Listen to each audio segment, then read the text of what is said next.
Okay. Good afternoon, ladies and gentlemen.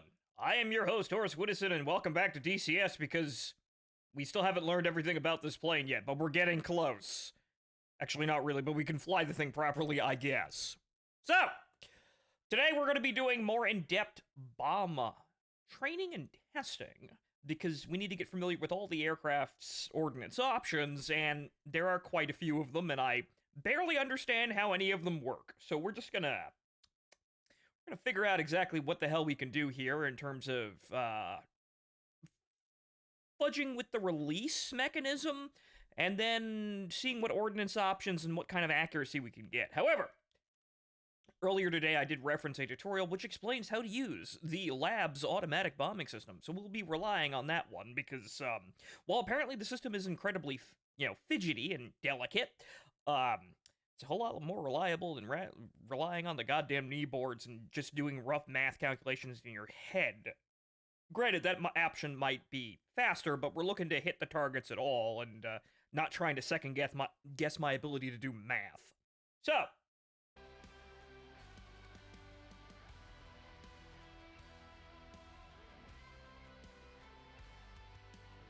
right, I have a prepared mission here in which we have an F-100. That's us. And then what I've done is actually learn some basic mission scripting, and this is a smoke ring. Now, I haven't named all of them, obviously, but basically we've got a circle on the ground out there in the middle of a field. And that's what we're going to be trying to aim at, and judging how our bombs are dispersed, general accuracy of them, and what we can do in terms of affecting that accuracy when we want to, do something weird and throw the bombs around at odd angles or something like that. Though we're gonna have to be touchy if we're using labs because it doesn't really like moving around once you're on target. But we'll play around with this and we'll see what we can get into here. But, so, first as a general warm-up here, we're just gonna put normal bombs on the plane here, but we're gonna go through all the ordnance options and see what we're dealing with here. So we have practice bombs. We do have laser-guided bombs on this thing, which, that's rather funny, but we don't have a laser to direct those. I'm not exactly sure how we're supposed to use those other than somebody else having a laser to drop those. I'm not quite sure if you... I'm not quite sure why you would do that. Like, the plane that has the buddy laser would probably be perfectly able to use the damn things themselves, or maybe there's an option to script it on the ground. I don't know. But we have those. We're not gonna use those because we can't aim them.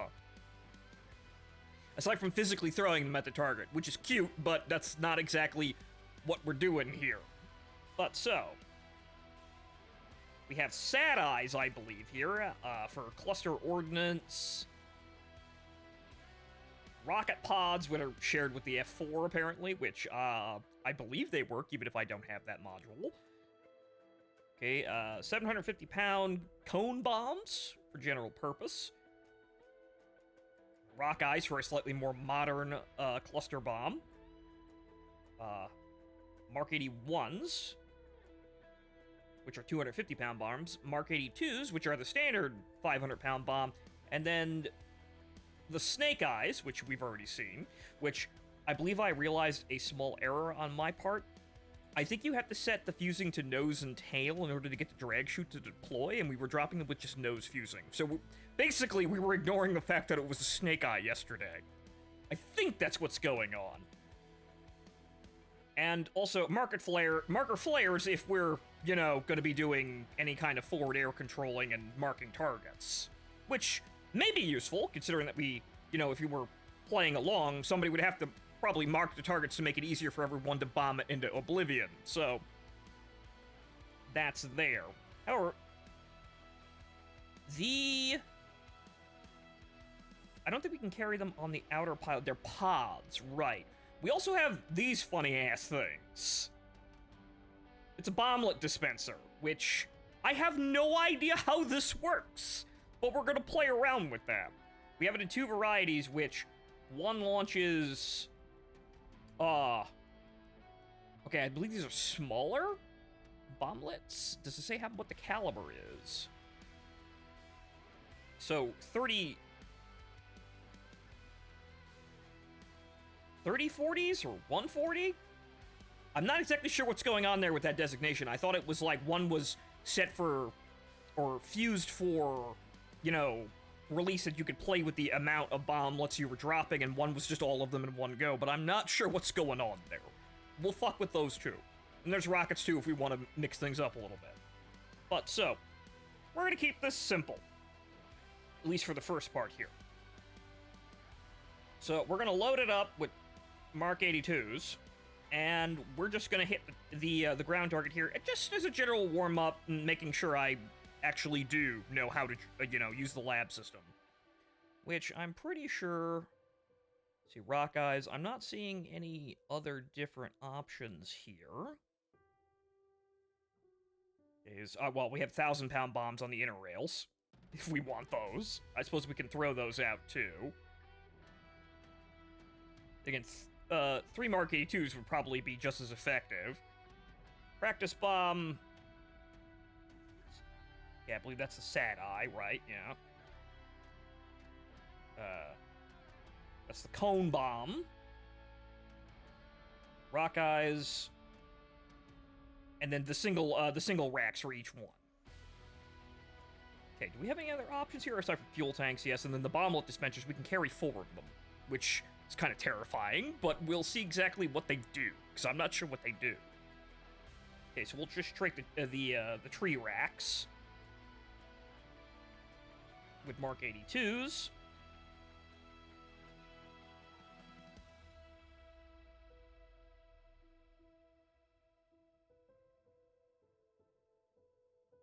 Bombs, and then Mark 82. Right, okay, so I'm pretty sure we don't have any other options, but yeah, we're just carrying, it's 1 bomb per rack there on the wings, which, oh well, I guess the wings can't really hold that much weight.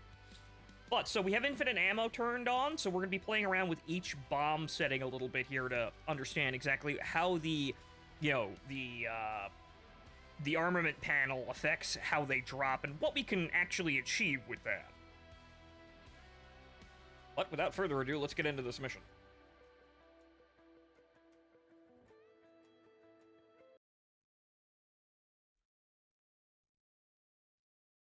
Now, additionally, I have turned the markers off, so we're going to be doing a mission later, and we're going to be doing it without markers, so we're going to have to visually acquire our target. However, we have what I believe is mostly rational guidance towards the target. We're going to still have to identify it with our eyes in bad weather, so...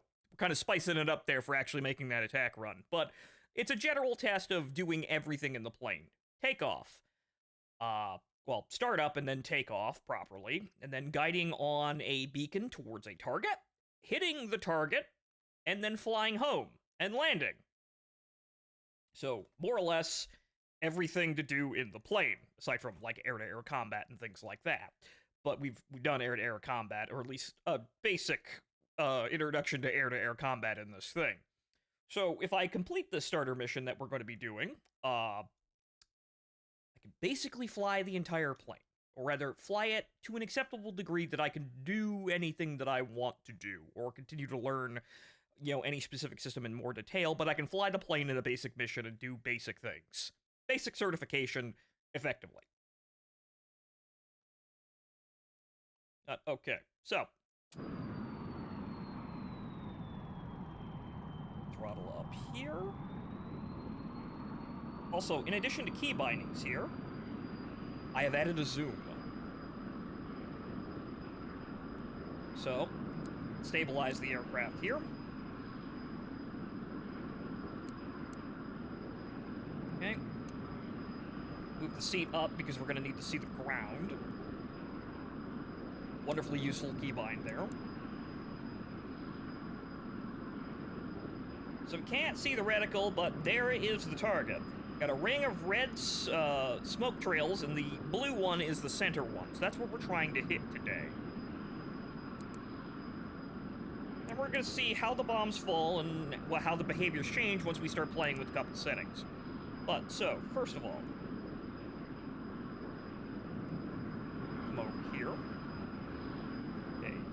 Radar is set to sight and radar, not manual, because we're going to be using labs. We're going to set that to bombs, nose and tail, it doesn't really matter. And then what we're going to do, We're gonna leave setting it to bomb, because we actually use bomb mode today. We're gonna save that for last, though, because the system is kind of touchy. But okay, so we're gonna do ripple single. We're gonna spread the bombs out to the maximum degree to get an understanding of what it looks like when we do that. And then we have 10 bombs, but we don't have a setting for 10. So, with that set up, we're gonna acquire the target. It's down there. We're gonna roll over here.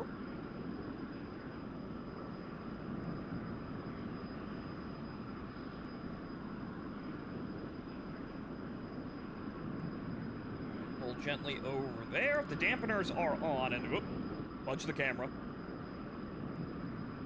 The dampeners are on, and I'm going to turn them off as we begin our attack run, because in combat you would have that turned off. I'm not exactly sure how much we lean on that, but you would want to turn those off in combat. So, there's the target over there. So we're going to set this to bomb mode. We're going to uncage the sight.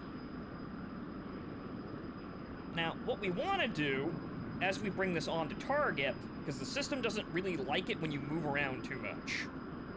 So what we're going to do is we're going to hold a keybind for electrical cage, which will freeze the system in place, as I understand it. It'll basically stop spitting computations at the system until it breaks. So when you start maneuvering very harshly, it'll start throwing lots of numbers at the system really quick, and the lab system in this plane is not very advanced. It really doesn't like it when you try and do that sort of thing. So what we do is we hold the electrical cage until we're roughly on target, and then release it as we get the target in view. Then, all we have to do is look at the target and hold down the weapon release button, and wait for the bombs to come off the rail. Sounds simple, right? I hope it works. Throttle down a little bit here. That might affect our pitch. And little bagel in there. Okay, so where is that smoke trail? There you are. Okay. Biting the pitch a bit there, or trim. Okay, so what we're gonna do is now that we have this set up, bring the pipper onto target. We're going to release the electrical cage and hold down the weapon release. And then we're going to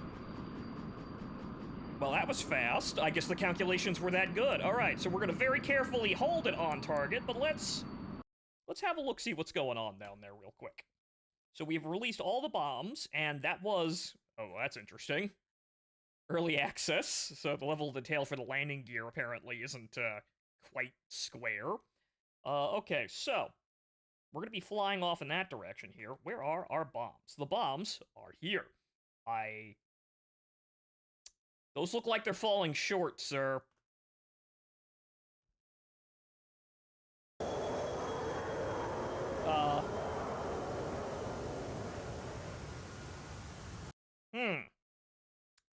Sir, that don't look right, sir. Maybe I have to hold it when I'm closer to the target, but I have to kind of guess that, don't I? That's interesting. That wasn't happening this morning.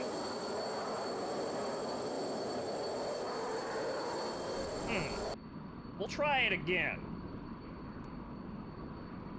But, sir, I don't think that's right, sir.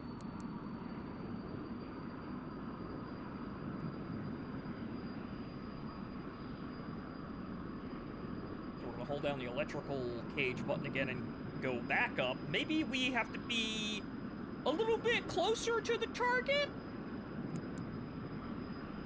It's the exact timing of release, I guess, so we're going to be looking at the target. I guess we still have to guess, kind of. But okay, so that doesn't just hold it like that at that far away. Noted. This is why we have infinite bombs, though, so we can continue to fuck around with this. So we'll get the timing right and understanding correct. But we're aiming at the blue smoke pillar, and we're going to see, what the placement's gonna be like. So, Bring the whole plane around here.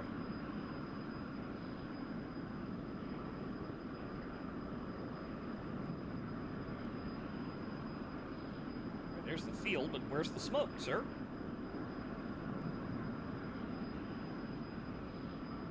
Sir? I believe that's the correct field there. Did they go out already? Did I not set it? I guess I might not have set it correctly.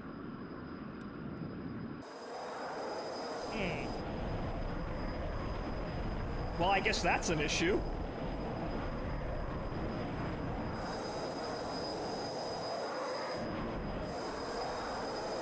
I guess they have a lifespan, and I didn't set it to continuous. I figured they were going to sit there forever, but oh well, basic scripting, I guess. Lesson learned. But okay, so we'll go back into the menu after we successfully hit something. We'll just pick a random target. We'll pick the parking ramp over there in the middle.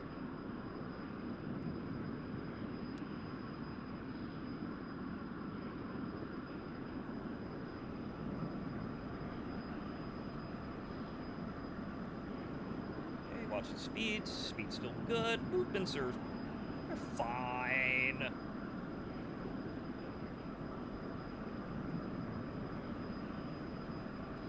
Okay, so yeah, we're aiming for the square in the middle of the dugouts over there. So about there, yeah. Okay. Bring it on to target.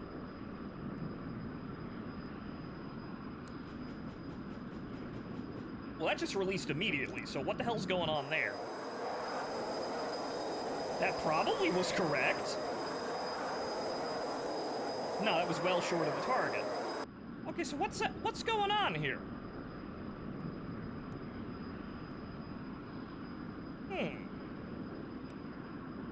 It worked fine the one time I tried it, but clearly we have a bit of an issue here.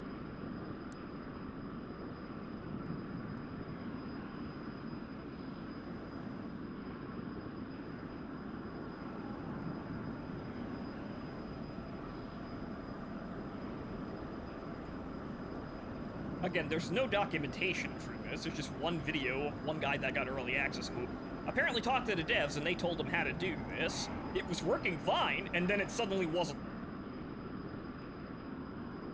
See, it's not great for the angle of where the camera is. There we go.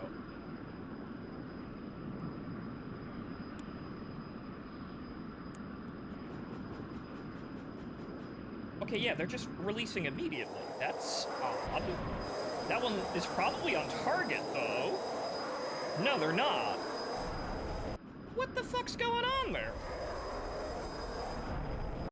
Interesting. Let's restart the mission. Maybe we did something wrong. That's very interesting, and it seems that, yeah, the system is being a little fidgety. Because again, I dropped the bombs basically right smack on the head of a BTR this morning, but apparently they don't want to work properly today. Interesting.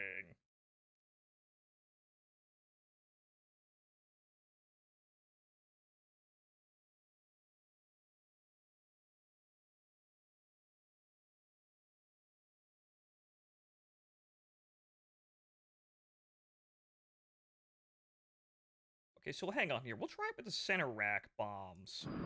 Maybe that has something to do with it. So we'll do 6. Maybe the drop interval has something to do with it, but we'll set it to... set it to 70. Then ripple single. Sight and radar. Bombs. That's the ground, though.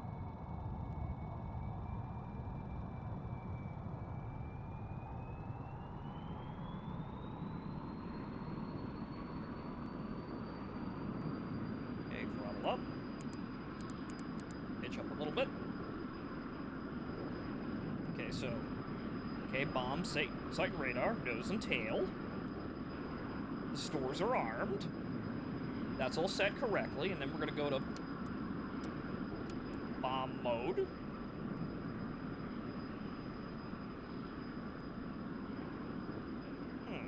Maybe I uncaged the sight at the wrong time? Let's try this.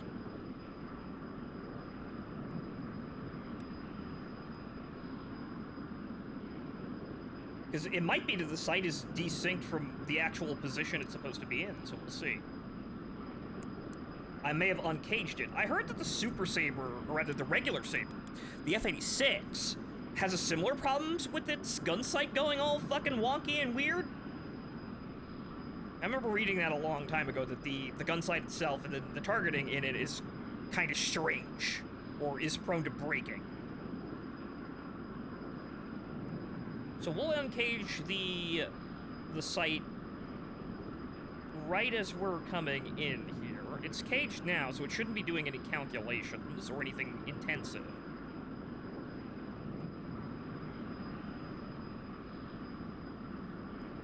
That should be far enough.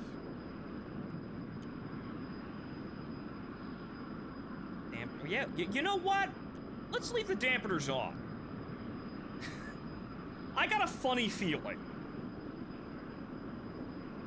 That probably isn't right, but I got a funny feeling.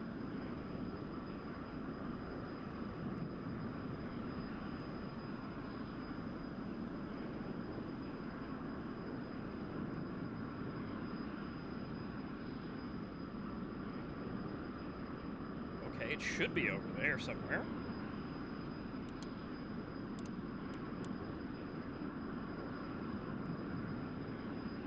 Right? I haven't gone full stupid here. Okay, so it's in front of the air. They're over there. Okay, so I turned past them. Okay. I need directions to the smoke.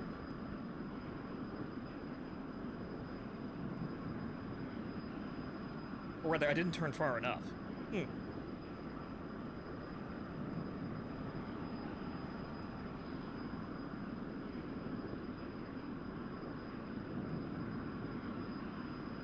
Okay, there's the airfield, there's the smoke. Okay.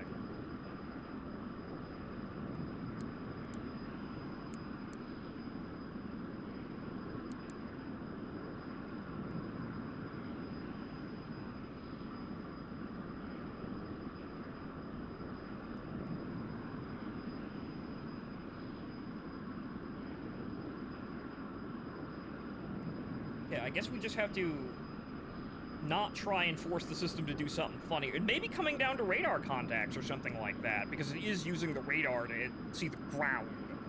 So, maybe you can't do it from a certain distance away. Or rather, you know, if the nose hops up and down above the horizon, it might confuse the shit out of it. Who knows? Okay, so. Sight caged. Electrical cage on.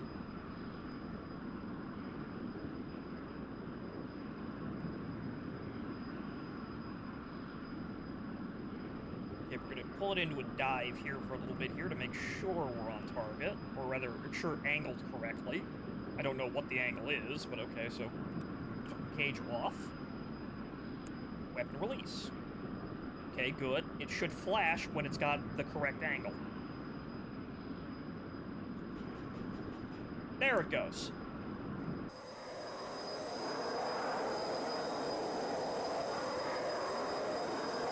Perfect. Maybe a bit too accurate, because as you saw, the bombs landed the first bomb landed exactly on the point. Okay, so I saw that flashing there. That might have been the system fucking having a hiccup. So that might have been the problem. See, I think that red light is the system having a moment.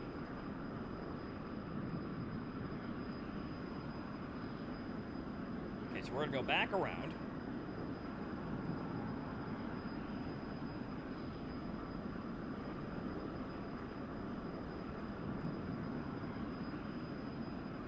Smoke should be right over there. And the smoke is gone. Yeah, okay, so that's the lifetime of the smoke. Uncage. See, that red light over there is very interesting. I wonder what's going on there. But so...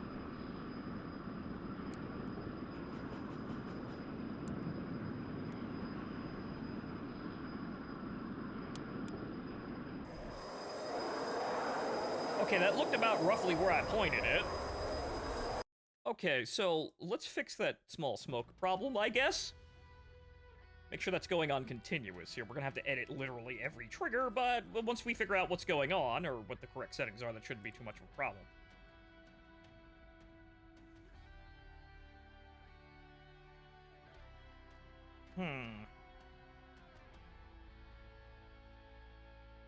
To type mission start. Okay, I'm assuming that's correct there.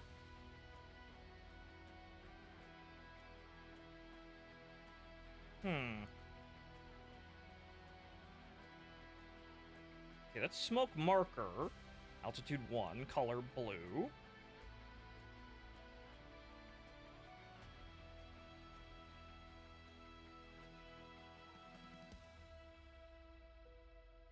Okay, once missions to... Alright, start a mission of repetitive action, I guess? So the conditions are that I'm alive, so that shouldn't need to be... set.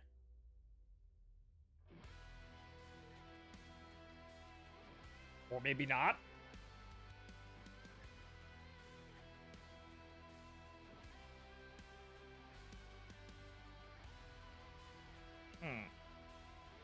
We shall test, because if we can't see them, we know that something's wrong here. But I'm new to scripting here, so I'm not exactly sure.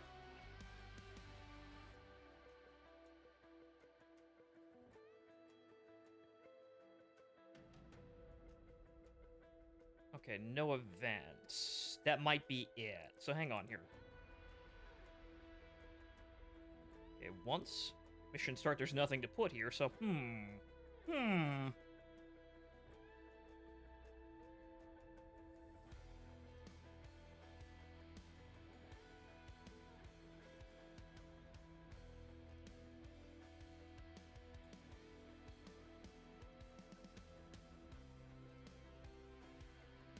Okay, well, we'll set it to on mission start then.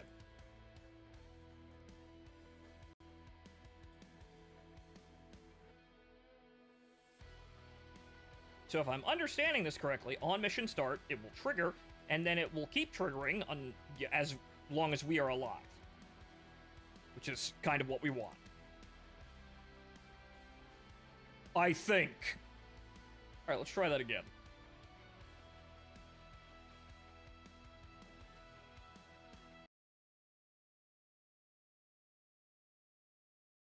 I could just put something on the ground, obviously, and make it invincible, I suppose? That'd be easier. Just put a little, something small in the field.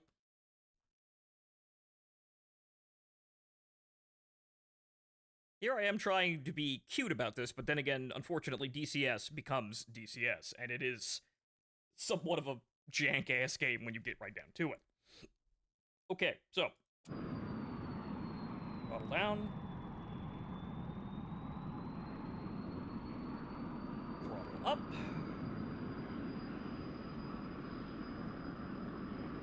And the smoke is on. Good.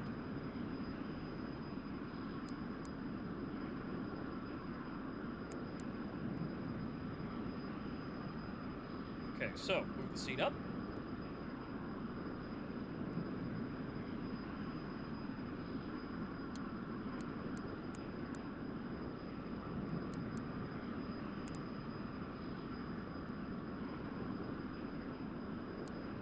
Try and center her on a position where she's sitting at 0 climb rate, which is difficult to say the least. It's rather touchy, obviously, as you accelerate, trim has a different effect, and getting her to sit exactly at 0 is kind of a bitch and a half. But you see, the thing is, the autopilot has a feature where it allows you to hold, I believe, not just heading, but also altitude, I think, but none of that stuff is implemented yet, so we don't have that in Hynex. Alright, so, okay, radar sight, set to bombs. We're gonna try this again. Ripple single. Get to 200, and we're going to drop... We're gonna try and drop all the bombs.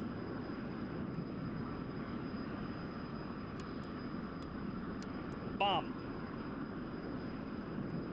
The site is still caged, and I think we have to uncage it as we roll into the target. I'm gonna turn the dampeners off, since I don't think that's part of the system.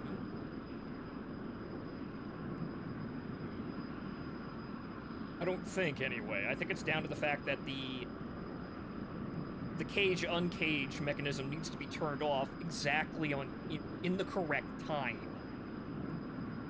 Or the system has a goddamn conniption. Shame I don't have a button. Well, then again, I do have a button to do that, so hold on here.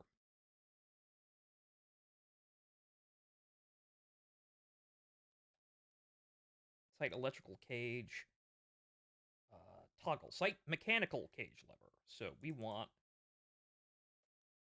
the button on the recessed analog stick. That is having a tremendous case of stick drift and I cannot actually use. But so that will actually toggle it, and I won't have to take my hands off the controls. Fantastic!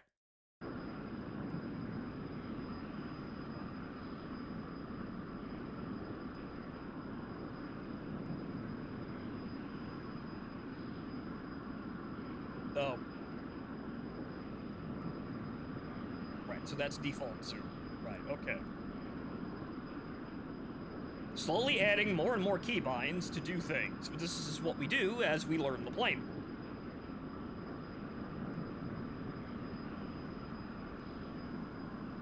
Okay, so the bombs are set up. System's still caged.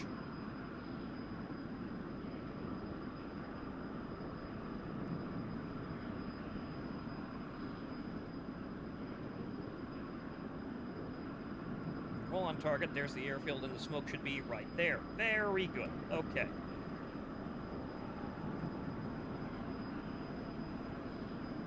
Okay, so now we're going to bring her on the target.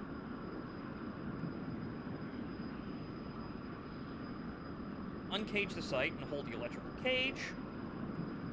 Zoom in. We're going to aim at the red smoke and try and angle it in.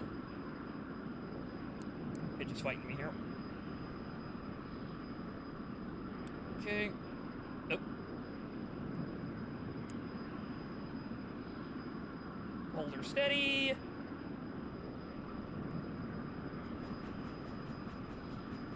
There we go. Okay, so the thing that happened here was I saw the system flash, but I didn't have the button held down.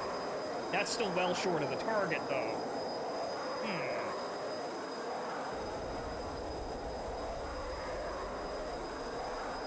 Interesting. See, what I saw there is that I was moving around, and I was moving the stick around, and the reticle flashed, and that's what happens when it has a bomb release. So, what might have happened is that I moved the stick too much, and the system had a fucking conniption, and that may explain the inaccuracy. So you have to be very slow and very careful with the bomb sight as you're pulling it on the target. You can't really jerk the stick around anywhere.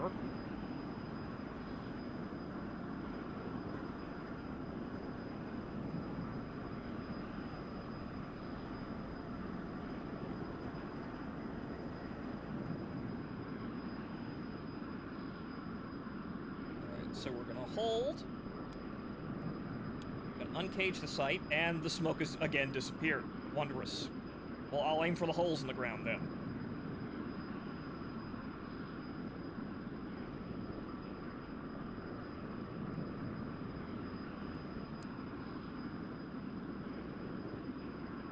Very, very carefully.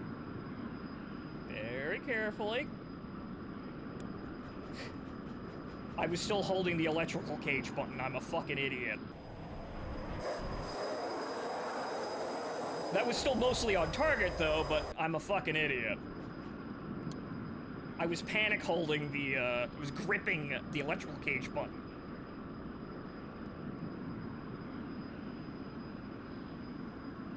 Okay, so now we got a bunch of holes in the ground. I suppose we're doing that one, because I don't know what's going on with the smoke.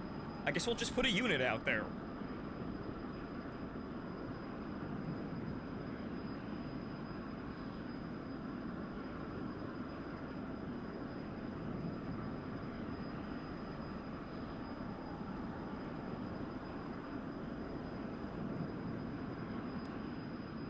Okay, them the holes in the ground.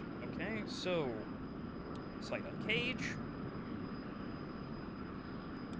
Mechanical uncage. And then...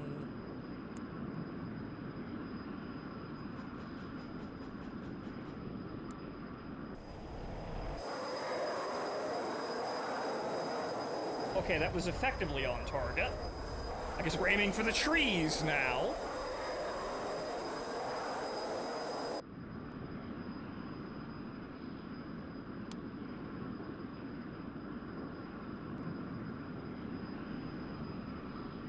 Okay, so we'll come back here and we'll try and hit those trees again.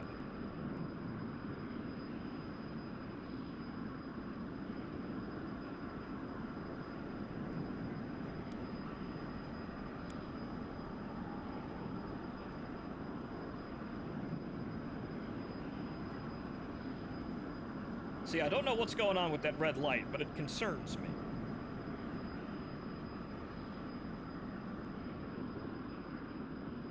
Now, where are we?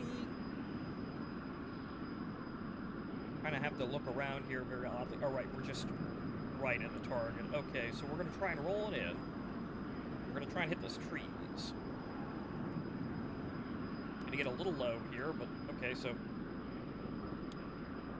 Cage. Weapon release. Well, that's completely off target, but oh well. And the bombs aren't coming off. Okay, I might have broken it.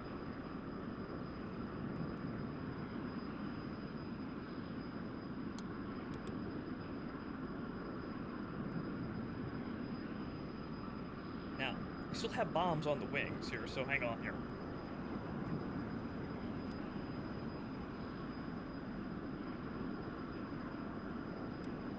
The funny red light is out. What does the funny red light mean? I have no idea. I'm gonna have to actually look that up. The actual flight manual for the F-100 probably has it, if the DCS manual doesn't. I don't know what that light is, though, and it's probably important. Okay, so... uncage.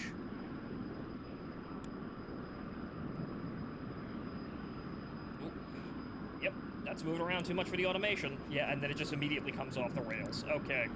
We broke something!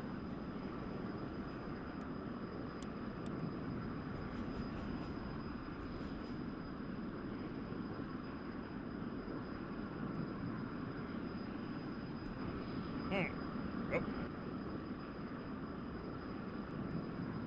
Is that still... yeah, that is still there. Okay, well, no, cage the sight. Right, I forgot to hit Alt-C to move the camera around. We'll find a better solution for that. But we broke something. Let's see if it'll still function if we come back around.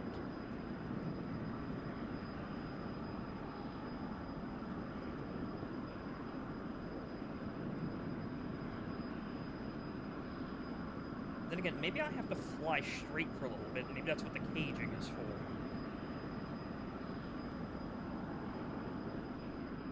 Okay, so... uncage. Hold. Aim for that over there. I don't think that was correct, but we'll see.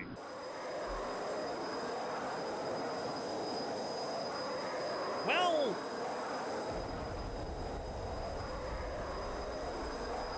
that was on target, but I believe we may have fudged something with the system.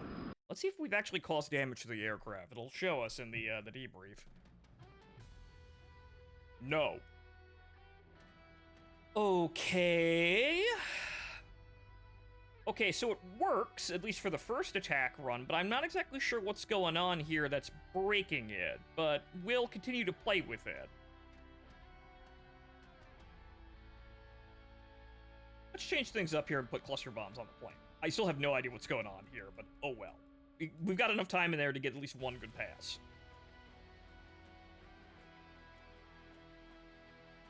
So maybe the dampeners do help in that situation, or maybe I'm just putting too much stick input, and that's, unfortunately, the aircraft jangling around, so maybe you do have to have the dampeners on to actually ensure it works properly. But so... Okay. Okay, inert practice bomb. Practice bomb. Can we not have 3 sad eyes? Yeah, no, we only get 2.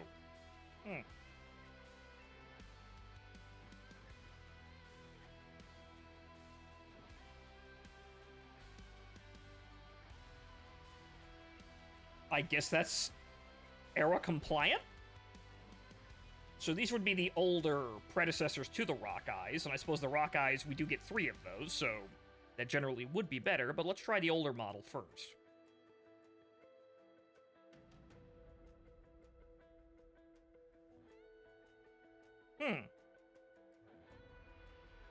Oh yeah, it's right here.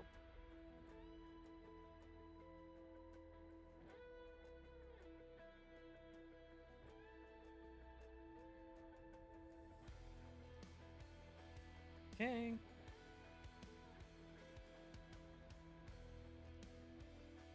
Right. Okay, so those are sad eyes.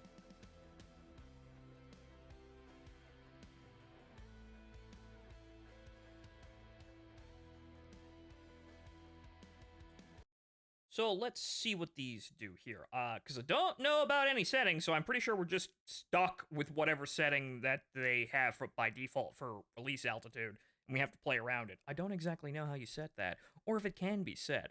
The Shrikes apparently have an option for what they're, which radar they're, going to be tracking, because they can only track one type of radar system at a time, and that has to be preset before takeoff.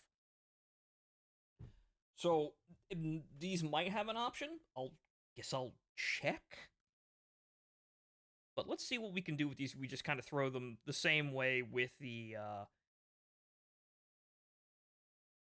LAM system.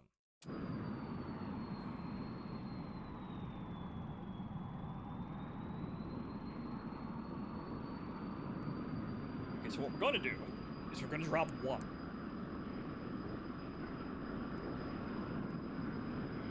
Okay, bombs. I guess there is a dispenser setting over here that might be what we need to do for the bomblets. So we're going to do single. We're going to set it to short of interval as possible.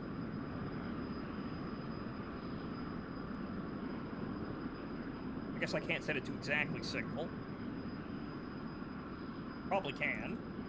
Okay, so we're going to set it to... Okay. Bomb mode.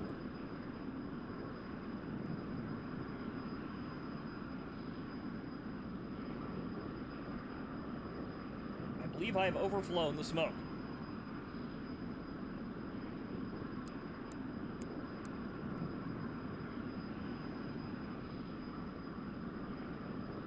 Okay, so... Actually, no, it's right in front of us.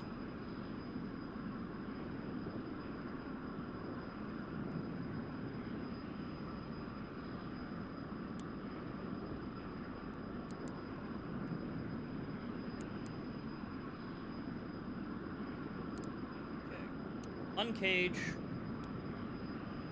hold the electrical cage, zoom in here and walk it on the target.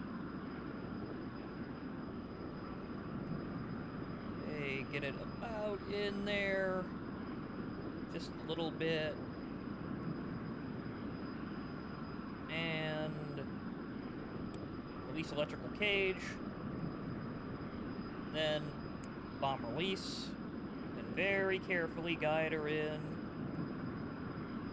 Little rudder in there to keep it on. Don't want to jump around too much. Okay, 1 bomb out.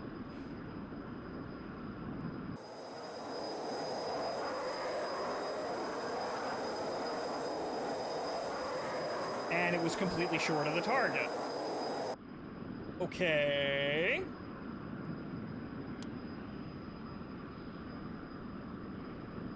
Okay, I might need more time in between releasing it like that, but hold on. it might need more time to adjust and calculate, and that might be what the problem is.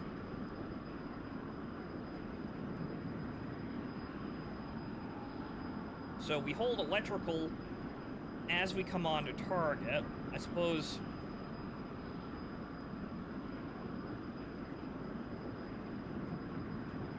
Okay, and smoke is over there.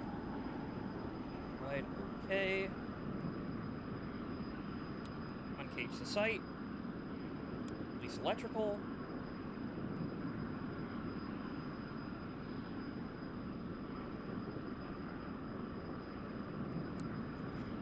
And it just came right off the rails.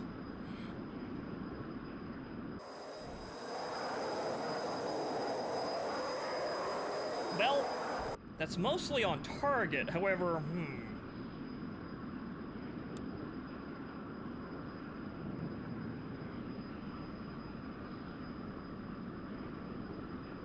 What does that mystical flashing red light mean, I wonder?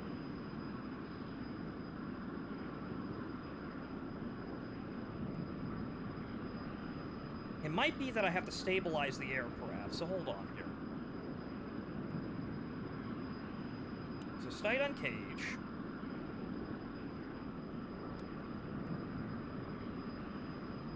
Hold electrical cage. Bring it around. There's clearly a method to this madness, and we'll figure it out eventually.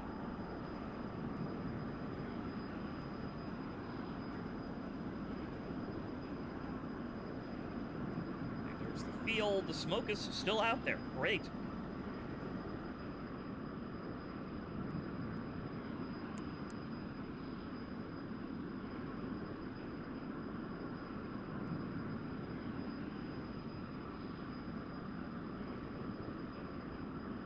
Might be the nose is too high, I guess, too, because it comes on as I pull up. So, and there goes the smoke.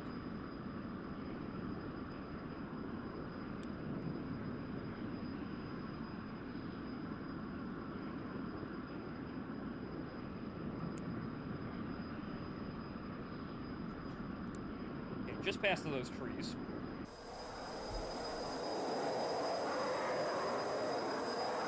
Long. Granted, the angle might not be fantastic.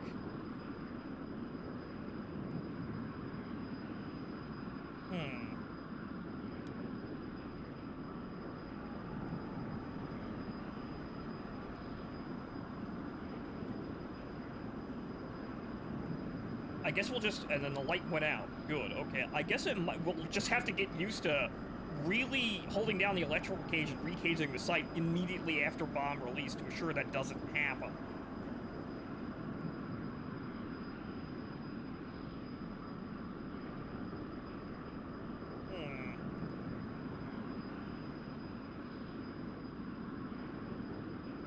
What's going on over here? That's a parking lot, but okay, so let's see... I don't like the people who work at this airfield, I guess.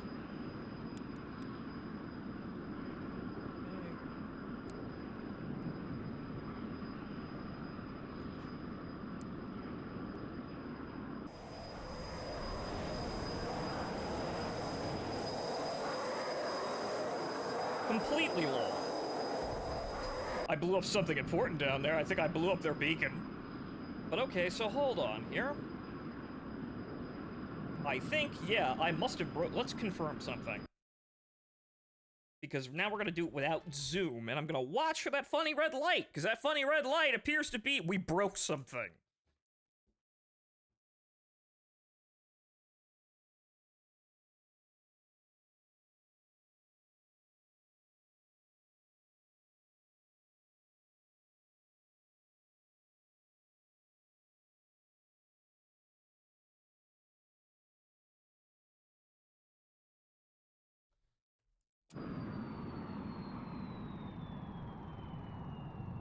Hey.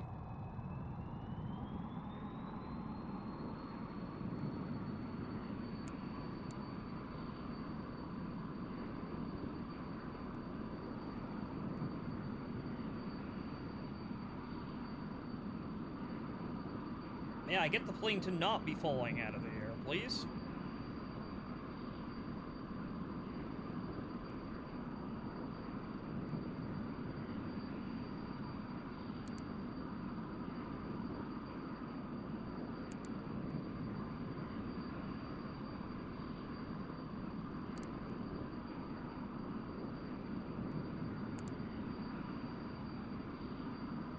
I'd like to be climbing, not descending, but I guess that's fine. Okay, so, bombs. Good, okay. Ripple single. Drop interval. Well, since we're... Well, since I guess that has to be on. I'm not exactly sure what happens if, you know, we drop something with that off. Site to bomb. Now...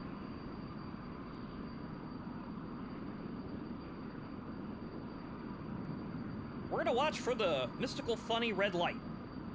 So we're gonna line up on the target, which...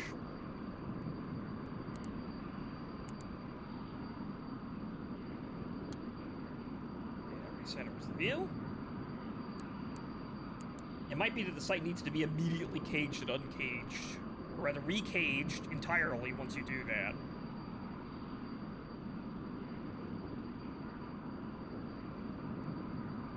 Okay, so we're gonna bring it in, we're gonna aim for the blue smoke.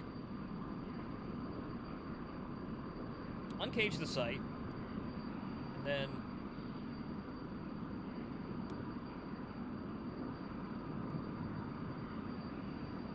hold the electrical cage as we maneuver around, and we're gonna watch what happens there. So I guess we have to immediately re-engage it once we come out of an attack run. You are very silent. Well, I guess I have to turn the game up then, or turn the game down then, but okay, so. Alright, so. Release off.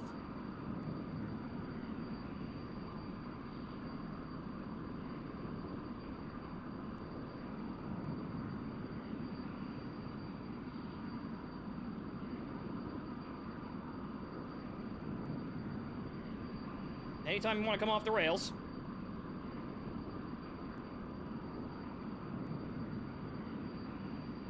Nope. Because the light came on after we uncaged it, so I guess that's it. Now, can I get the like... okay, it drops.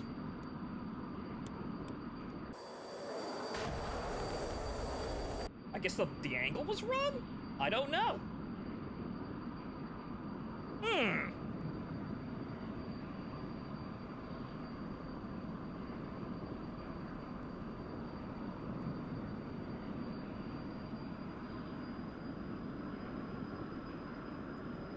I guess that was too shallow of an attack angle, too. Let's go up.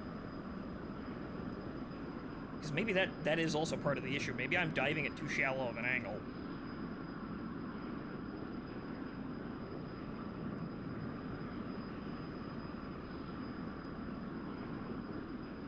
Okay, so... site uncage, electrical hold.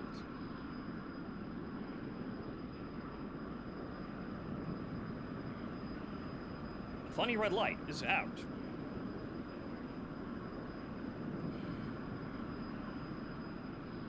Okay, bring it on the target. Ooh, I think I let that go at the wrong time.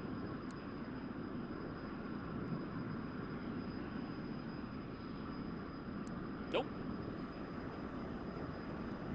That might have been it.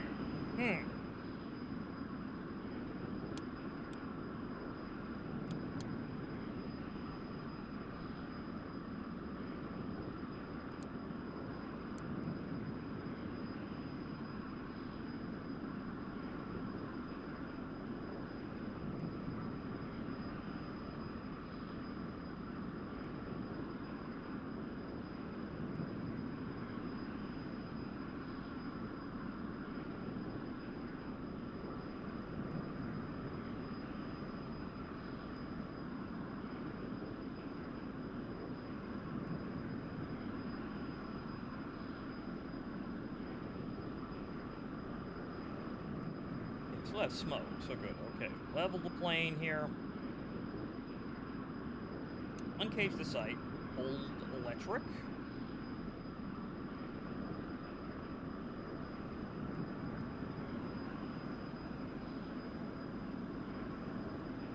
Bring it over.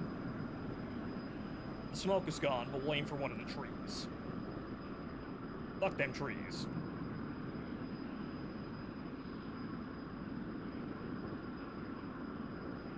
Those trees right there. So, release. Weapon hold. Get it on target. Roughly on target, anyway.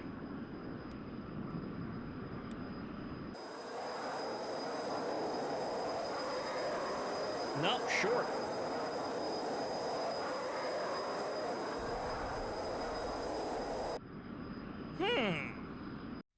I'm not quite sure what's going on there, but if we dump more than one bomb, obviously we're going to coat the whole area anyway. So if it winds up being a little short in that case, it's fine, but,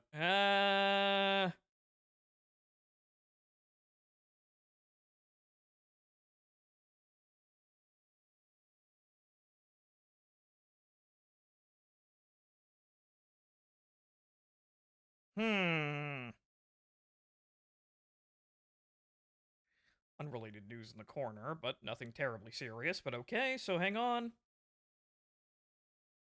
We turn the game down a little bit so we can maybe hear me better. Turn me up. Actually, yeah, no, huh. Okay, my audio seems to actually have been turned down a little bit there. Think? So I'm usually peeking into the yellow when I'm talking, but okay, right, that's fixed, I guess. Turn the game over there, and we should be fine. It's kind of hard to hear me over the constant whine of you know, engines. So, Right, okay, so let's back out of here again. And fly that again, but it would appear that the funny red light is very important to the LAM system. I will study what that means later.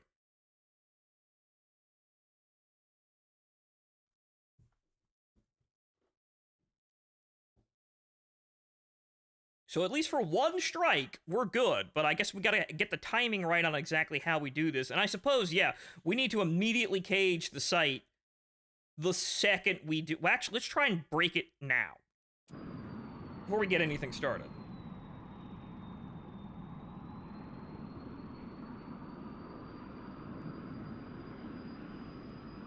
Okay, so set the bombs. Gonna leave all this as it is. And then set this to bomb mode. Now, how can we summon the red light? If I just kind of jangle and wiggle the aircraft around.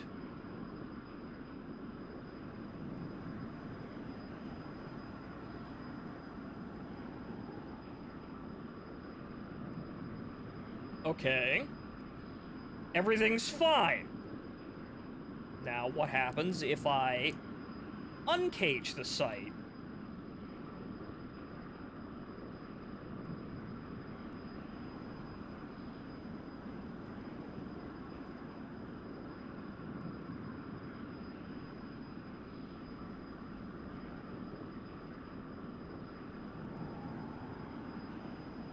Let's turn the dampers off so we can get some really rapid movements here.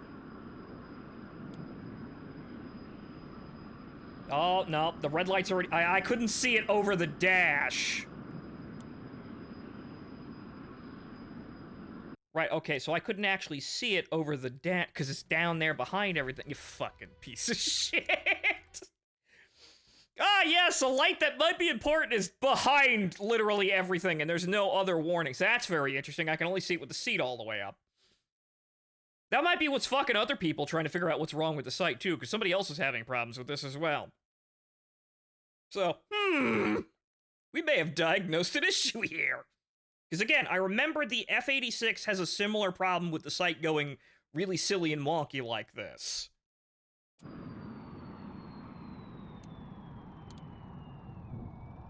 Oh. Bit of a compressor stall there as we throttle back too fast.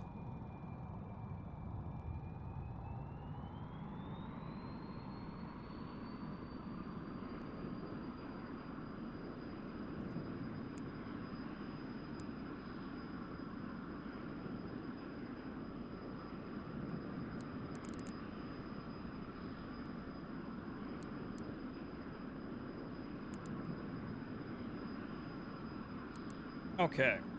So, once again, bomb. Okay, leave everything on that panel alone. Bomb.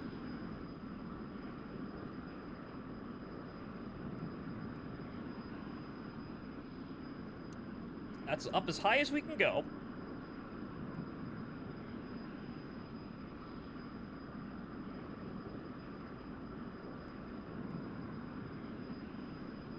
Dampeners off.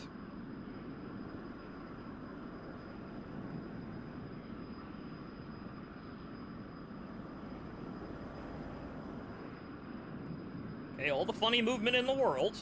No red light. Okay, let's stabilize.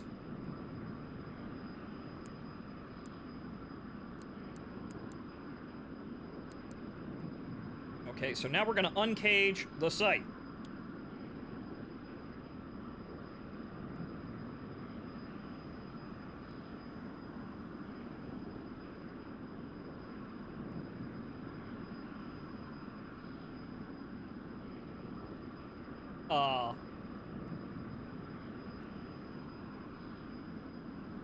Or you know, that might be over. That might be a safety warning. So hang on here, let's gain some altitude.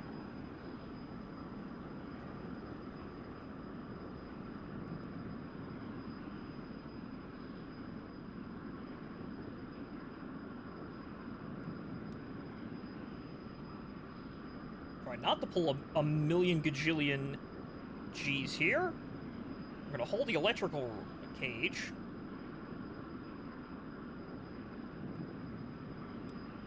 Release. That immediately dropped, so hopefully that was at the right angle.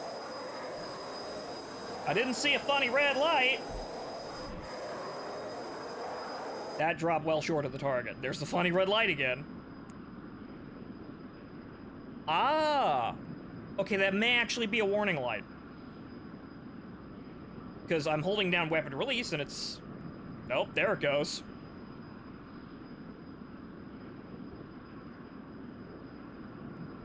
Big explosion behind me. You can see it reflecting off the glass. Okay, that might be a little bit too low. We might blow ourselves the fuck up if we keep doing that.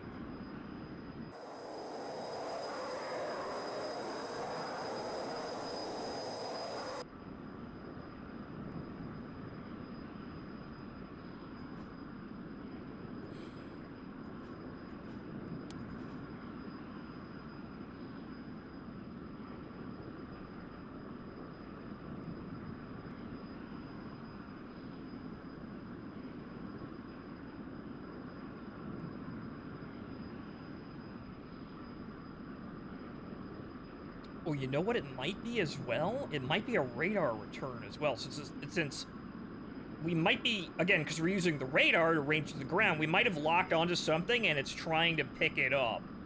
Or trying to achieve or hold a lot? I'm not sure what's going on there.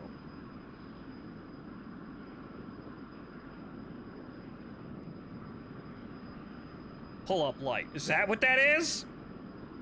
I certainly hope so, because I'm trying to get the labs to work here, and I'm trying to figure out exactly what's wrong and why they're inaccurate.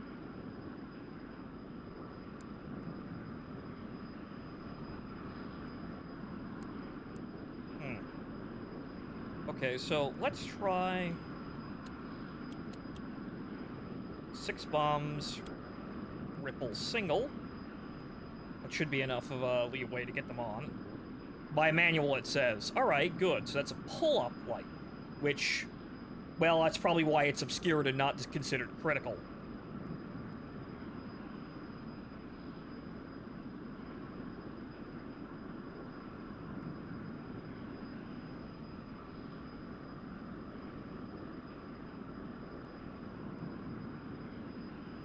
Okay, the smoke is unfortunately going out at this point. I gotta fix that trigger. I don't exactly know how, though. Okay, so we're gonna bring it down over the airfield.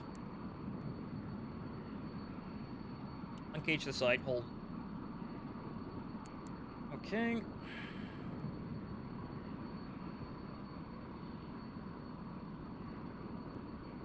Okay, so we're gonna put it on that little building over there.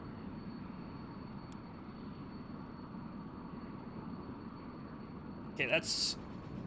Yeah, no, that's the aircraft being all sorts of fucked up there. Okay, so where are those gonna land? On the highway. They wanted the commuter traffic. But okay, so yeah, that's the dampeners fucking with me.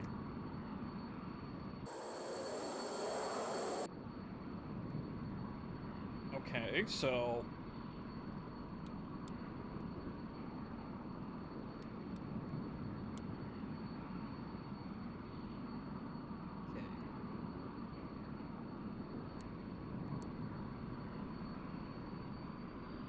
Uncage the site, and then hold electrical release, since maybe we have to do that when the aircraft is stable, and then drop it again as we're on target, so it doesn't calculate through maneuvers and achieves accuracy. I'm not sure how the system does its math, but it might take time to do that.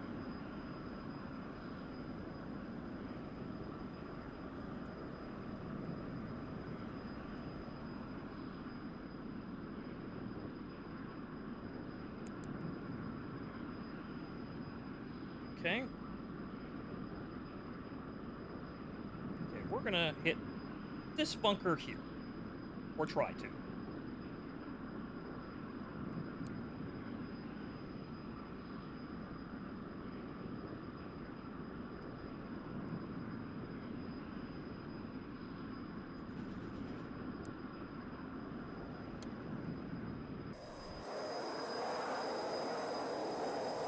Well... Okay. So I might be breaking the automation on the site, and once again, dampeners. This is kind of coming down to my stick, I suppose, because I have to have a very large dead zone, because there's a lot of jangle in this, in the immediate, just moving it around, and that will cause a whole lot of unnecessary inputs, and cause some very bad things to happen. Once again, we're flying with the dampeners on, I guess. But okay. That works. Okay, we could probably spread that out over a larger area, but if we're just trying to absolutely obliterate a single target, man's dead. So obviously, release interval would extend the amount of area we cover, so I guess we'll turn it up to maximum next and see what happens. Okay, so we're launching all the bombs. We're gonna put the interval up. We're still gonna do single. If I can get the zoom right, there it is, okay. So once again, the dampeners are on, which, okay, I guess we're only releasing the dampeners for air-to-air combat now if we're doing it like this. Or you're doing it manual, using, you know, the manual mills adjustment and dropping the bombs basically by doing the math in your head. Which, good for you, but that might be an advantage of the system. Well, advantage over the mechanical system.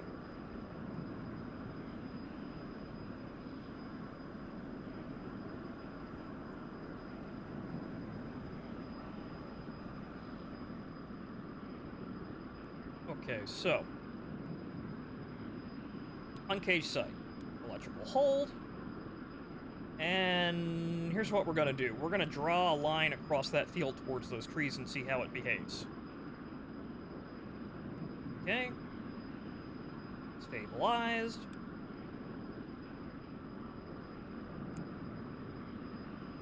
Okay, we're gonna hold that little road there. Try to.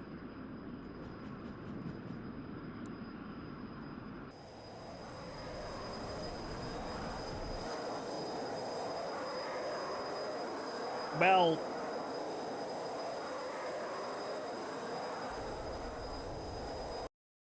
Okay, we hit the fuck out of the road. Road's dead, but... Okay, so... Again, that might come down to the mathematics, because I've seen the system be incredibly accurate. But I suppose it's a little bit dealer's choice there. But we're going to be throwing around a lot of bombs here at any particular strike target. So it comes down to how many targets you want to hit and how much you want to conserve your ammo, I suppose, that the accuracy is going to play a part into it. But I suppose if we're using clusters, the release interval isn't going to matter. We're not really going to get that big of a spread area. Unless we're at higher altitude, I suppose. That may help spread the bomblets out a little bit, but that's rather clustered. It's a very small target. Granted, I suppose that when you're using clusters, you could use less of them in that kind of spread to hit a wider area, but that looks about the same blast radius as a 500-pound bomb. So it's not that exciting in terms of, like, difference. But then we got silly things. Let's try those dispensers before we try the, play around with the bombs. Since I have no idea how to use these. Surely this will not be a recipe for disaster.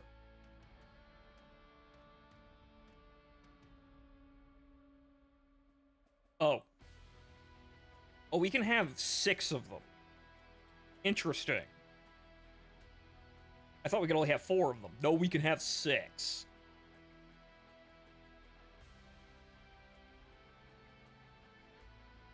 Now, I haven't the slightest fucking idea how to aim these, so we might have to walk this in with just mill targeting. But let's see what these things do.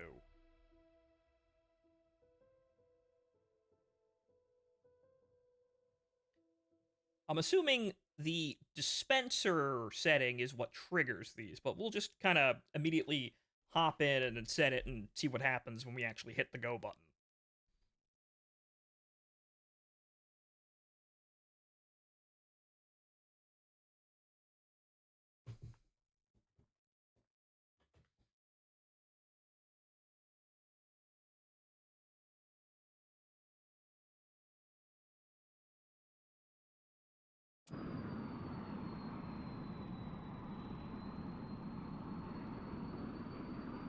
Up.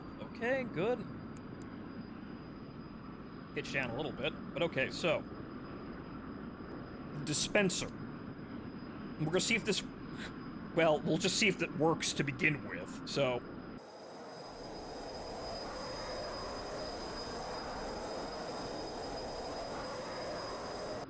No. Okay, so those are armed. It's set to dispenser, but what about bomb? Special source is also an option.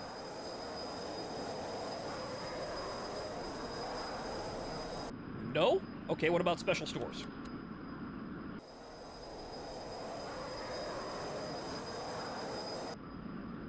No. Okay, well, pause that. Alright! Okay, dispenser jettison. Okay, so it might be pylon jettison. Okay, so hang on here. So if we... Let's try that real quick, just for the sake of comedy.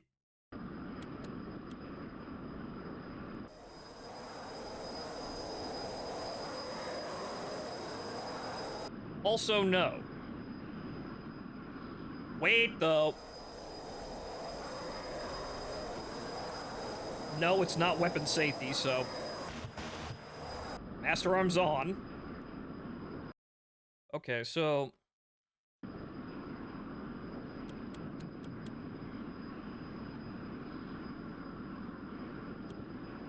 Manual? Ah!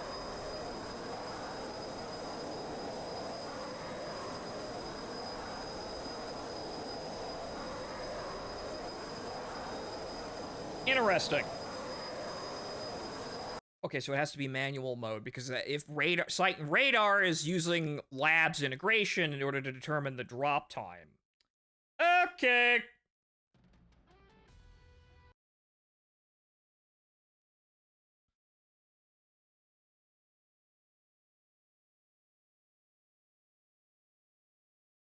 So we'll see if it works, I suppose, and we'll just set it to just hose the fucking area with cluster submunitions and see what happens there.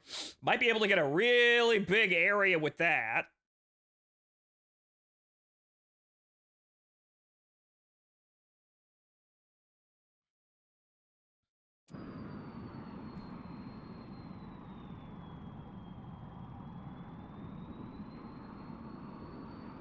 Okay. Throttle up. Pitch will hold for a little bit. Okay, so dispensers will use the radar mode. Okay, drop interval just as short as fucking possible. all the fucking stores. I guess single ripple? Right? Sight the bomb. Okay.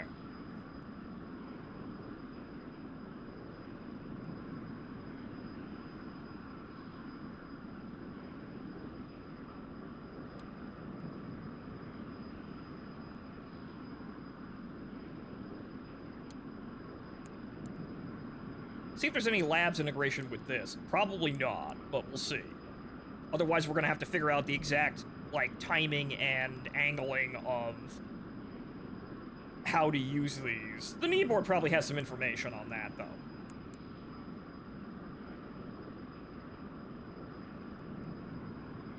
Uncage the sight there. Hold electrical as we come over the target. So we're gonna try and coat the whole field.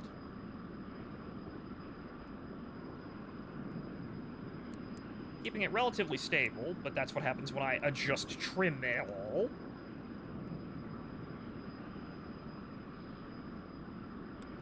Okay, we're coming on the target. And...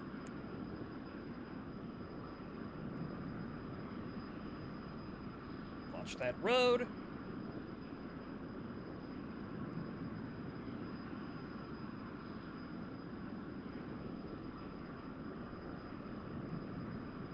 I'm assuming it's gonna flash when it's dispensing them. If it does.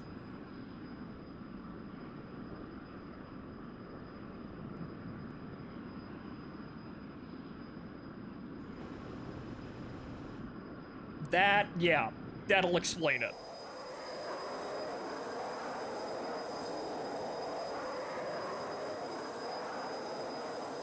Oh, well, that's completely off. Okay, so let's try manual.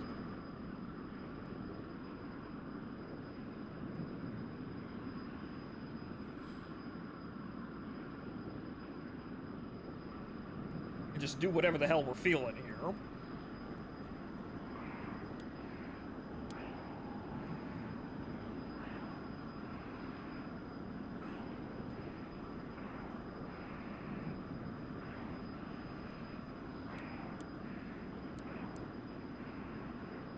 Here I am looking for the wrong fucking thing. It's on the thumb.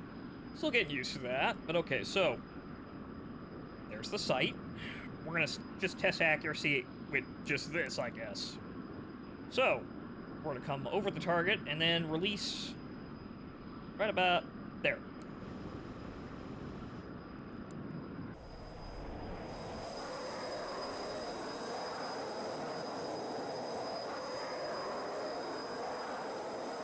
Oh no, there's no lead whatsoever. I'm just passing over the target then.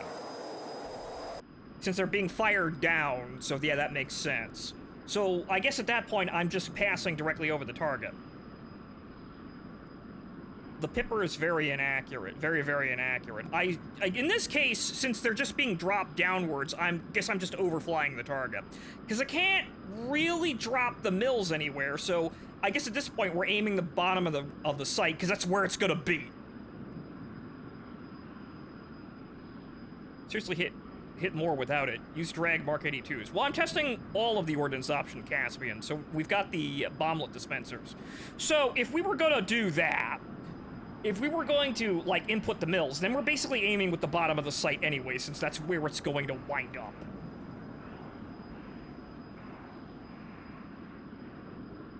So what we'll do is we'll fly mostly straight and level here, since we're ejecting these downward.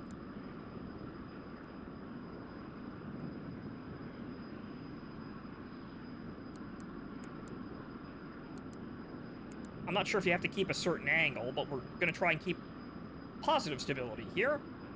So that was short. So what we're going to do is, well, it's disappeared now, but about there. So we're aiming with the bottom of the sight now. So is that in the middle of the field, roughly?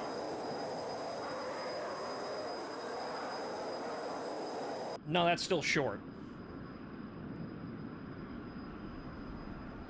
Okay, I guess we have to just pass over the target then if we're gonna use these.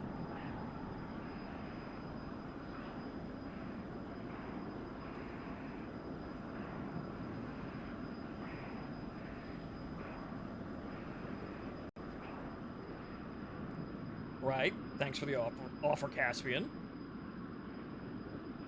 Pop up and dive angle? Maybe? Hang on here. Okay, that's negative Jesus. Okay, so what we're gonna do is we're gonna come over the target here, and we're gonna try and coat the tarmac. So we're gonna pass over the tarmac, and then right about now. And hopefully not blow ourselves to smithereens doing that. Okay, so that was long. Okay, so I'm not dead, so that seems to be valid.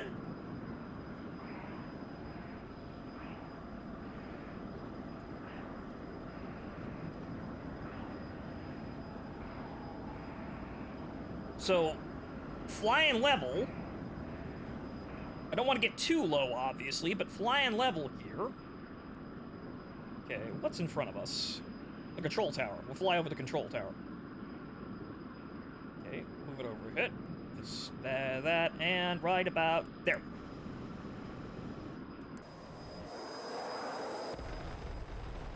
Long. Okay, so it is slightly above the bottom of the glass at that angle. We're guessing now. We could program the mills here, but it looks like it's the top of the warning ladder. Maybe just about? Practical reference point rather than fiddling with the sight. Granted, it's going to come down to angle and speed and altitude for where exactly they land, but we're trying to figure this out. Okay, there's the control tower. Okay, right about there. Perfect. So yeah, use that.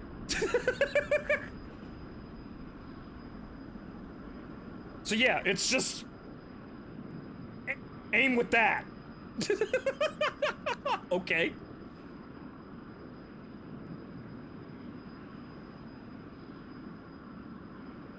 So, put the sight right the fuck back where it was, and we just aim with that if we're trying to be practical with this at low level. Granted, if we're having a dive angle, that's probably going to change, but we'll see. We'll test this now. Okay, so what are we looking at here? All right, that tree out in that middle of the runway there. Okay. Okay, so we got a little bit of a dive angle here. We're gonna do a little short of it, so we're gonna do right there.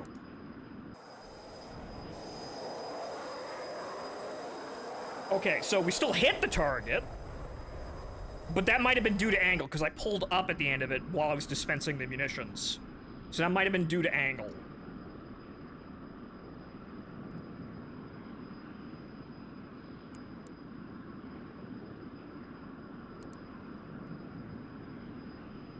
But that seems to be able to generally put it on target, which is rather funny. Because I knew yesterday while we were fucking around with Snake Eyes that, you know, setting the bombs to drop at low level and having the Pipper basically on the floor of the reticle, we were just gonna, you know, of the sight, we were just gonna be using the bottom of the sight.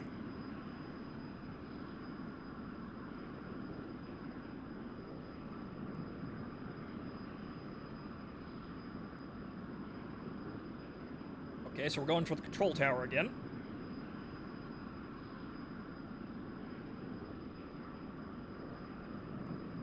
Okay, it's negative 10 degrees, but...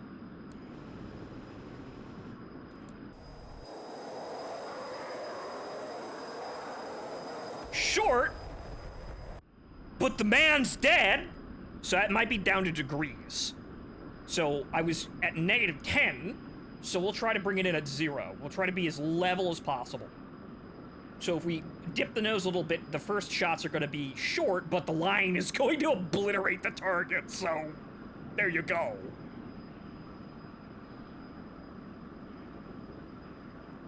The holy screw saving us from the Pipper.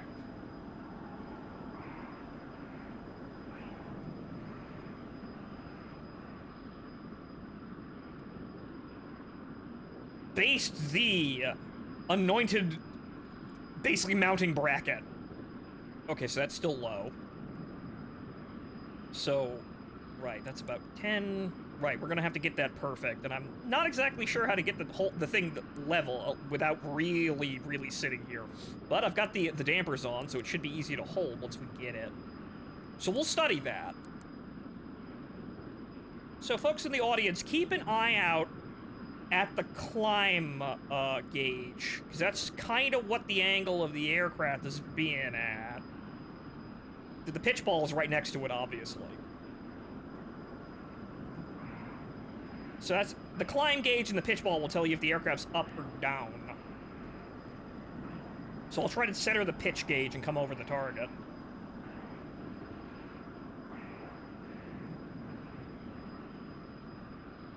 Bless 'em all, bless 'em all. The needle, the airspeed, the ball. Bless old man Lockheed for building this jet. No, it's Republic. But I know a guy who is cursing him yet, for he tried to go over the wall.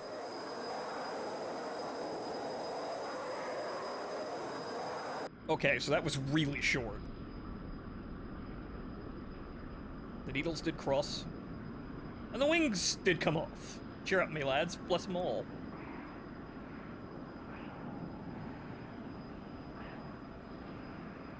Or rather, North American Super Sabre. Right. North American aviation. Republic would be the fun.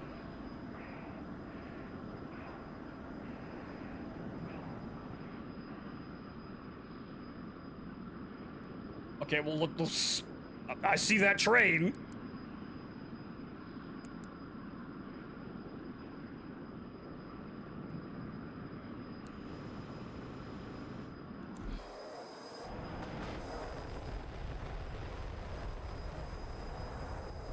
Okay, so yeah, that's roughly on target. You know, there's a Dash Creator website on Grinelli. No, I did know about that one. That's fine. Posting links is okay, Caspian, but yeah, I did know about that. So, I'm trying to get used to the aircraft before I fuck around with it, but obviously, we can only see so much of the gauge right here, so the secondary pitch ball over there, unnecessary. The clock, unnecessary, really. Every gauge but the RPM gauge is generally unnecessary. You kind of just use the RPM gauge to start the engine, and that's about it. And you look at it when, you know, you might have stalled the engine. You can hear that, though, too. So I'm figuring we can move something around, maybe put the fuel gauge up here somewhere. You know, also the, whatchamacallit, the nav beacon, the beacon alignment, the beacon distance, maybe even the funny knob, so we can set that a little easier as well. But you could fuck with this. You don't need everything exactly where it is right now. But I haven't gotten to fucking with it yet, because I haven't decided exactly how I want to screw with it. But you don't really need to learn the plane, but it can be helpful depending on what job. Like, if you're doing seed, you want the navigation alignment on the top of the dash, because that's where the missile is, that's how the missile tells you what it's looking at.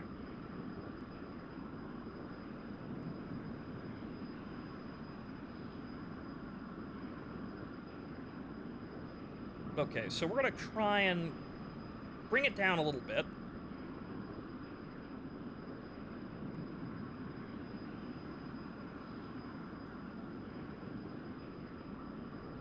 I just used the RWR for seed. Well, hang on. Let me make this strike real quick here, and I suppose what we're aiming at is that helicopter. Fuck that helicopter. So a little bit above it.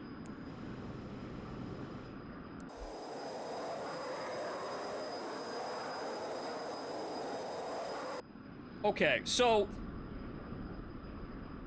that's inaccurate? It will fuck with you, but that's basically on target.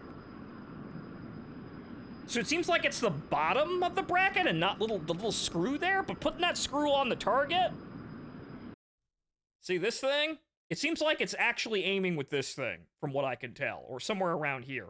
But putting this on the target, at least for cluster, That's good enough. We'll try that. You know what we're gonna do? We're gonna try that with the snake eyes. See if we can use it like that.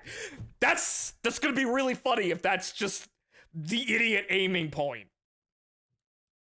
Right, the Shrike is also quite loud when you get it in the right direction. Right, yeah, no, I run the tutorial as well, but let me get rid of the stick. What? Wait, no.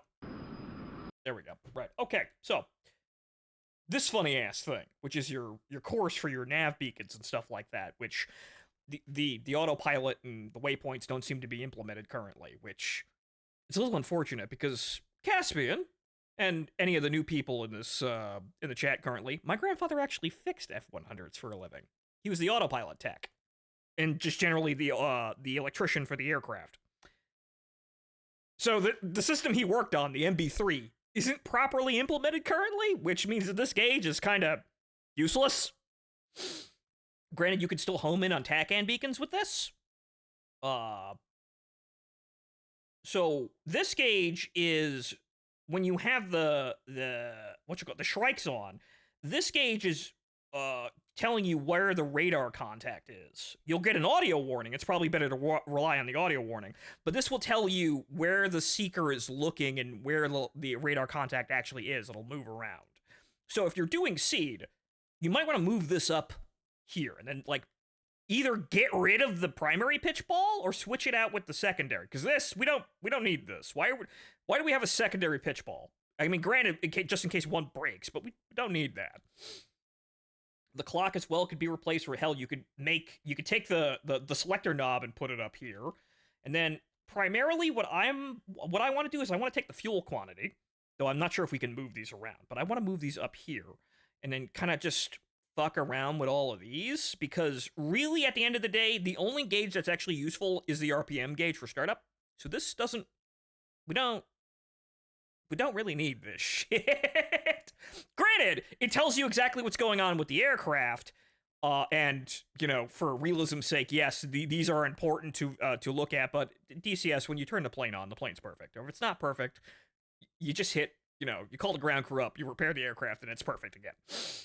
So, granted, you could fuck with yourself like that by giving you randomly faulty aircraft and trying to diagnose the problem like you're, I don't know, trying to play Operation or something like that.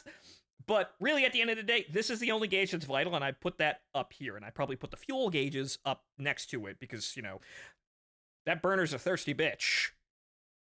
I mean, hell, I don't even, the engine pressure, I don't even use this. You're supposed to adjust this for takeoff, as we did in the tutorial. I don't even use this. We just put the brakes down, accelerate to full, turn the burner on, wait until the burner kicks up, then we start moving, release the brakes, and then take off. That's somewhat incorrect and not exactly super duper precise, and probably hell on the brakes too. But you don't need this either. So, also Caspian, it tells you in the tutorial what this does. And also, yes, if you're talking about my grandfather, yes, haha. By the way, this is the 20th Tactical Fighter Wing Library. This is his squadron. He was under the 20th A&E. Probably touched this aircraft with his own hands. Non-zero chance. So, okay, so we know that. Let's try and get the snake eyes and see if that aim point still works. I am proud to say that I did not play the tutorial. Sir, play the damn tutorial, learn how to fly the damn plane before you come in here and fuck around with it. Granted, I was fucking around fighting the MiG before I did the tutorials too, but do the fucking tutorials. They've got interesting, you know, little, you know, tidbits here. Like, for example, in the startup tutorial, I read the flight manual, the actual flight manual for the F-100. The flight manual says, once the engine startup is moved to idle, don't touch the throttle at all, because if you accidentally move the throttle around, you'll release more fuel into the engine as it's starting up, and if you try and, like, very quickly move it back to idle, you might cause an engine fire. So you're not supposed to touch the throttle at all while the engine's starting up, right after ignition. So, you know, as you advance it to idle as the engine spools up, you're not supposed to touch it. But according to the tutorial, once the engine reaches about 40% RPM and the DC generator comes on, what you could do is you could very slowly advance the throttle up to about 70%, and that will jumpstart the AC generator to have it come on faster, so you can speed up your startup procedure like that. You learn things. Plus, they're humorous. Go look at the radio navigation tutorial. It's actually rather funny what they've done. But stick around, because I've taken some lessons for that. We're going to be doing something rather interesting. We're going to be doing a basic bomb run mission, which is why we're doing so much testing here to figure out exactly what ordnance we're bringing. But I did put some jokes in there. So, okay, so let's try the Jesus nut, as it were, on the site.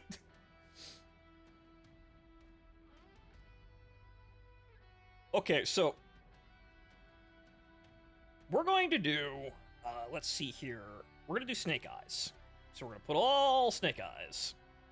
That's a 1,000-pound snake eye, but we want 750. Or, no, the 500 snake eye. That's a 1,000-pound bomb. Right, okay. Okay, bomb. Okay, snake eyes.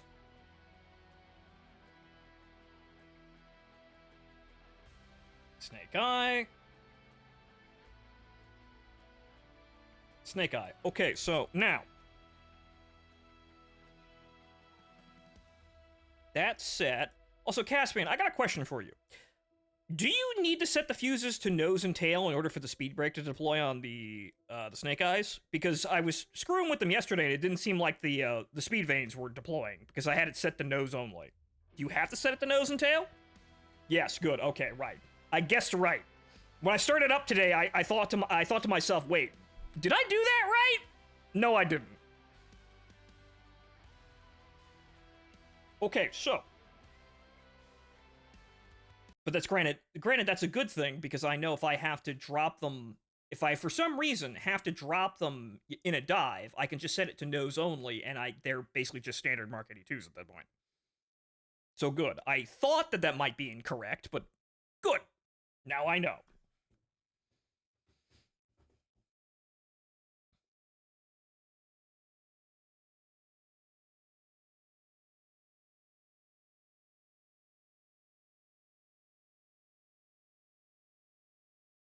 I'm sure the Holy Screw will not disappoint. It's going to be really funny if that winds up actually being like your best friend for level strikes, like with the Mark 82s. So this is going to be funny. It'd be funny if I actually figured this out here and everybody now knows about the Jesus nut. Or the Jesus screw, as it were.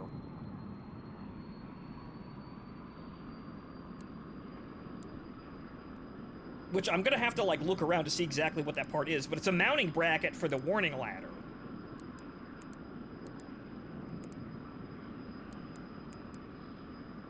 Okay, stabilize there.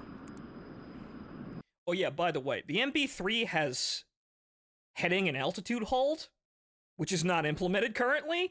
I can't fucking wait till that's implemented so I don't have to start the engine like this and force it to, to fine-tune the pitch every time I air start like this. My God, give me the thing my grandfather worked on. Also, give me the nuclear toss bombing option. I'm not sure if that works with conventional ordnance, but I know that the plane could do that. But okay, right. Okay, so that's seemingly steady here. So what we're going to do is unpause the game. Okay, we're going to go to manual, and then we're going to go nose and tail, right? Okay. Bombs. Okay, we're going to release all 10 bombs. We're going to set the interval, ripple single. Then again, that might be all right. Gonna leave the drop interval where it is. I'm not sure about that yet. We don't need to use that! That is now completely unnecessary!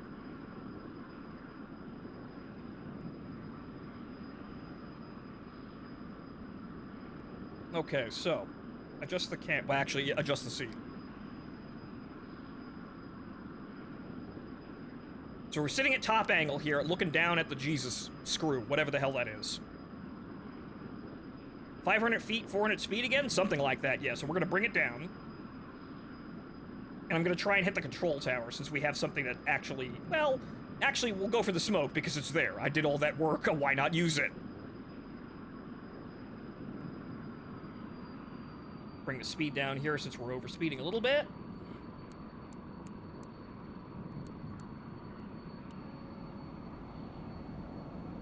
Drop the air brake, but oh, Jesus, that down pitch. Bring it up, throttle up. Should be able to keep it right there. Oh, accelerating a little bit. That's close enough. I think treetop level about here is correct, so we're going to hold this until we hit the target. Okay, we're going for the blue smoke, and then we're going to pause the game as soon as I start releasing the bombs. Okay.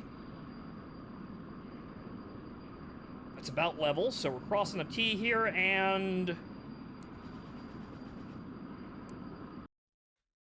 Okay. What do you got for us, Jesus? No. Those... They look like they're on target. They're a little bit long, though. Yeah, those are long. Okay. They also didn't deploy. Sir, where is the kaboom?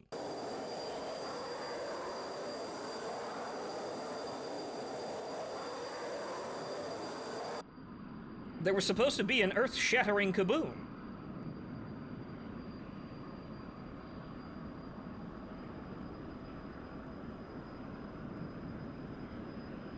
I used the exact same settings and they deployed. That's really weird. Well, the vanes deployed, the bombs hit the ground, it didn't go off, so...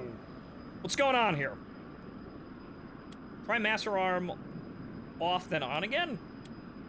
Well, I'm putting the guns on. Maybe that was it. Maybe. I have to put the guns on. Maybe that's actually master arm? Try it again.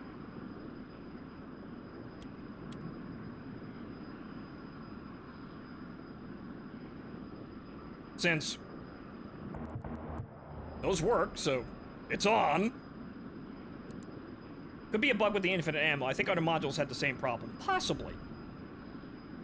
What actually qualifies as master arm in the Saber? I'm assuming it's like the gun selector? That doesn't have a bomb mode, though.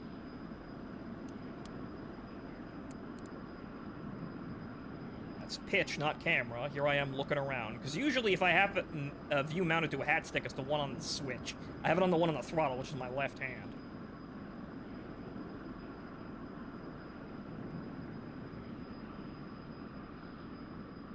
Check fusing.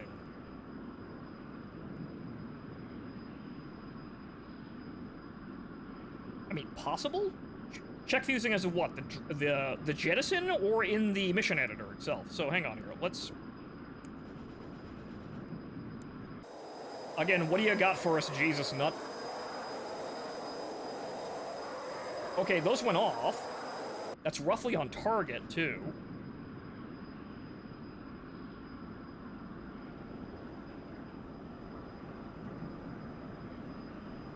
I think he meant the mission editor. Yeah, it might be that that's too low for them to arm.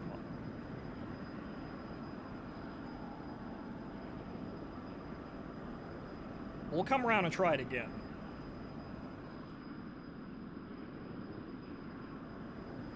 Okay, I think I hit the dampener button. I think. It's on the other side of the sick. The smoke has disappeared anyway, so what the fuck am I guiding on? Okay, so there's the dampeners. Okay, armament control panel on the left side of the console in the cockpit. All right, so what are we talking about here? Armament selection. Okay, you have to set the norm. They're good. I'm not sure if I adjusted that, but these are all, an air start, these are all are automatically armed. So this thing, so yeah, no, they're armed.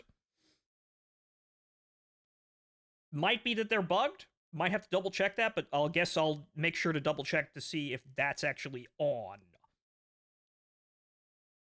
Might have to be done before takeoff. That's the thing, though. It's on now, so I'm not exactly sure if that changed. Don't know. But I noticed the bombs were failing to actually detonate when I was dropping them yesterday, and I kind of, like pulled up a little higher, came in a little bit higher, and then everything seemed to work out. There we go. Okay, so let's try this again.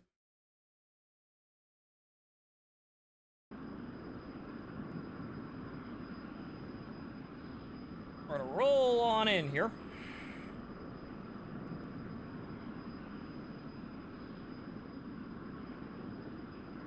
pitching up a little bit, but... Well, I know those went over the target, but they've got braking vanes, so... Yeah, no. You see, they're hitting the ground and they're being deleted, so we just saw them go off, so I guess that's too low.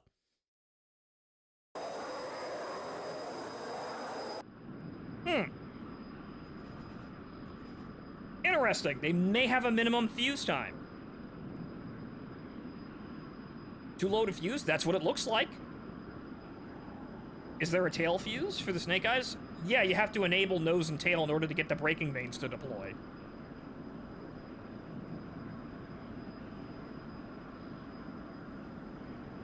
So, they're deploying?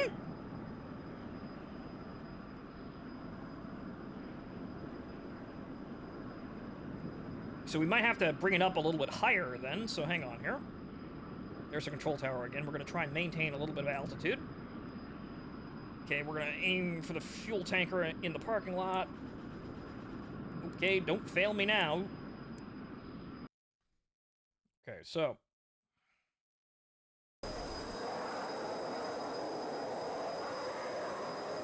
Oh, those were just right under me then. Okay, so there wasn't any... Like, obviously, yes, they're fucking retarded bombs.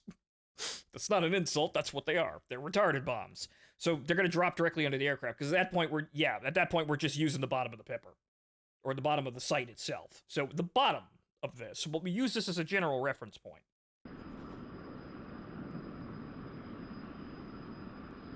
Since we don't really have to do anything with the site then,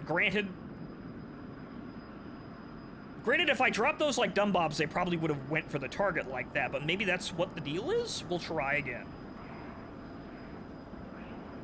But then again, really, with these things, you kind of just hit it as soon as you pass over it.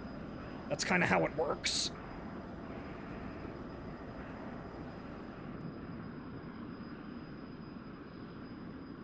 Okay, steady, steady. Well, actually, that's not the control tower. That's... one of the radars, one of the crash carts is on fire down there.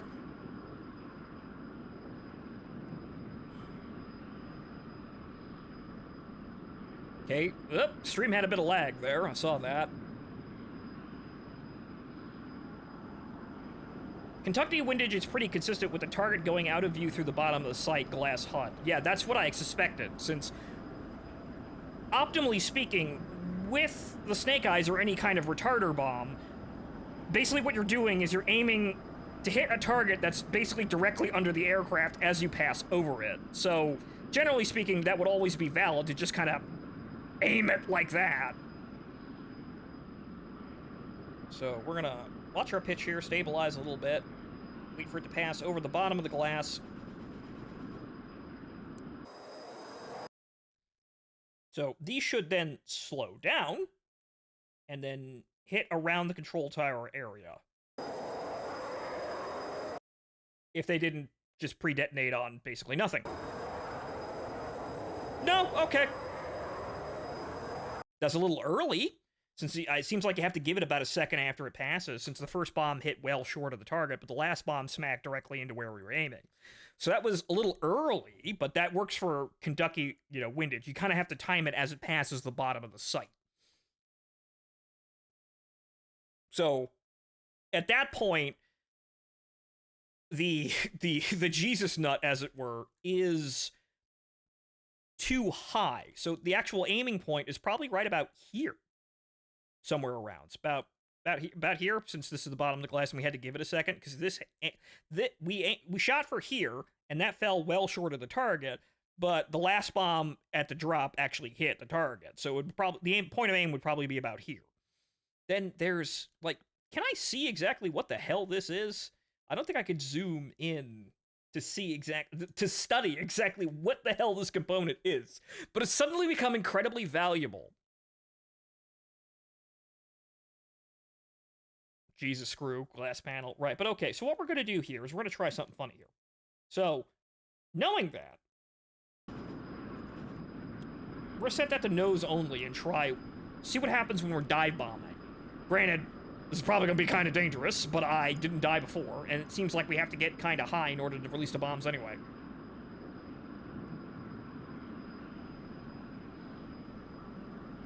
Isn't it the gun camera? Actually, yeah, no, that is the gun camera. Right, no, that is the gun camera. It's just kind of sitting there looking behind it. So the gun camera. Aim using the gun camera. What, do you mean like looking through it? No, I mean like looking at it. Like physically aiming the rectangle at things. It works. Trust me. Super Saber Pro verified. Okay, so we're gonna bring it around. Now, might be kind of dangerous. However, knowing what I just did, it might actually function perfectly fine. Okay, so trim the aircraft a little bit here. Man, this is gonna be sketchy as fuck. But okay, so what we're gonna do is we're gonna do this, and then we're gonna aim the good old Jesus nut at it. Too low to fuse.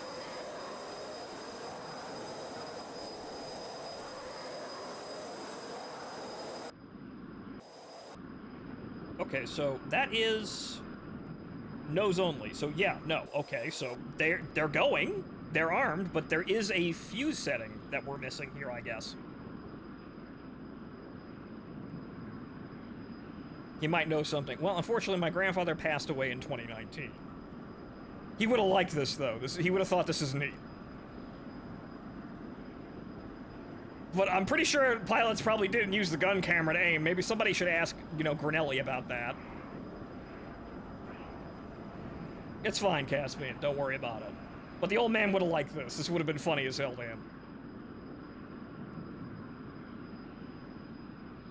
Okay, so we're gonna try and not slam directly into the ground. Okay, that looks about high enough.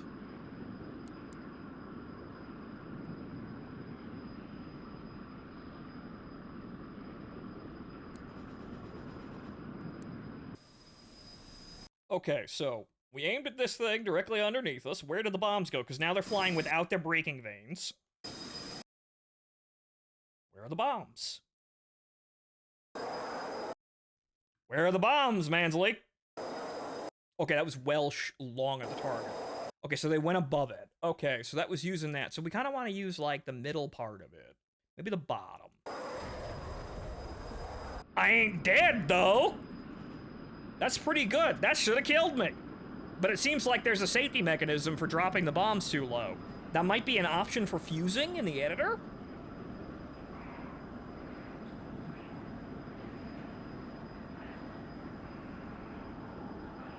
How to fly or loving the attention and detail the game has. Well, see, a funny story he told me about F-100 pilots is that they would have, like, gunnery practice at, you know, at Wethersfield, where he was stationed. So basically what they had is they had a Canberra bomber, and they'd use it as a target tower. And what he'd say is that the F-100 pilots would go up, they go after the target tower, and they'd come back, and they wouldn't have fucking hit anything. They could never hit anything. But what do you know? I'm one of the idiots that can't hit anything.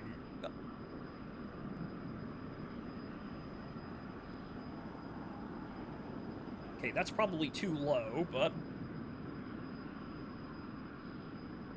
Okay, so what we're gonna do is we're gonna aim... Not for that bus, because we're not gonna hit it. Okay, we'll come back around and get something on the field so I can get a better test of it. See, there must be a minimum altitude for drop, but I don't know what it could possibly be.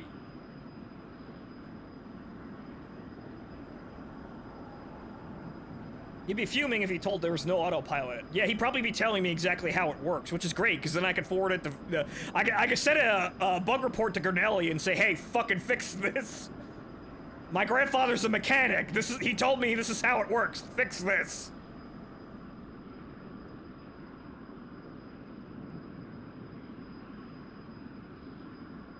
Okay, so... Well, in that case, it would have been long. So, what we want to do is just about... There.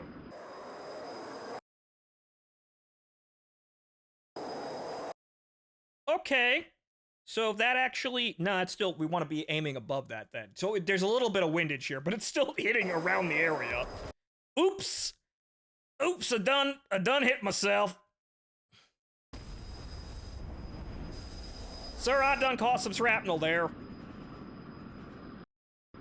I'm not invincible, but I have infinite ammo, but whoop, oh no, I done peppered the aircraft. That's why you don't do that. But okay, so that's funny as hell. That's why we do high drags. Yes, that's exactly why you do that. But hold on here. Knowing this, let's see if we can game this here. So, let me bring the zoom back out here. Nose and tail, and then we're gonna aim with the bottom screw of the gun camera. Right about here, we're gonna guesstimate it.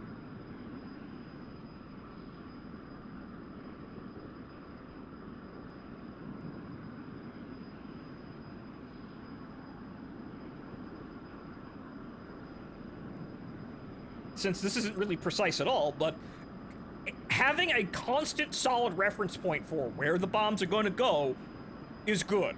And hell, if we want to use the dispensers now, we know the easiest fucking cheating way to do things. And as my grandfather once said, cheat like hell.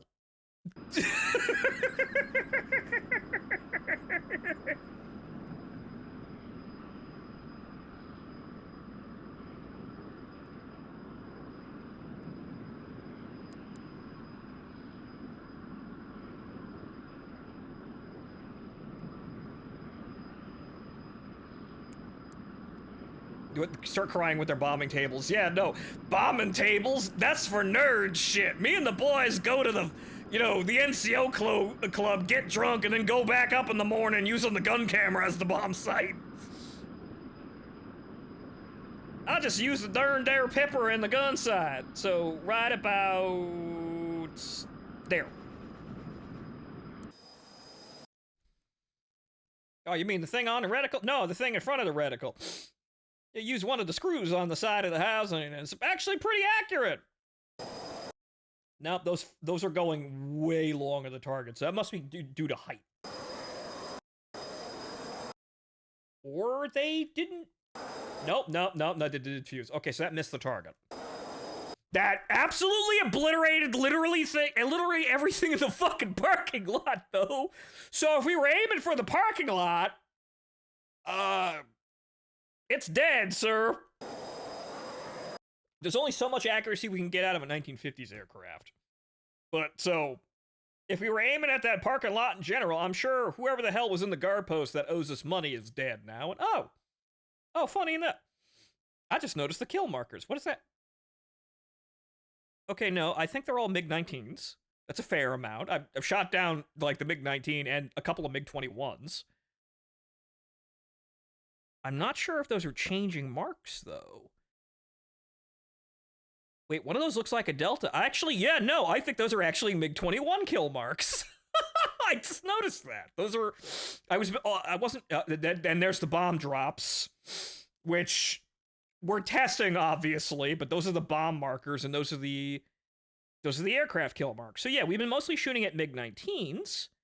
I'm not exactly sure how accurate those are in terms of, like, what number they represent, but I do believe I can't... Actually, you know what? I can zoom in. Hang on here. It's... whatchamacallit? It's... Shift F2? No, it's Control F2. Okay, no, Alt F2. Right, to zoom in, right. Okay, and then it's right Control Star. Okay, no, they're all... Well, that's actually funny. Some of them are farmers. I haven't actually shot down any MiG-15s, though. That's strange.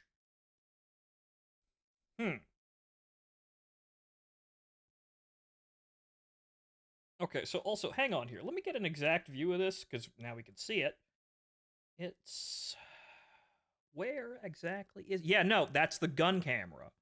So that's what we're using to aim there. That's the gun camera looking forward to the sight. So we're using the screws on the side of the gun camera to actually aim that in. And that seems to work totally fine with the bomblet dispensers.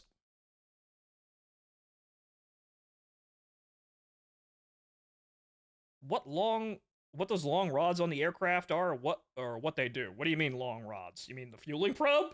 Well, let me zoom out here.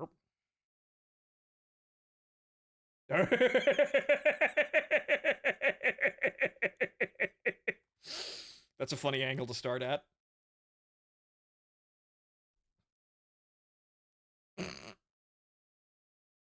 Right, okay, so... Ooh. Cinematic. Print screen. Ooh. Promotional material. Ooh. The tip one and the one on the wing. Live reaction, live Super Saber reaction phase. Right, so this rod over here, that's the refueling boom. We use that for mid-air refueling. This thing on the front is the pitot boom. That's how we measure airspeed. I believe we have a reserve pitot boom somewhere around here. I can't remember exactly what it is, but that's the main pitot boom. So that's how the whatchamacallit, the airspeed indicator tells what airspeed we're going. Charging my laser. Okay, hang on here. Let me see if I can. Let me see if I can. See if I can. Since now we're doing the stupid thing, so right control, zoom in a bit. Let me see if we can get a good face here. Live Super Saber reaction. Oh, hey, the pilot's even looking at us. Yeah, there's your image, folks. But then again, I need to get out of the way, so hang on here. Okay, so, Alt F4. No, not Alt F4. So hang on here. Let me just duck out of the way so we can enjoy the comedy at the moment. Wait. Moved a little bit.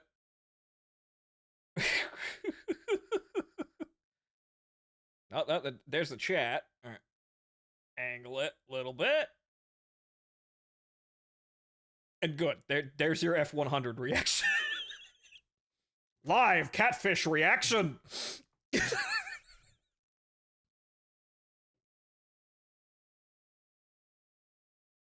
Okay. So now that we're done with that frivolity.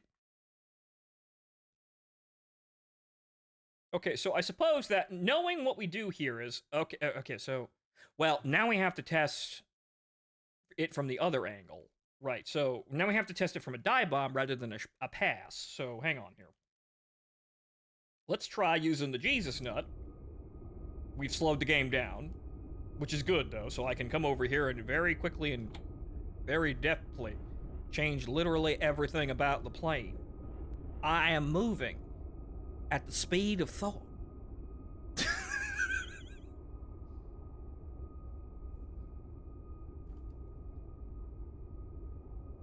Okay, so it is... Okay, no, that's... Okay, good, that's normal speed. Okay, so now we gotta test the reliability of the Jesus screw in a diving attack, which...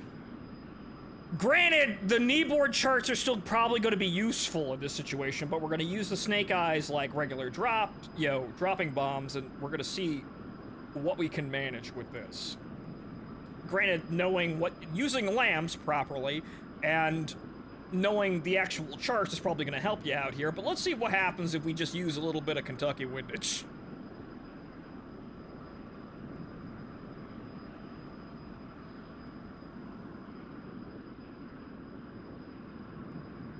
Although, right, we have to do, right, in order to reset the view. Okay, so let's try and hit the building. Or actually, you know what, let's try and hit that intersection. So, we're gonna come over here a little bit. Well, zoom out a tad. That's how you get the awesome cinematic camera. Like that. Ooh, look at me. I'm bombing civilian traffic. I'm an American and I don't care. Okay, those were very long at the target.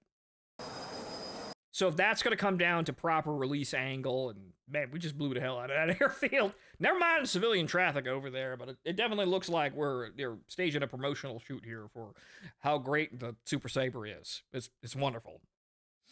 That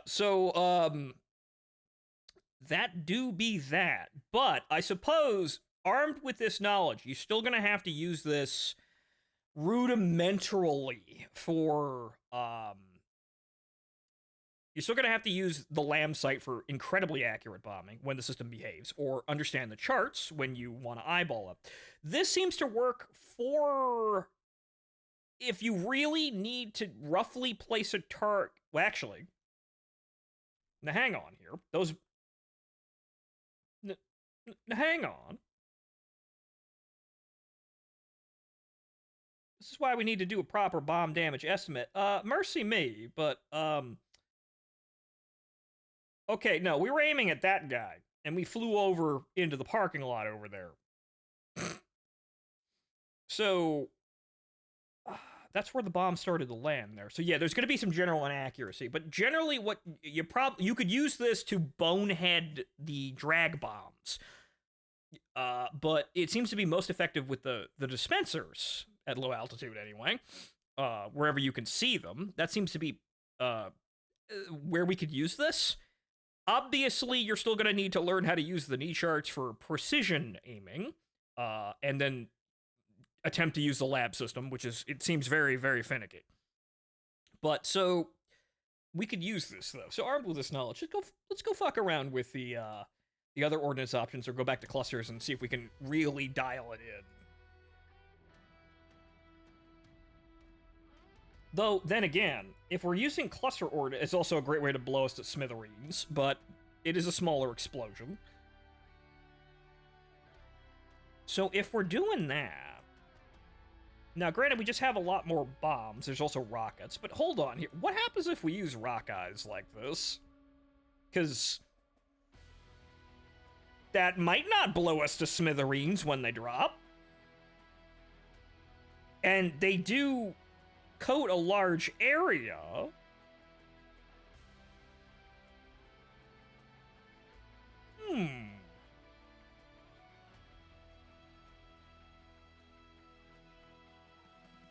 Oh, so that's what that is. Right, so... let's see if it shows. Right, no. So the sad eyes are HE frag. This is heat bomblets, so this is specifically for anti-armor. I think these have a little bit more bang to them. The rock eye is also considerably heavier, so I think these are just larger projectiles or submunitions as a whole. I'm not terribly well-versed in the difference between the sad eye and the rock eye. Okay, so is there a way to, like, set this? No! I didn't want to do that. But hold on here, since that did that.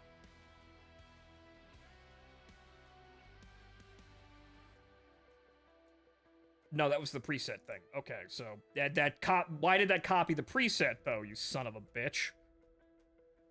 Okay, we'll just take this, because that's basically it. We don't really need the extra ones. We have the fuel tanks, though. Just in case we need them, we probably won't. We'll just take this one.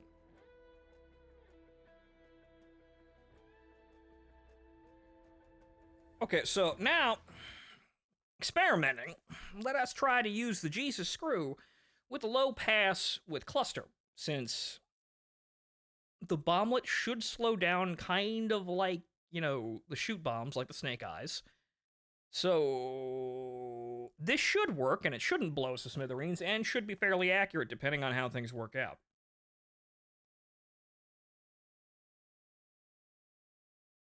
Granted, again, dive bombing with precision is probably not this thing's strong suit, but again, if you can't for some reason, if you don't have time to look down, you need to drop the bombs now, the site's wrong, or the site's been disabled, God help you, or you don't have time to adjust the site to bomb mode or to set the mills in, you can kind of just use the gun camera, it seems. You might get the target if you drop enough bombs.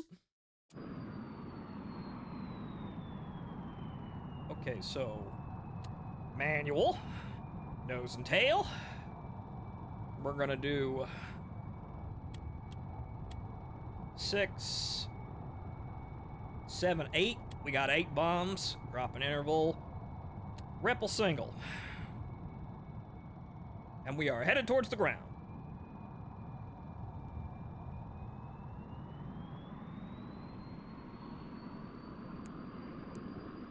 Though granted, if we adjust the seat,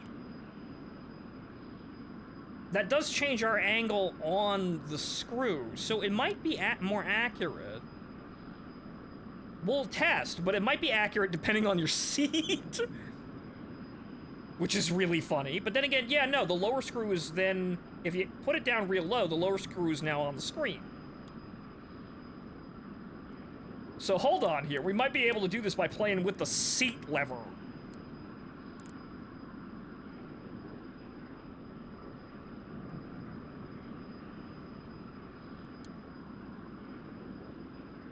since that changes your angle on what we're doing here, or how you're looking at the target. So,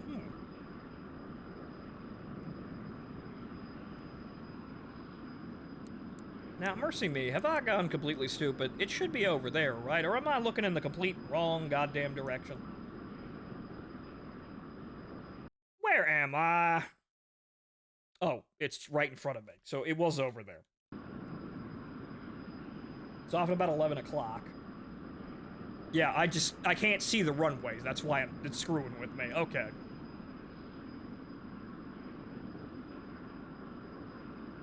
Okay, so now we're gonna try and stabilize the aircraft a bit.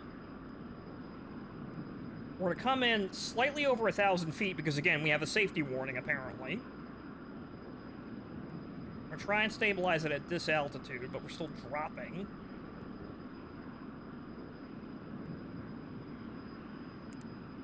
I want to look down, but then again, we're using the Jesus screw.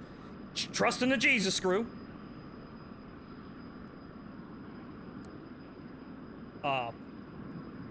Bombs. Hello, bombs. What's wrong now? Oh. Did I not set it to bombs? I didn't set it to bombs. Right. I set it to manual, but I didn't set the stores to bombs. Oops! Well, that gives us time for another pass, I guess.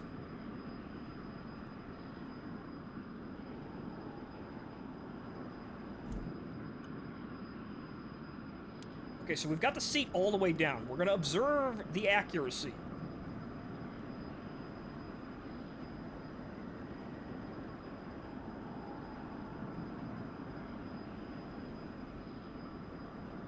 Okay, there's the smoke. We're under 100 feet, which is going to be bad. I'm not going to be able to get this on the target. Actually, let's...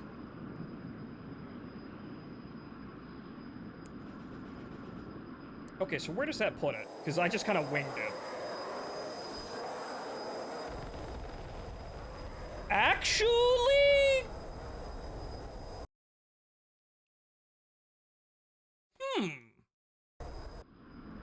That's still in the general vicinity of on the target.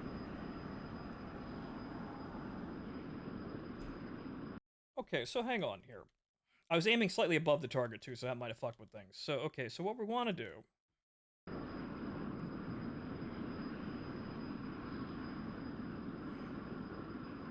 We're extend the release interval so that we kind of coat the whole area.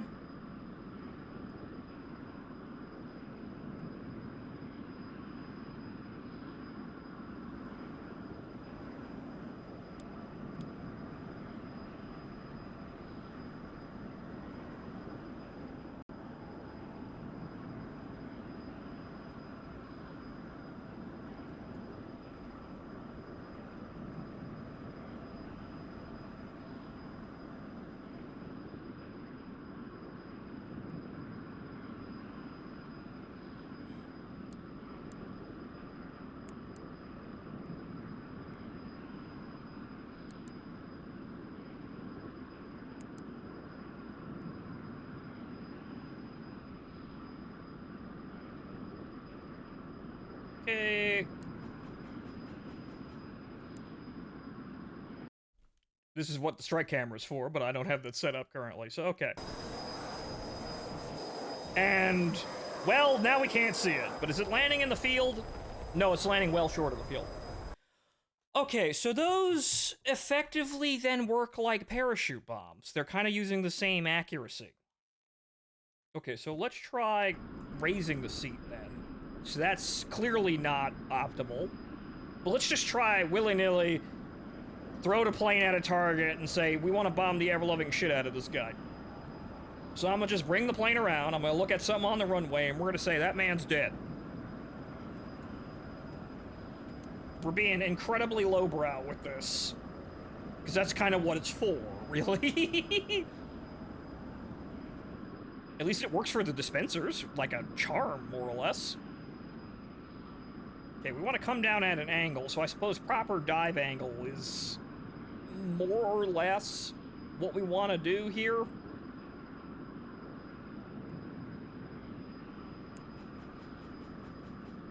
That is just, we fucking winged it.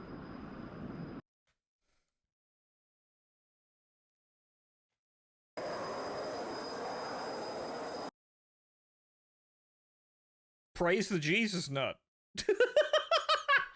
Mercy me! That man's dead! All praise the Jesus screw! That seems to work. Granted, that was like a 10-degree dive? I just kind of did that entirely on feeling, so... Okay, so what do we got here? Are these marked? That's 30 degrees. So 30, 25, 20, 15, 10. Yeah, it's about a 10-degree dive. So yeah, about 5-10 degrees, and the seat's all the way up. Use the Jesus nut. Let's try it again, just to make sure we're actually working it properly here, but that actually seems to really work, and we've given ourselves a really easy way to hit things without having to do it. Man, Grinelli is going to be pissed off at us for what the shit we're doing.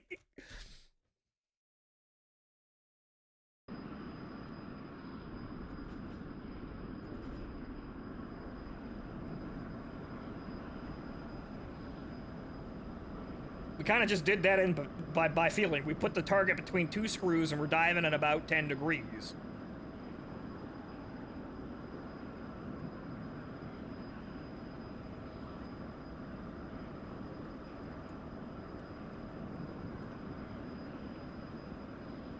Okay, I turned really goddamn early, but okay, so let's see here. We've got, yeah, that's about another 10-degree dive here. We're gonna aim for that dugout. About there.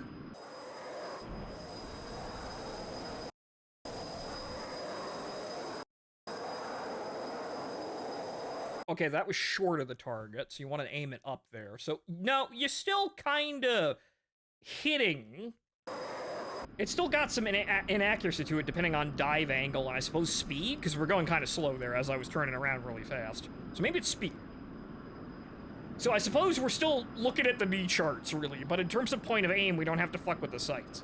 At that point, all you need to know is the drop angles, you know, the speed, and the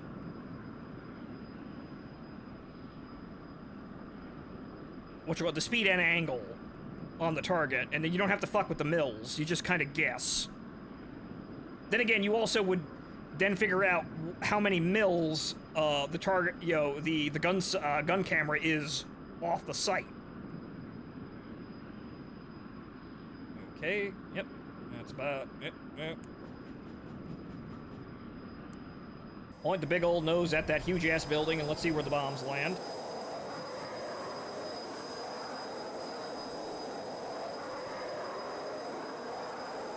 Completely short.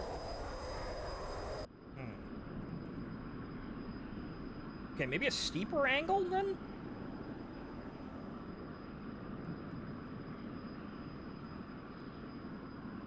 A lot of herking and jerking around in my part. Sorry about that. Unprofessional. So, yeah, those are off. Okay. The dampeners are off.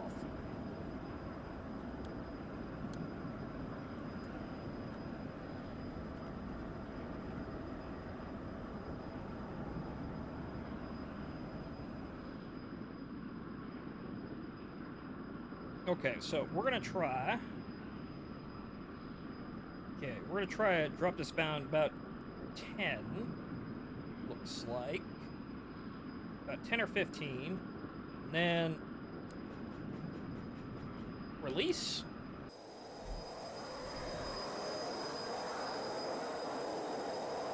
Okay, that's on.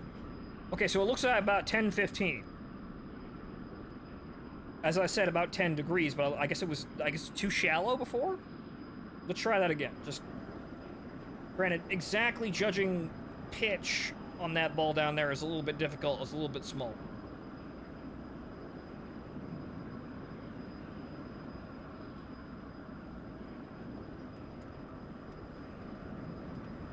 speed's gonna play a part in this, but okay, we're coming in. Okay, that's really, really bad. Okay. Okay, that's about the target. We're gonna aim for that dugout right there.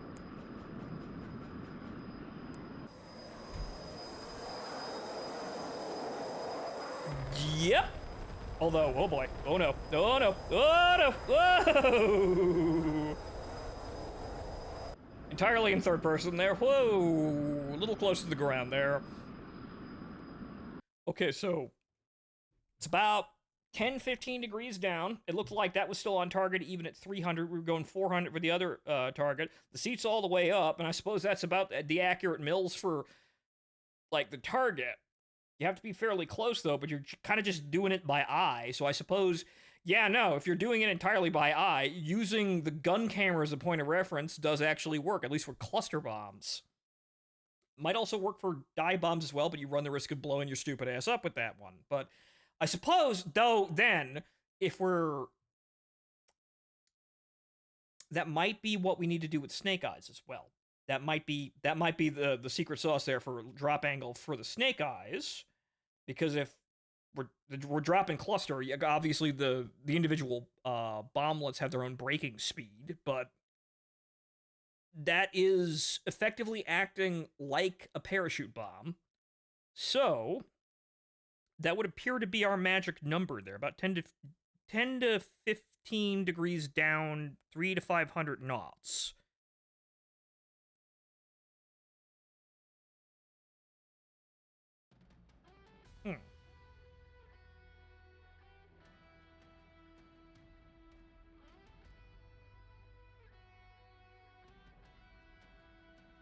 I suppose we'll try it again. So that's the snake out loadout. Okay.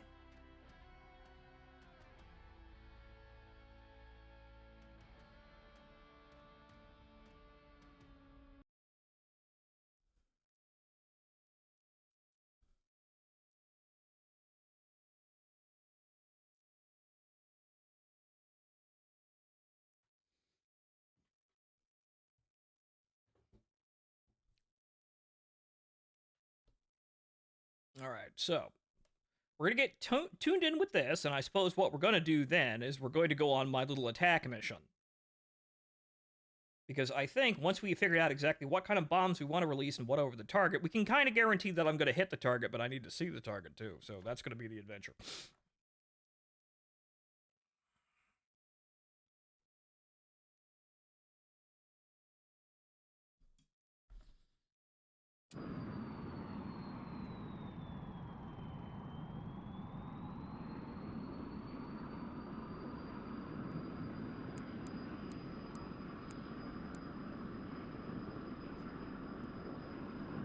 So, manual. Nose and tail, yeah, we're going to be doing it like that. Bombs.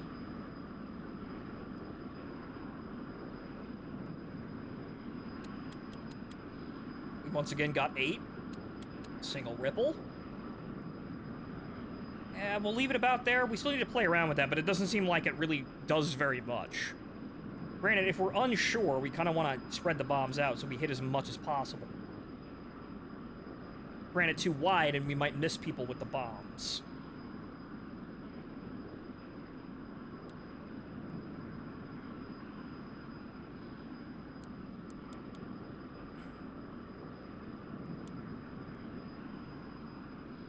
There's the smoke.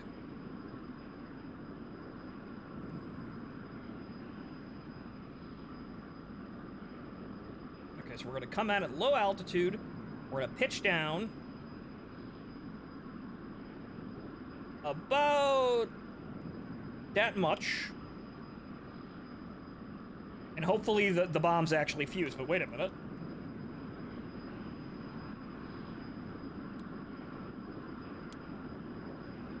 Good. So I fuse them on, just in case they don't come on properly.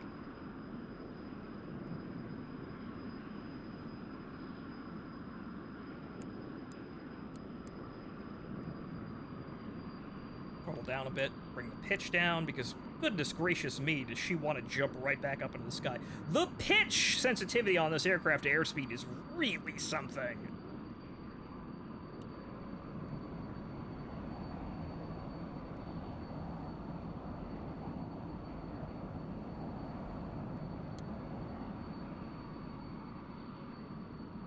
Okay, we're going to keep it about there.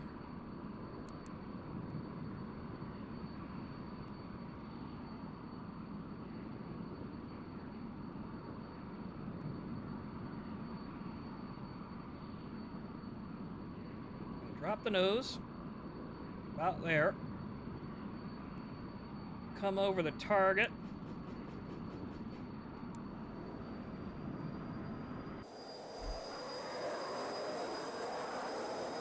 Okay, so that was short. Though granted, we are using parachute bombs. So you probably want a wider angle for that?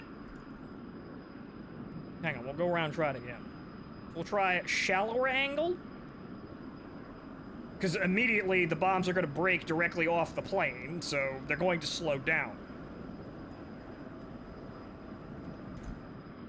Dampeners.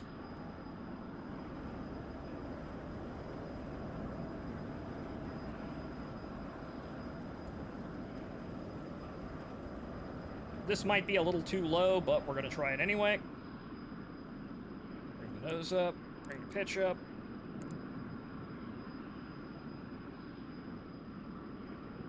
Stabilize.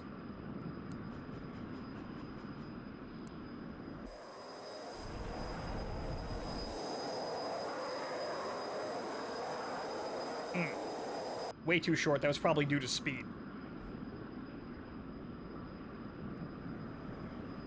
Okay, so I suppose if we're making an attack run like that, we're gonna have to just come in fast and low. But then again, I suppose at that point, the bomb dispensers are probably better. But then again, we won't be destroying structures with those.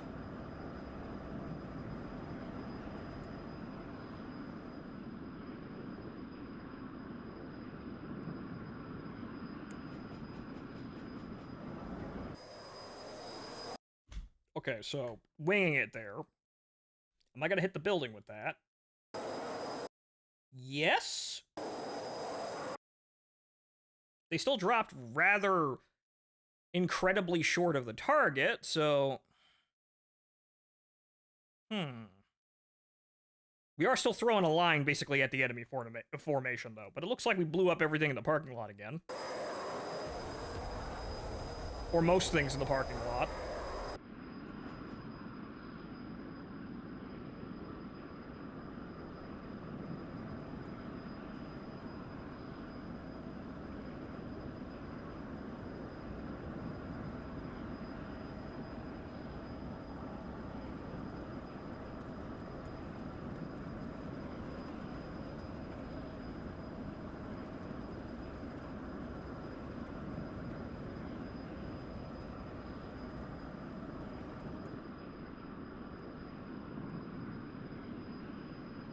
So,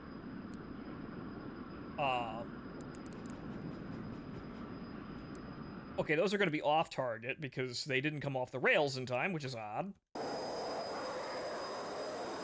They still hit the building, though, so,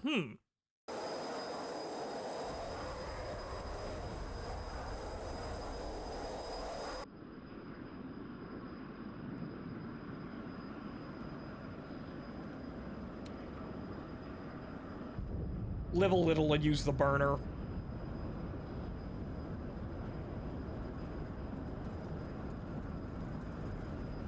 That parking lot.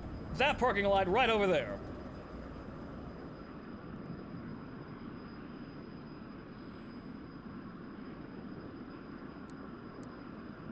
Okay, that's an acceptable angle, it looks like, so we're gonna...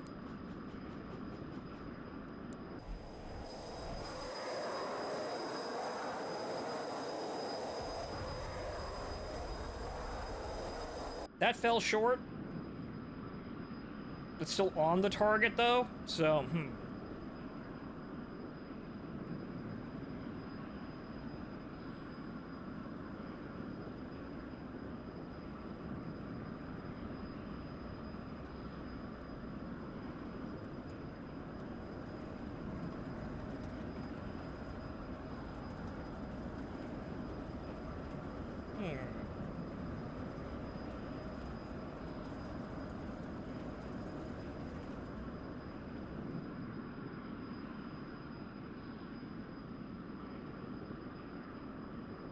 Okay, so...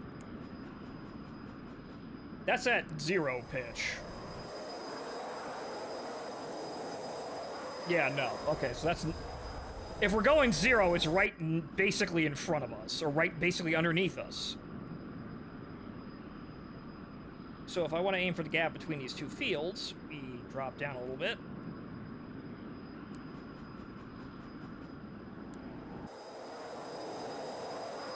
Yeah, okay. Most of those landed short of the target, but I kind of just waved it around in the area.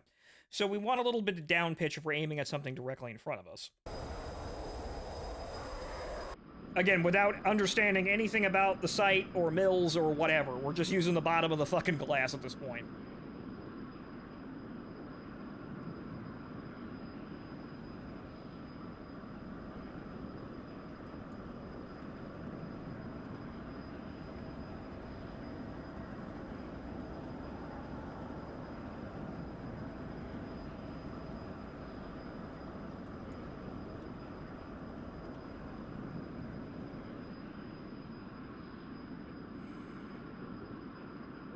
Well, the whole building's burning down.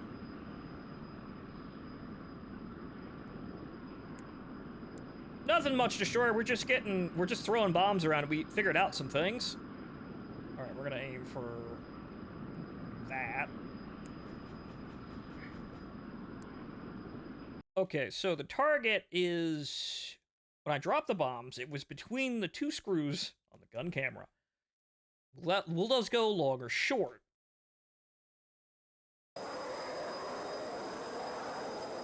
Well, they hit, but those were mostly short.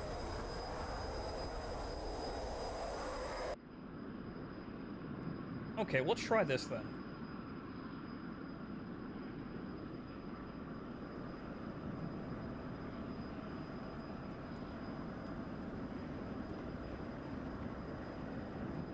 Granted, if we try and loft a bomb that has a drag chute, it's probably going to fall even shorter.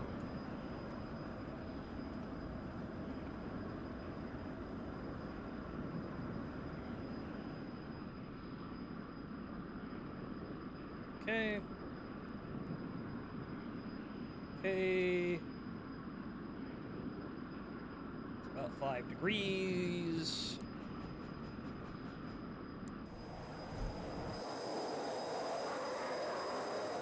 Okay, that's a hit.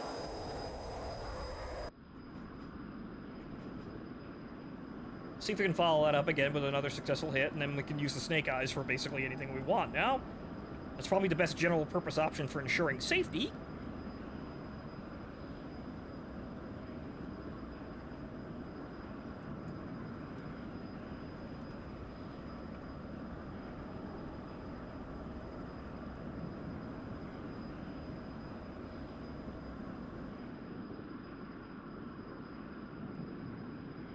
Okay, up a little.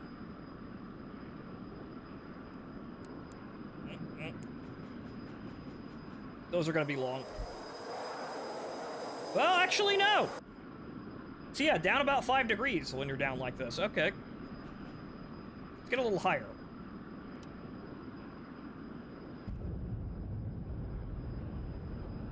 We're probably going to have to come down at a sharper angle, but yeah, no. So yeah, we're using more or less just the gun camera and the bottom of the glass to aim at this point at low level if we're making passes like that.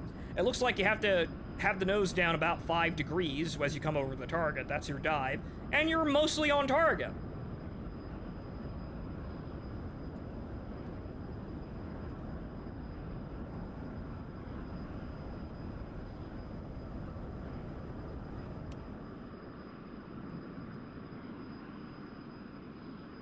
Okay, we'll try...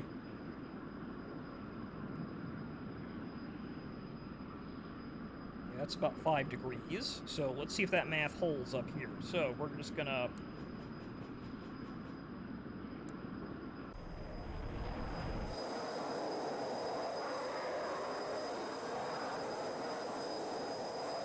No, those just drop straight down. Okay, so that math only works for low-end passes. Granted, if we're dive bombing, then that probably would have worked. So hang on here. nose only. Since we basically have... Right, sorry. Gotta remember exactly which fucking hat stick is my camera. Since we basically have the best of both worlds if we don't engage the nose fuse. Or don't engage the tail fuse.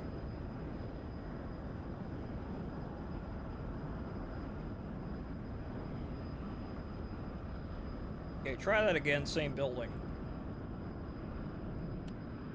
It's really high. At this point, we might as well be using the lab site, I guess. Now we're just doing it entirely by feeling.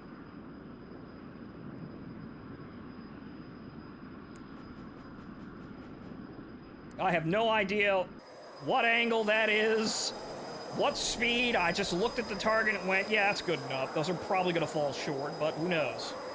Nope. Okay.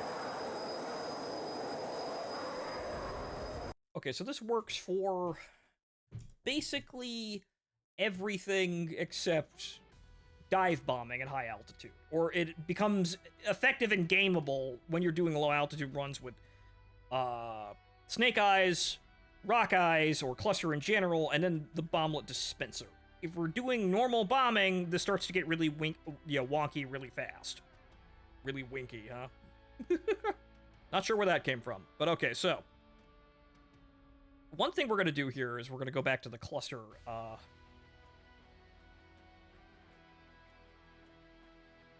Okay, I don't know what is 30, 40, or 140. I don't know what's going on there. So, what's the deal here?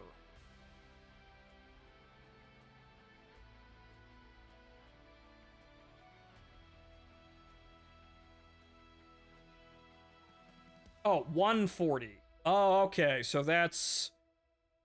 Oh. Okay, well, then what's the deal here? Are they, like, smaller bomblets? Like, what are we looking at here?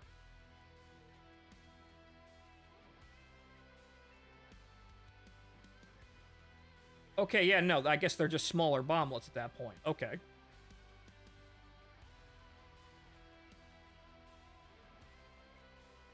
Okay, we'll try these and then see how they work in terms of effectiveness, I guess. But these are less bomblets.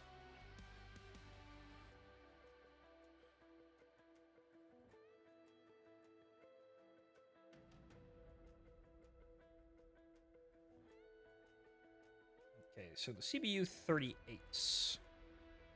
That's what we're using.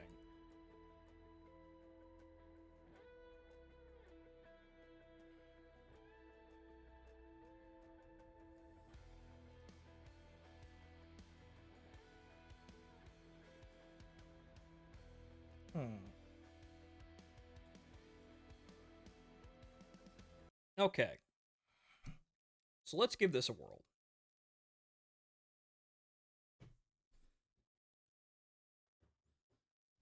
Or to people who do not understand any law, who here knows what MOU is? No, I don't know what that is. What are you talking about, sir?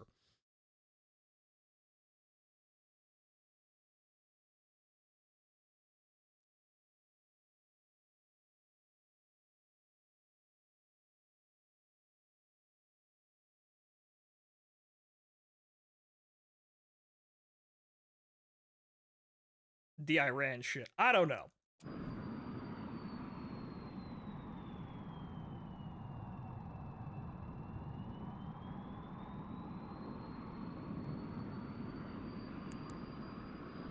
Okay, so manual, dispenser, make one pass with all of them, drop interval as short as possible, ripple single. This was ripple salvo at that point, really.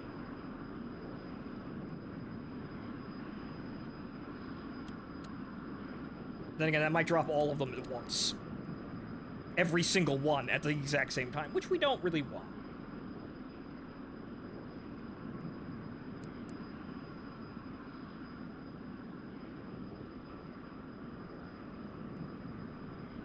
MOU is a soup brand and a city. Thank you, War.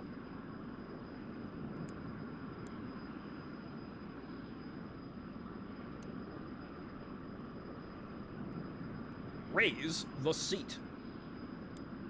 Feel the power.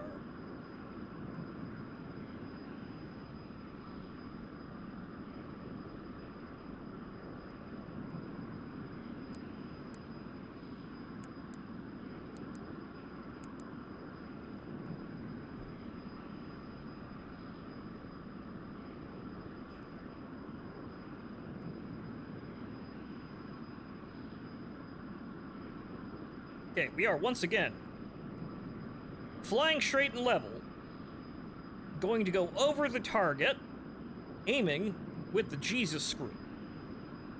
And we're going to see if that actually, you know, gets us to get our mark. We're gonna try and level out a little bit here, but I'm gonna try and drop it down to a 5 or 10 degree dive.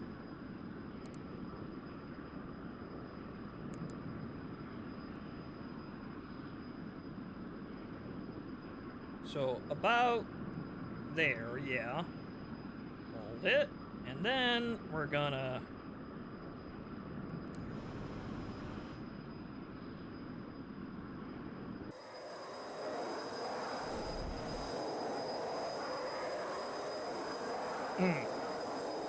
Okay, that's a much smaller area, and yeah, okay, so it needs to be... I guess that needs to be a sharper angle. So if we're gonna come at this at a line, then... yeah, we need to come in lower. Okay. Also, yeah, these are seemingly very small, and they're very concentrated, which... that's not what we're gonna be doing if we're doing this.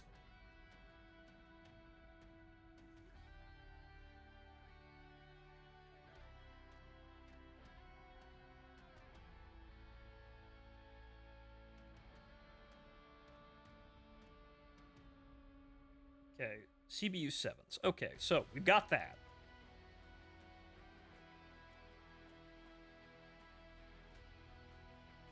We're gonna do this. I think we're gonna be using this strategy because it's funny. Using the CBU 7s on our bomb run mission, even though it's probably the easiest bonehead way of doing it, but we have discovered the easiest bonehead way of actually dropping shit over a large area. Granted, we could also use clusters or snake eyes, but we'll see about this. These seem funny. I kind of want to use these, but we may need more bang to take out everything in the area.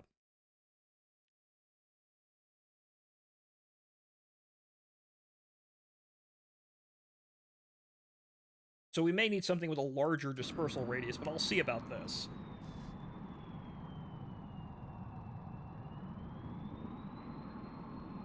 Uh-oh. Oh, no. Something about that throttling down she didn't like.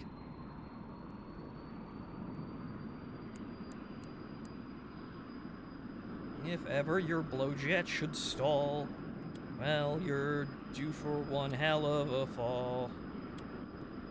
No lilies or violets for dead fighter pilots. Cheer up, me lad, bless them all.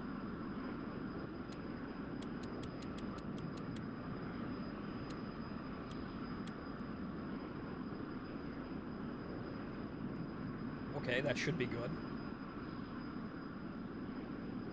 I'm gonna assume you cannot carry any air fuel bombs, right? We don't have napalm, and yeah, no, we don't have FAE bombs. Power! That's not what I wanted to press. FAEs would be hilarious, but unfortunately, yeah, I don't think the F-100 carried those. Or if I don't know what the designation would be if we did.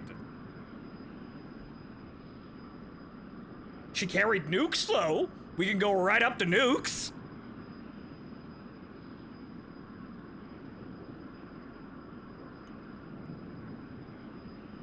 Okay, where is the smoke? There is the smoke. Okay.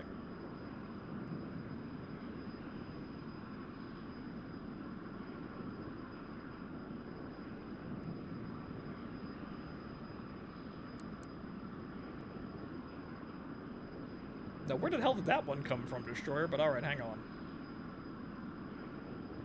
Okay, seats up. We're gonna try and come in level of the target.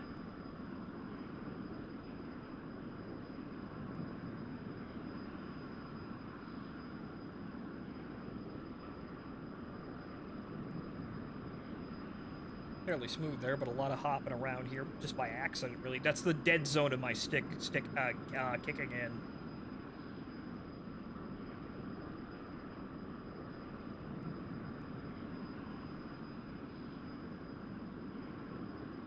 Okay, so what we're gonna do is we're gonna point the Jesus screw at the blue, and...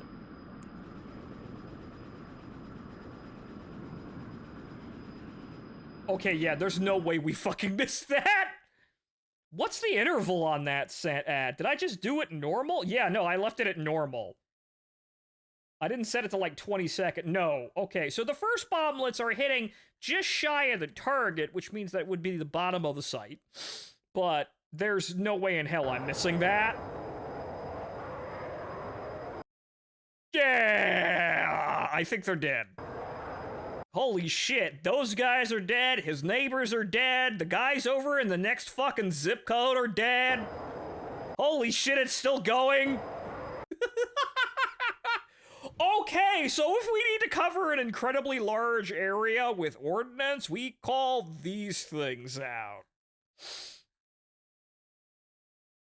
Interesting. Power, you're right. Jeremy Clarkson has prostate cancer. Ah, oh shit. Unfortunately, getting old catches up with you, but alright, so... I think they're dead. I'm not quite sure, but I think they're dead.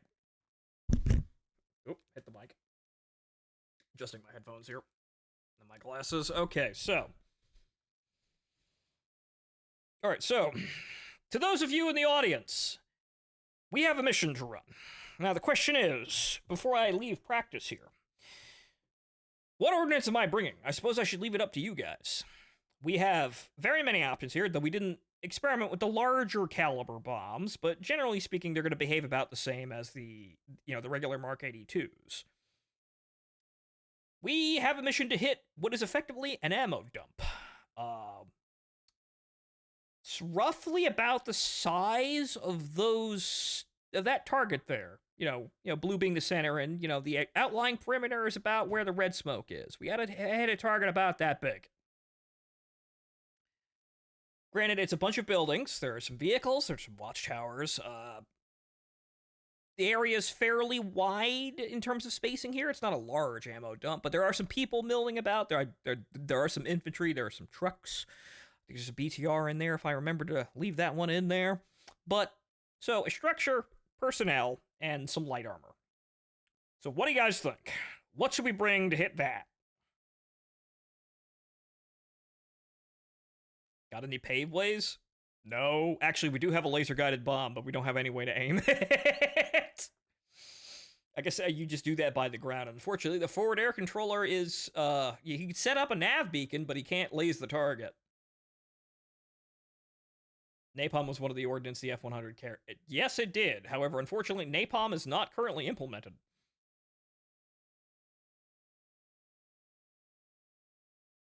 Okay, so guys, what do you think? Do we carry Snake Eyes? Do we carry Cluster? Do we carry these funny-ass dispensers? 500 kilograms? Do you want to do it with Snake Eyes?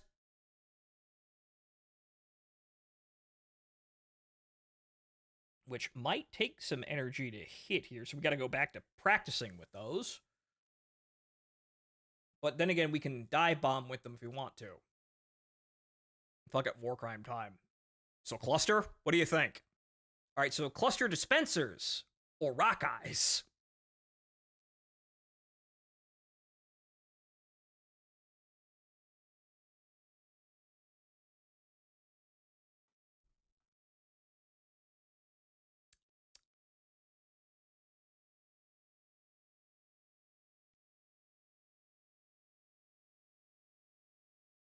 Come on.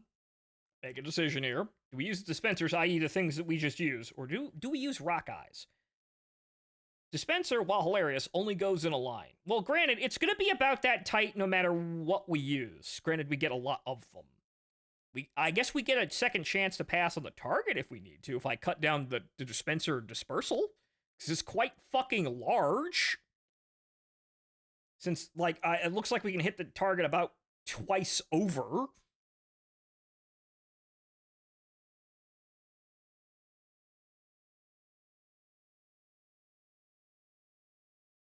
So the area for the Rockeye impacts is not that much bigger.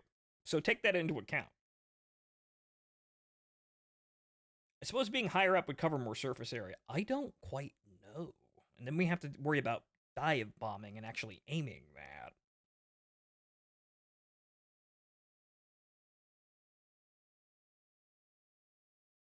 Cluster or the biggest bomb you got? Well, we got 1,000-pound bombs. We can see how those fall.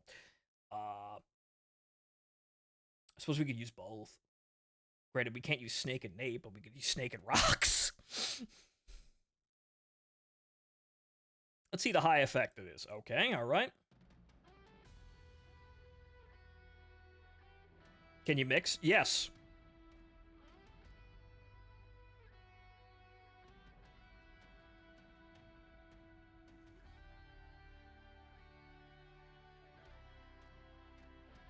So I believe 500s, these can't carry anything, but I suppose what we could do then is take the 1,000-pound bomb on the center rack.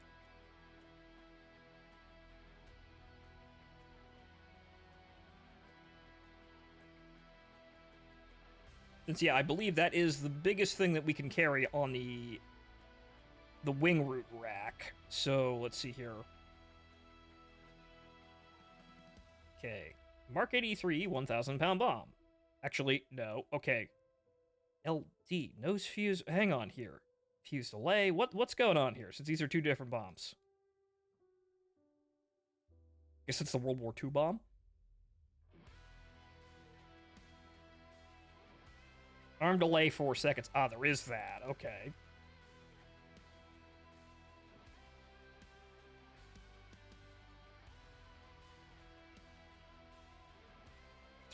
Oh, that has an arming speed. Okay,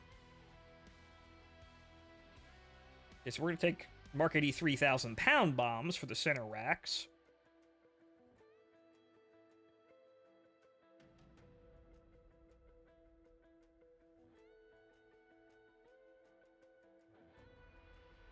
Okay, and then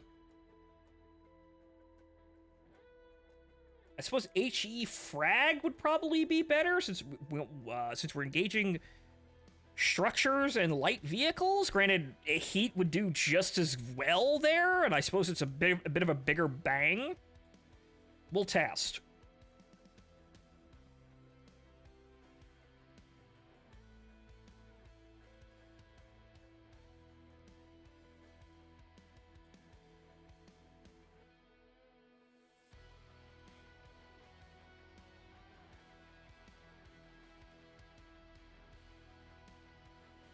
We're at 20 pounds on the higher points. No, we can carry up to 750. But okay, that's funny. Okay, 500-pound. Oh yeah, no, 750-pound general purpose bomb. I suppose we could do that. We could do cluster, and then on the outer pylons we could bring a cone bomb to kind of spread it out a bit.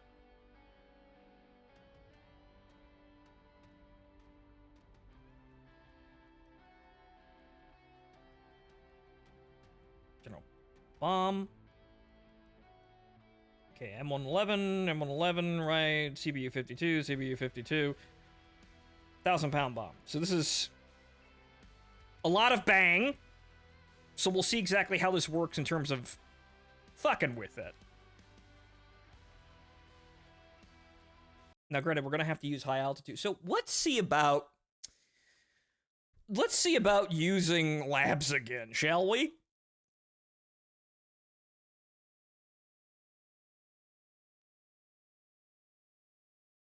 Since we have now decided that we're dive bombing, which, well, if we do it right, it'll work. It's at least accurate on the first run. I don't know about the second one, though.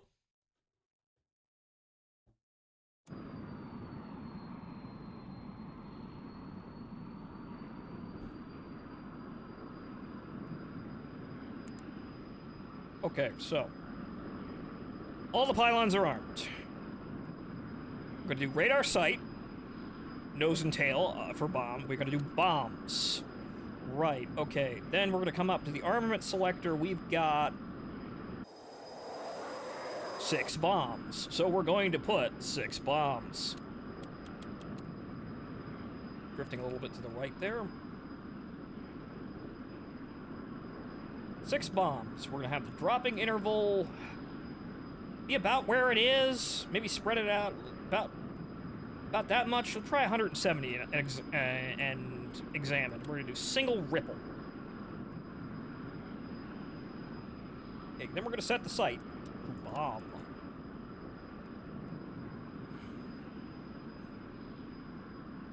Bring the nose down since we're stalling now. Thanks, pitch.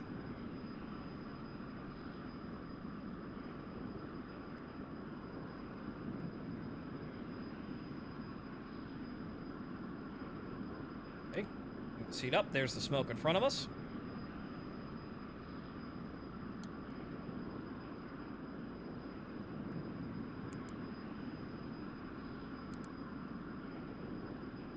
I unfortunately need to be looking down in order to see the target, though. So we're going to be slight descent.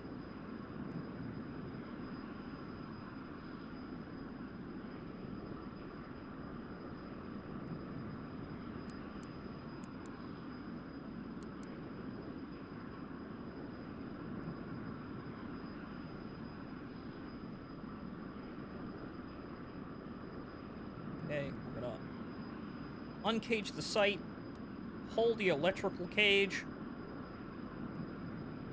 begin the run. Okay, get that on target, about. Release. Hold the pickle button. That might have been too much, but we'll see.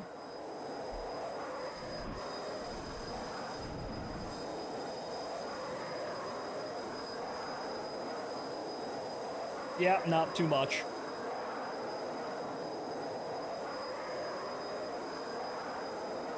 Granted, it looks like we got a solid thunk in there. Those bombs are hitting there. I guess the rudder movement was too much to break it, so that was just too much input then. Recage the sight.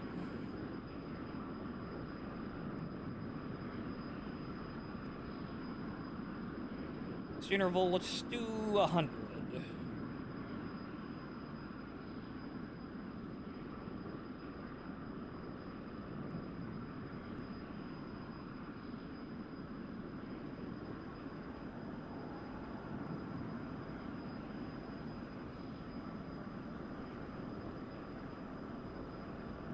Any machine gun rounds, or those ports for show? Oh, no, we have these.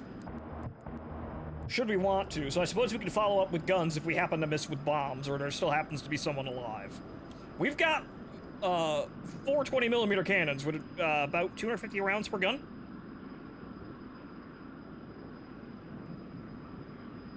Okay, so uncage the sight.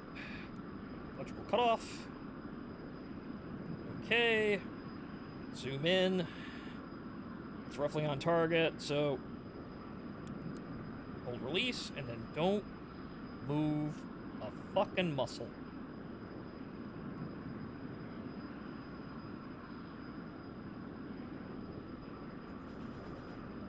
Okay.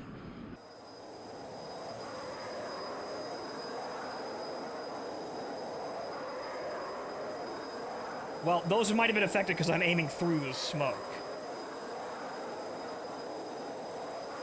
Because I was aiming up through the smoke, not directly at it, so that might have been the problem. Now, I was trying to look for the base, but I was unintentionally sliding up the column of smoke. So let's try something that's, well, I'm not going to have any problems hitting, or rather seeing exactly where it is. Where are the morons on the airfield again? Since this is what we're defaulting with. Okay, so there's the airfield. We'll come back around. We're gonna pretend this is our target, and we're gonna hit something where well, we're gonna go. We're going after that huge-ass building down there again, I guess. Now, let's try the control tower. That's small enough to you know, judge accuracy.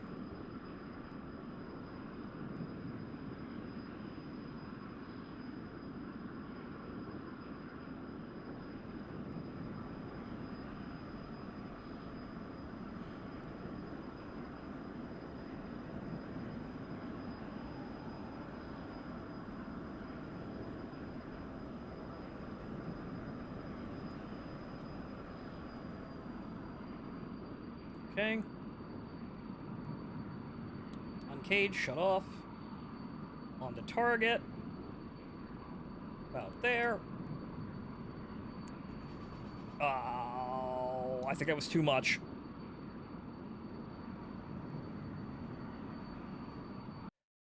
Alright, so where are those landing then?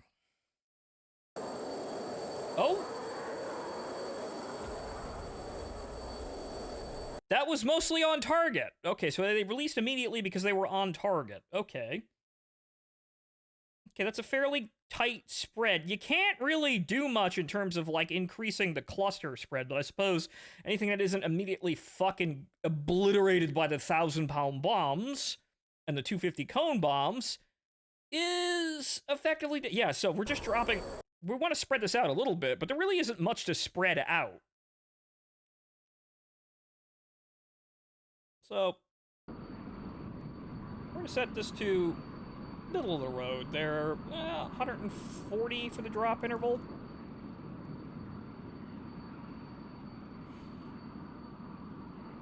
Go back up and around.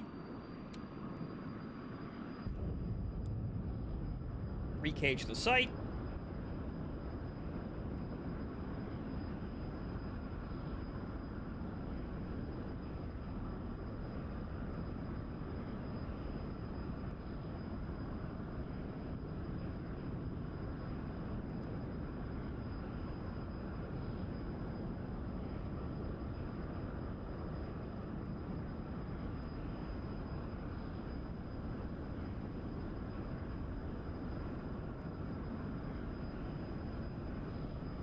Okay, so turn the burner off, and we're gonna aim for the center of the parking lot.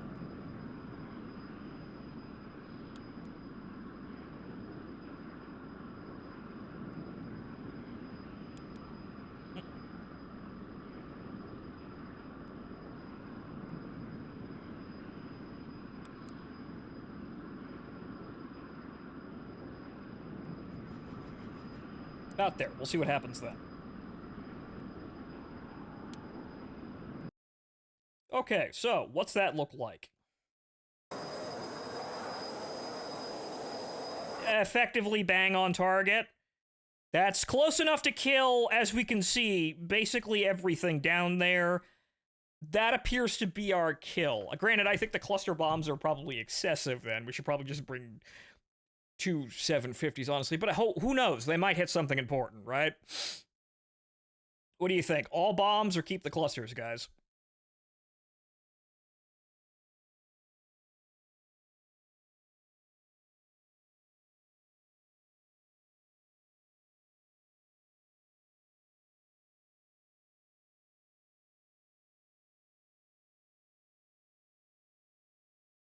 Anybody?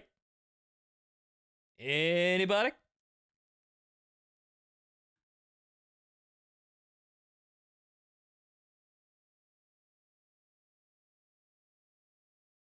It would appear that everyone is distracted. Keep 1,000, rest of cluster. Well, that'll cause load bearing problems. So I suppose we'll add more cluster. So we have to have at least 2 1,000-pound bombs.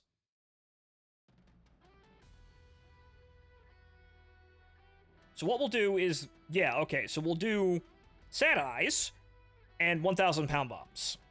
Okay. Now that we know that, let's get on with our mission. But first, let me get up and take a piss break real quick, because this is going to be a long one. We're going to be flying the whole mission. So we're going to take off, we're going to navigate to a target in bad weather, and we're going to hit the target, acquiring it visually without markers, and then we're going to fly home and land. And this should be the test of how much I know about this plane so far. So hopefully that bombing practice paid off. Be right back, though, folks.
All right, ladies and gentlemen, I am back. So, right, okay, so we actually have to go to the mission editor because I have to specify the loadout for my plane.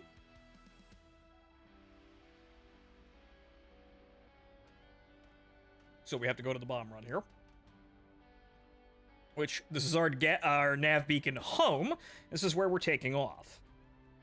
I will explain once we're in the air. Or rather, when we're on the tarmac. Okay, so what we have decided is 1,000-pound bombs and cluster. But our mission objective today is to hit what appears to be an ammo dump or some kind of troop concentration.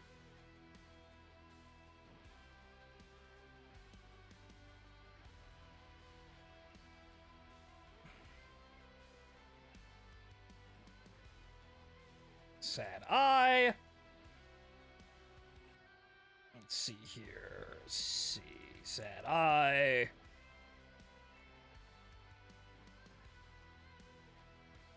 Eye and sad eye. So, okay, so these are correct. Market E3, 100-pound bombs. Market E3, 100-pound bombs. Good. And then all CBU 52s. So good. So HE. So I suppose what we're doing is we're cracking the center structure of the ammo dump, or rather the whatever structures are inside the ammo dump with the 1,000-pound bombs, and anything else gets sprayed with HE cluster. This seems acceptable. Okay, let us begin.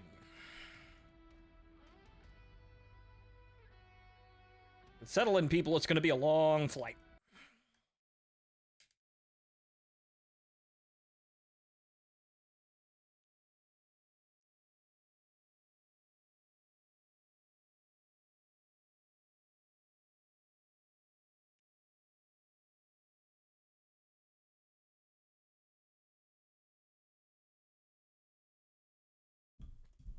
Okay, let me adjust my glasses here.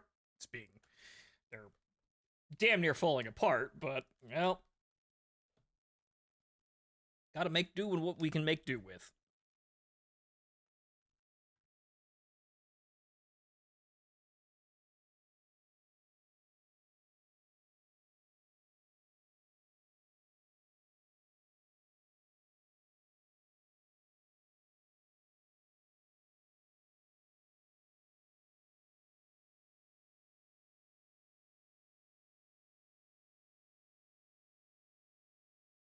All right.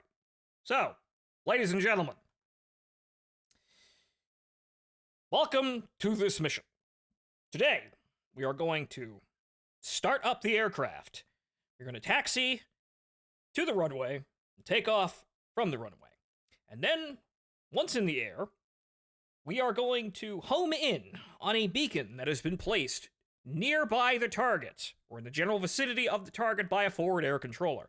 However, complicating this, there are mountains in the way that obscure the acquisition of the beacon.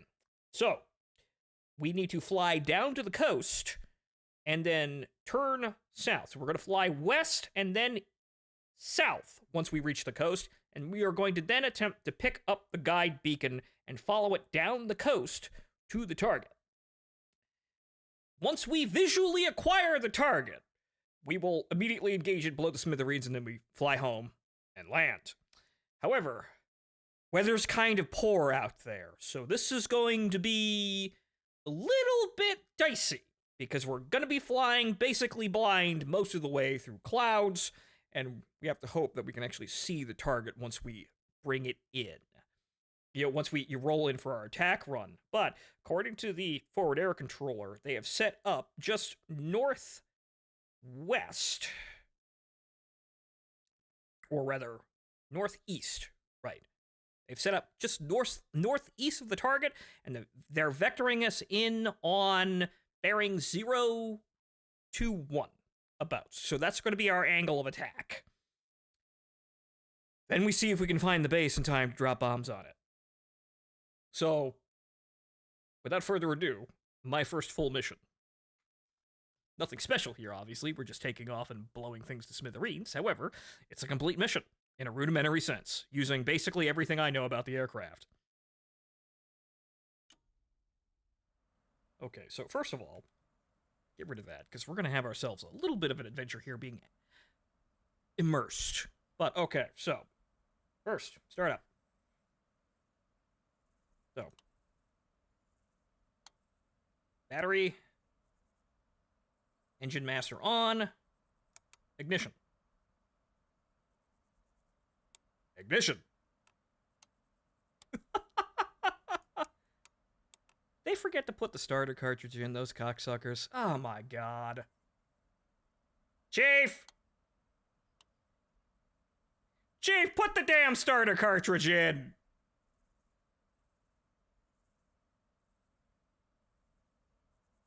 Chief, install the starter cartridge. Copy.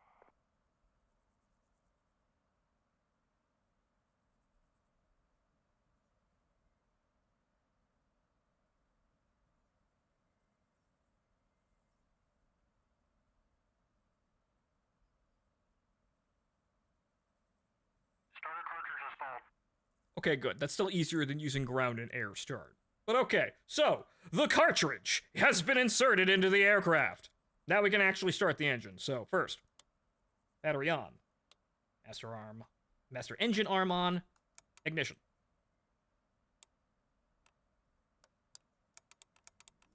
There we go. I had to hit stop, right? I guess I had to cancel the previous start even if I turned the aircraft off. Right, okay, well, good to know.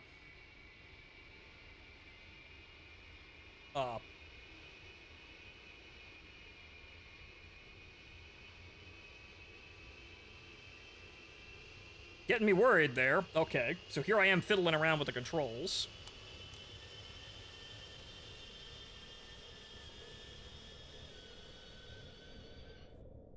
That was a bad thing to do, but just making sure. We're not bursting into flames, so that's good. Alright, so, we're actually going to use the strike camera today, even though I haven't set it up. What I recorded before wasn't actually, like, rendering properly. The files are corrupted. Not sure what's going on there. But, so, missile control, even though we don't have any.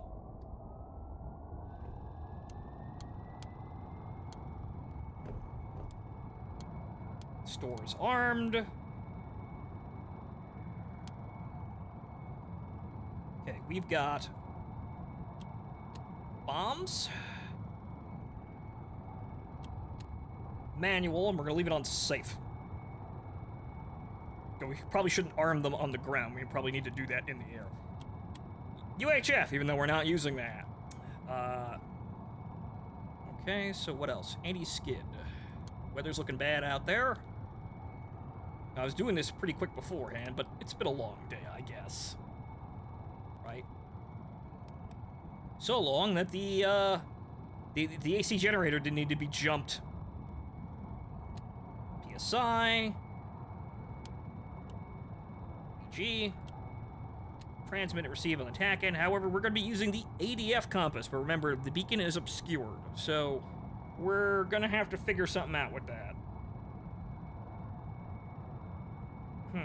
Okay.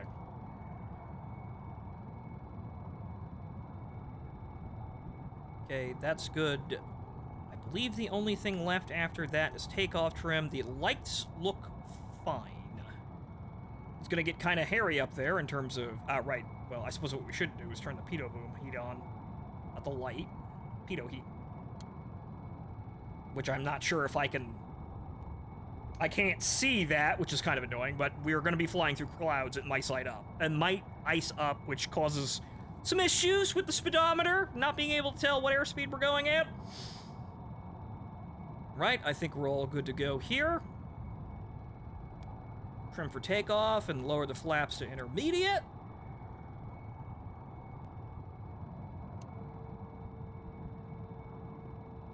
Oh, right.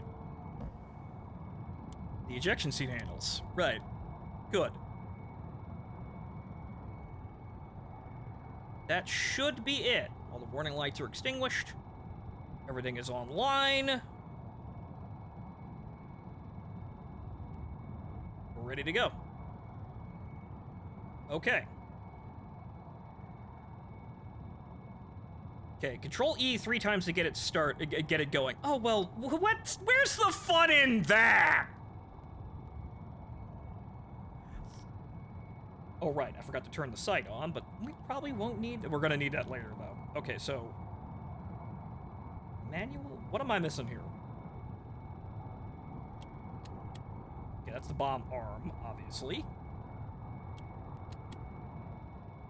There we go, okay. Not sure why that wasn't showing up on, manual, but alright, fine. Try it, it'll be a blast. Actually, no, that's Control E 3 times. That's not the auto startup, even though there is a button for auto startup. That's eject. I'm on to you. Anyway. Right, nose gear steering, which is... If I remember exactly which button I put it on. That button. Okay, right. Leave the dampeners off for takeoff. We'll put them on in the air. So, throttle up.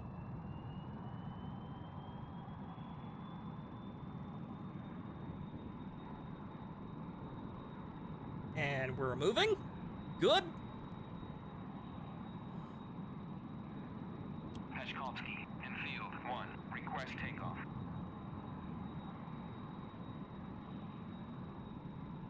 Assuming we're on the right channel. We're not gonna fiddle with radios like that, but assuming we're on the right channel. Bro, I'm the only plane here. We haven't gotten to setting up radios because I haven't actually gotten back into doing that. I knew how to do it before, but I haven't actually set up the UHF channel for proper radio communication with the tower and everything else. We'll get to that later. I know how to do that, it's just that I have to remember how to do that.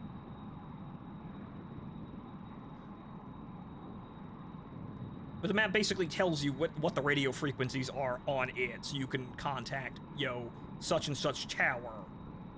So, okay. Yeah, shoot the tower with the gun one time. Yeah, no, that'll work out. Yeah, that'll get his attention. Then he'll let us go on leave. Okay, slow it down a little bit as we come onto the runway. Enfield 1, unable to clear for takeoff. Well, fuck you, I'm going anyway. Enfield 1, Peshkovsky, you are cleared for takeoff when ready. Climb 300 at QFE 29.81. Did I threaten him? Interesting. He said we were unable, and then we were anyway. Okay, sure, fine. All right. Throttle up.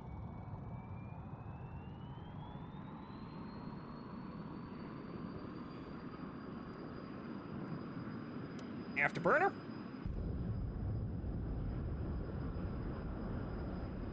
Okay, keep her nice and steady on the runway until she reaches 115 knots, but then again, we might need to go heavier because we're loaded. We're loaded down with ordnance now. We're not empty or just carrying sidewinders, so we're gonna give it a little bit more speed.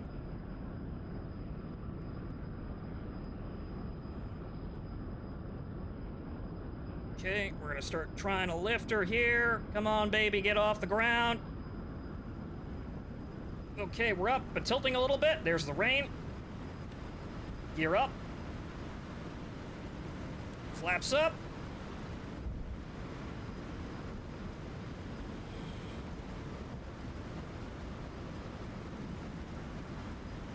And we are headed directly into a rain cloud, so we're already instrument flying. Granted, the area around this area is completely flat, so we should be fine with that. Okay, we're gonna level off here.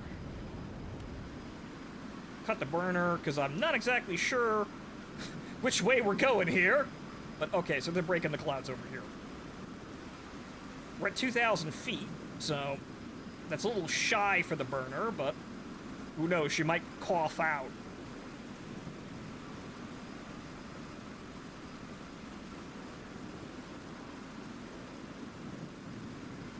Oop.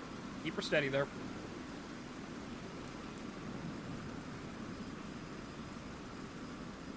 Totally reasonable about it. Interesting. All right. Interesting destroyer.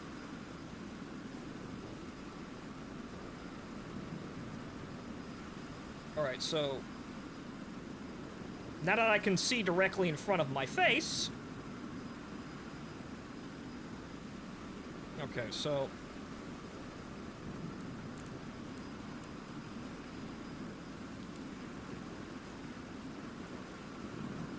where are we? we are bearing 21. That's the mountains. That's south, I think. So I've just accidentally turned myself. Yeah, okay.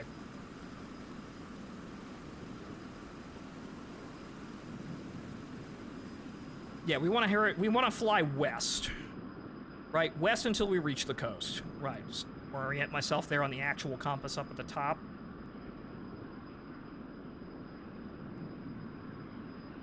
Okay, no, that's the other direction. That's still south, right? Okay, good. It wasn't really responding while I was turning, which was rather odd.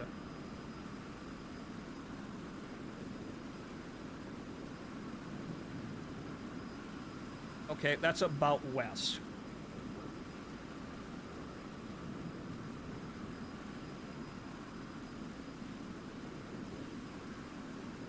Okay, come on. Find the right goddamn heading, you son of a bitch. Okay, there we go. West. Okay, level off.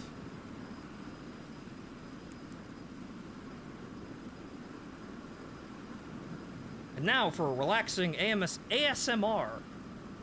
Flying through a rain cloud and trying not to slam into the ground, though we are basically dead straight at 7,000 feet. Good. So, dead west, climbing a little bit there, adjust the pitch. I guess it's because we're increasing speed. Trim, I should say. But pitch trim is what I'm adjusting.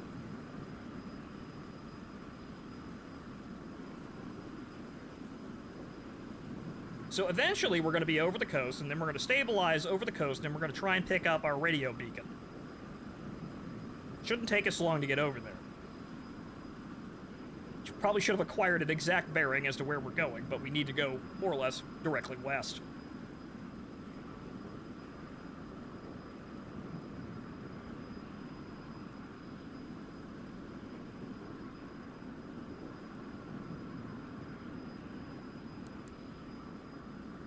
Drifting there, trying to reach Chad.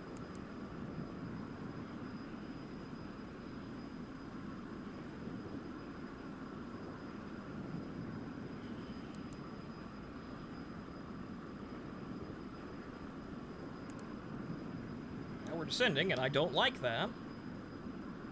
There we go.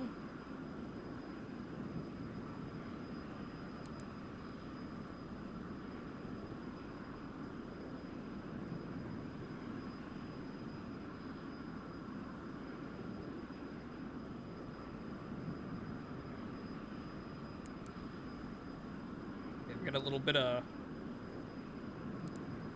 lean over there on the left wing, so we're gonna trim right. That might be a little too much, right? But okay, no, we're stable. Okay. Completely blind, but stable. Eventually, I'll reach the end of the cloud bank.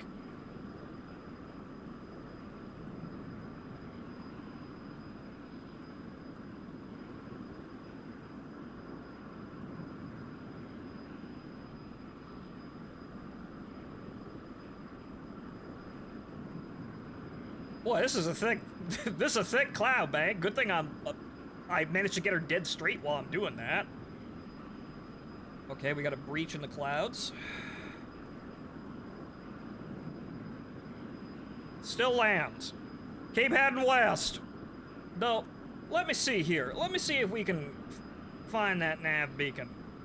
We're pitching up a little bit. That might be due to speed here, but okay, so we're mostly stable. Okay, so let's try to ADF, and let's see if we can find that frequency.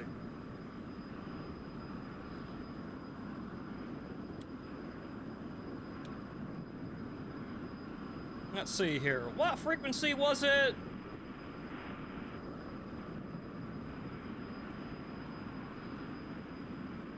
Is that anything?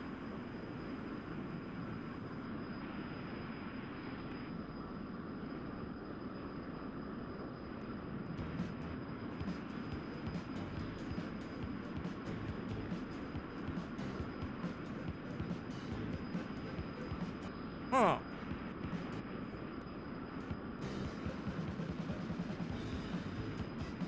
Is that Frankie Valley and the 4 fucking seasons I'm hearing? Yes, it is, because I made the mission. Ha ha ha ha. Alright, that's the beacon, but we still can't pick it up.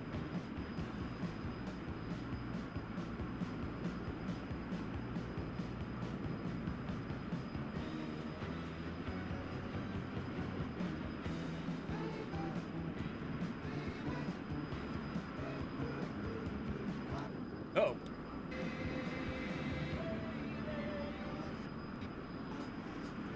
See if we can tune that signal a little better. Nope. Alright, that's the best we're gonna get. It's probably obscured by the storm and the mountains. As you can see, the one arrow is still spinning around, which means we haven't acquired. So we keep heading until we can pick it up.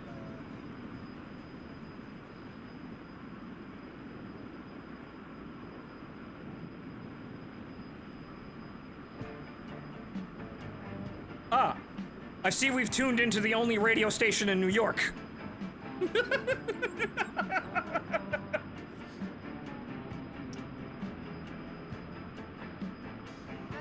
works in the grocery store, saving his pennies for someday. 101.1 CBS FM, who apparently, I guess Dan Rather's our forward air controller. Working too hard to give you a heart attack.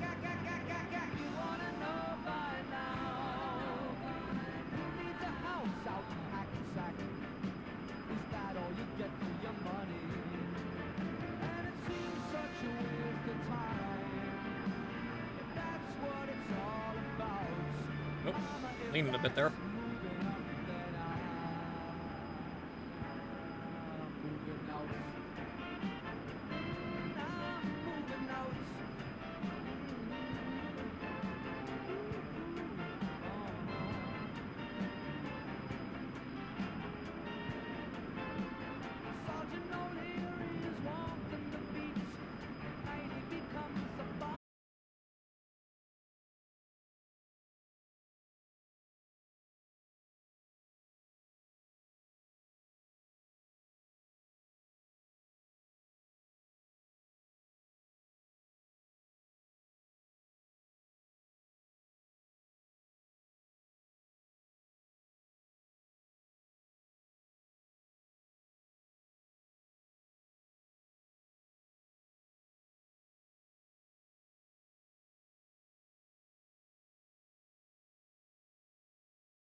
Okay, right, that is west. Okay. I was using the bearing marker down there, so that's due west. I don't know what the hell's going on with that thing.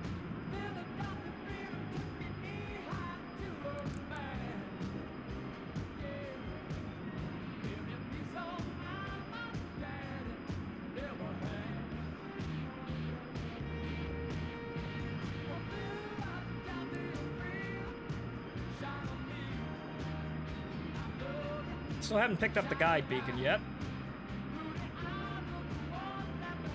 So, noted, the compass up at on the canopy bow is either really fucking weird or it doesn't work properly.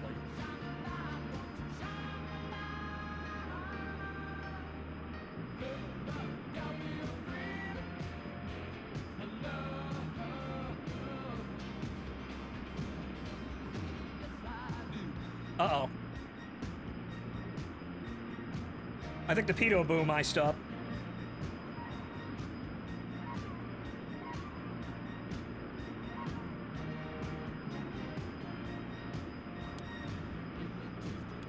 That's the light. What am I doing?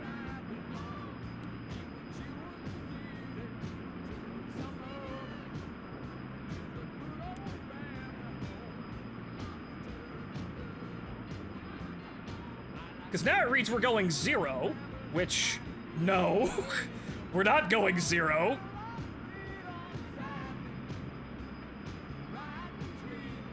Alright, we're gonna try and drop below the cloud cover a little bit here, see if we can get a reference on the ground. But it would appear that the pedo boom has iced up, and I'm not quite sure how to turn that on, because I can't really see the switch.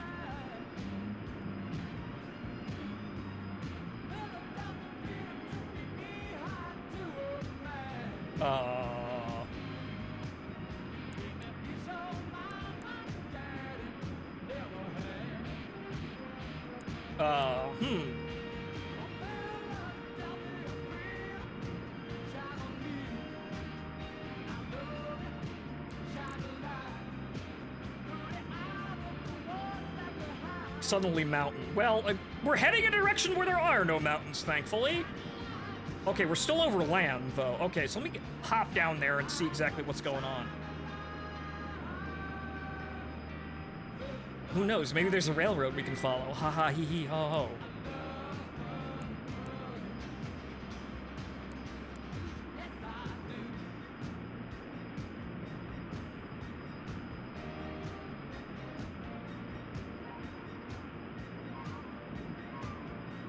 I don't reckon it's going to be on the right somewhere. No, it's not. So hang on, let me pull it in here. We might have accidentally gotten turned around.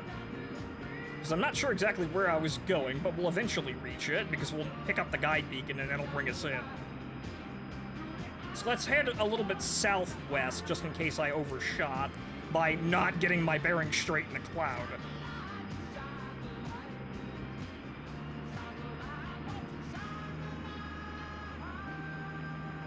Doesn't look like visibility's improving very much.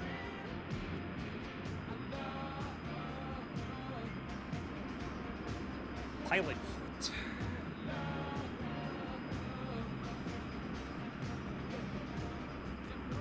Okay, it's set to hot, I think. Okay, the problem is I can't tell which way I'm pushing the pedo heat. So I guess we'll try click it left, left click it, and then see if that'll actually fix the problem.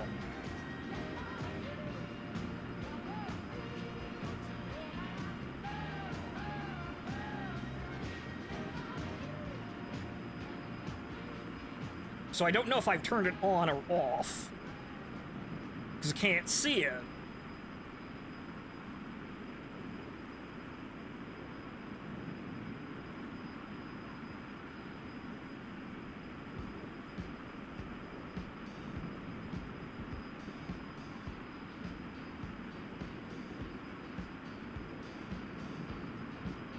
Lower your head. I don't have a key for that.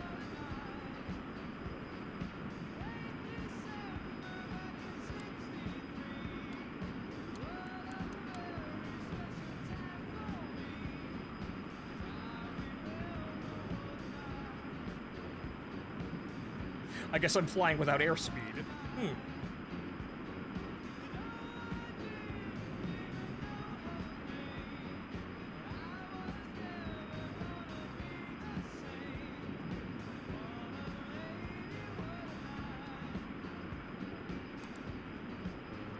Okay, so now the number 1 and number 2 beacons are dancing with each other. Interesting.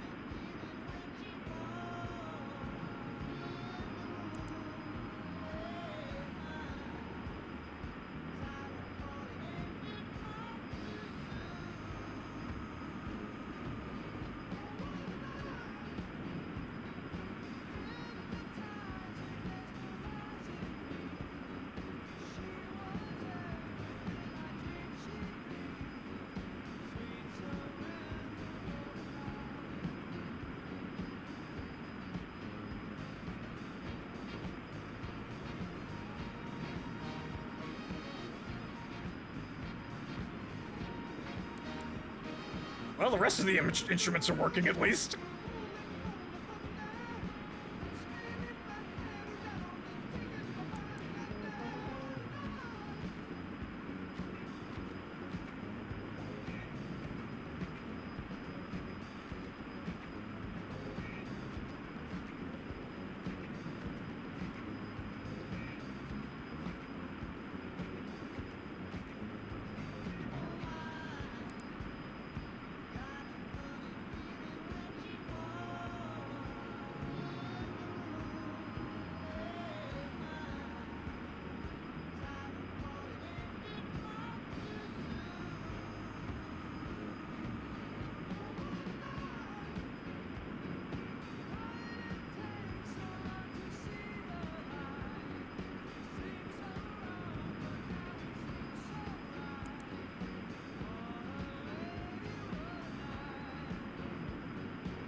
Holding in a mouse button enables the head to be moved from side to side.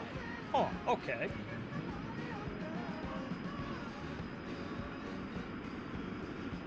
No. That does not work.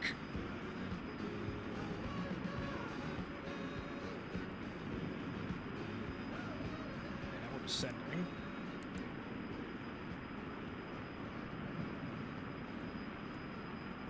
Boy, howdy, I certainly made my life difficult today. Okay.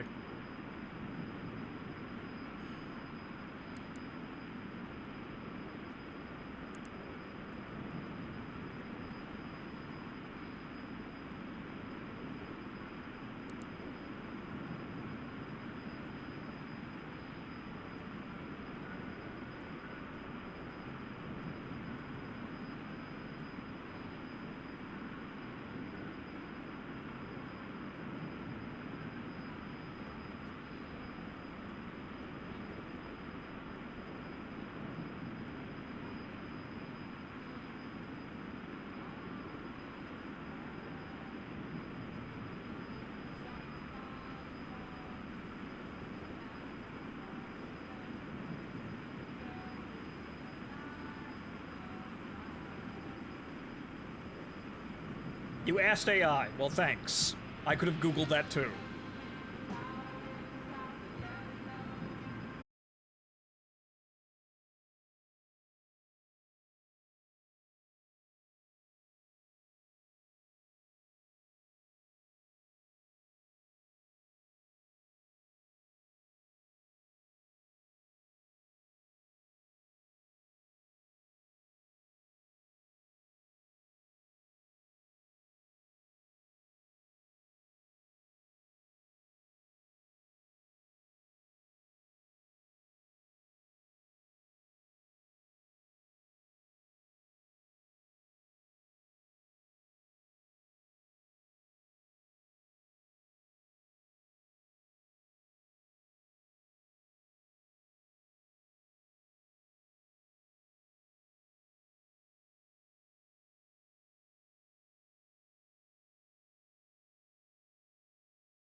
Up, switch goes up, scroll up, switch goes down. That doesn't work.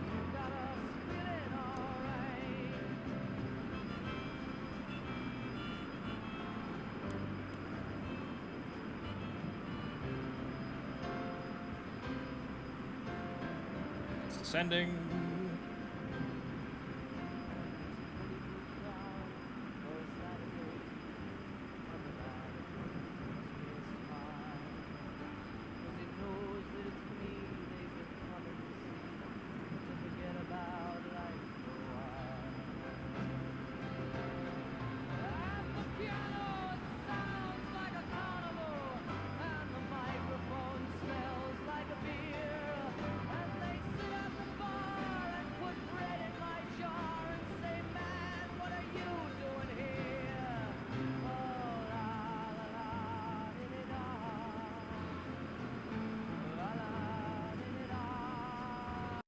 Actually, what we could do here, jumping ship on everything as I fly through this, is we could just find the fucking control here, I suppose.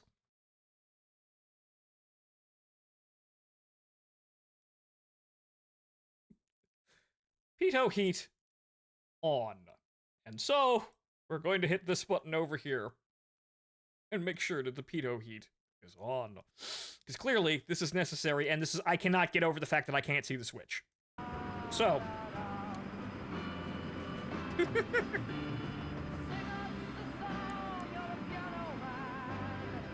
see, the problem is I can see where it is, but I can't see where the switch is. That's the problem.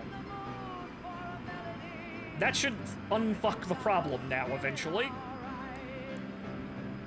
Sending a bit there, but alright. But now I hit the button where it's on now, so we should be alright. It should unfreeze eventually.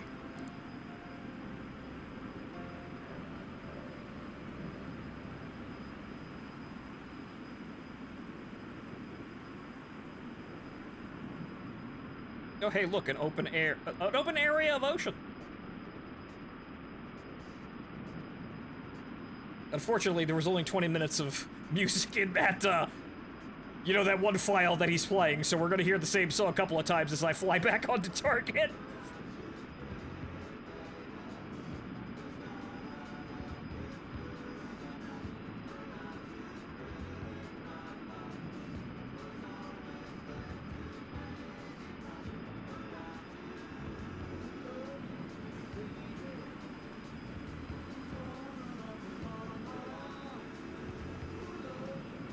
But boy howdy, I hope we can actually see the target when we get there, because oh no if we can't.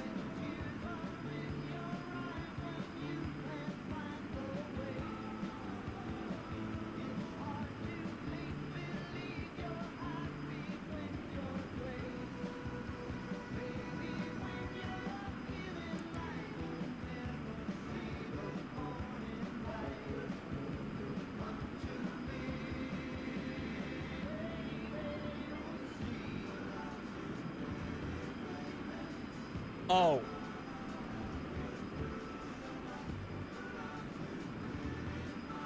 Well, guys, I just realized something.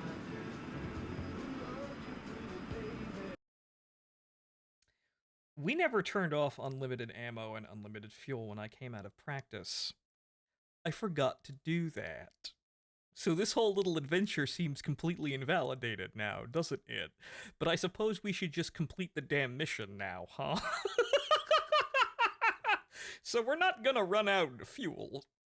So I suppose what I will do is... Well, guys, do you think this is valid or not? Because we're not using actual proper fuel here. So do you think we should probably just skip the fucking shoe leather here and just turn the clouds off, turn off the settings, you know, turn the settings to proper and then play the mission again? I think that might be faster. Because it's kind of invalid if we have infinite ammo and infinite fuel. We're not really running a mission under current constraints here, you know, Pedo Boom being frozen. And all. So you know what? Okay. We're gonna do it properly this time.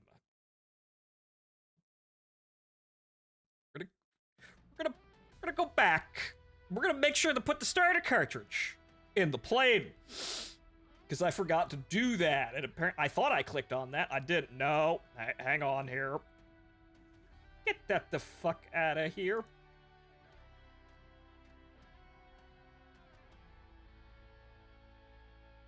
Fucking...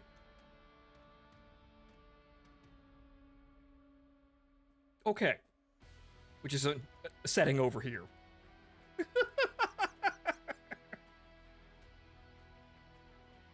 Okay, so...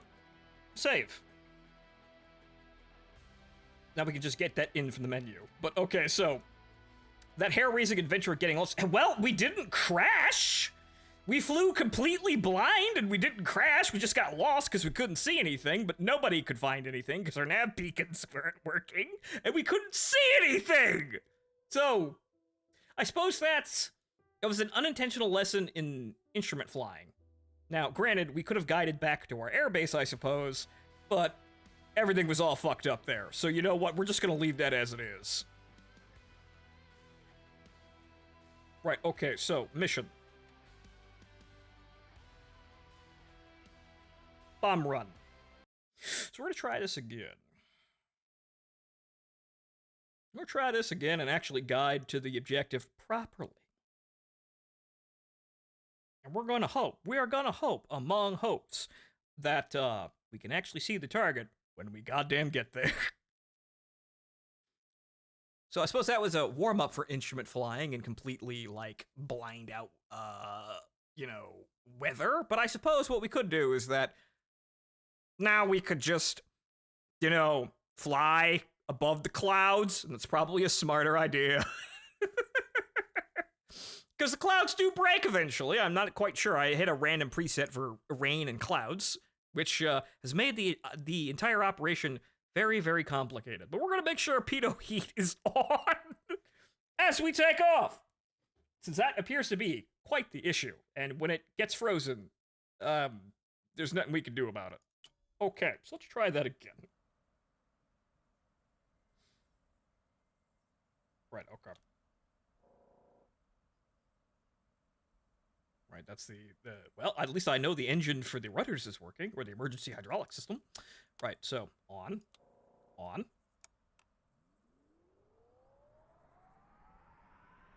Throttle back there. Okay, fully advanced. Well, advanced to idle. To be entirely correct about it. Alright, good. Okay, so. Correct. We're not using missiles, so we'll just leave that on standby.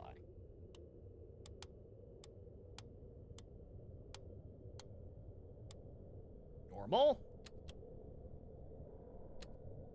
Sight radar. Nose and tail says I don't think we have any kind of anything. We've got regular bombs and clusters. Set to bombs. Then again, I suppose we should say off until we're near the target. That's basically our safety. UHF to both.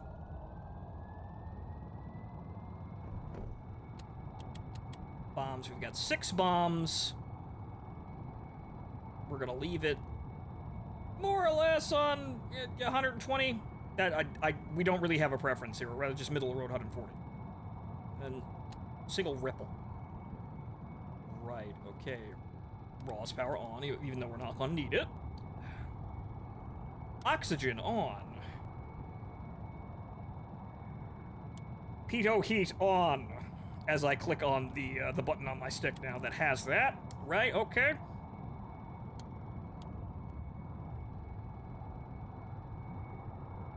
Right. I'm pretty sure I missed anti-skid. Right, that needs to be on. Right, okay, so. Okay, that's set up, that's tracking and receiving.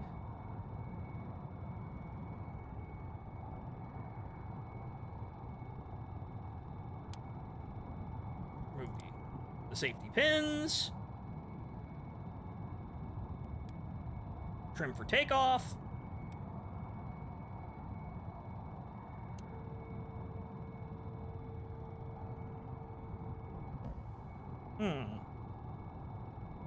Doesn't seem to be anything for de-icing over there, so, Alright. And through the entire thing, I wasn't actually using the dampeners either. So we were flying entirely level like that in blinding conditions with no dampening on the inputs. So, well, I did do something. It's just not quite the thing I wanted to do. That seems to be good.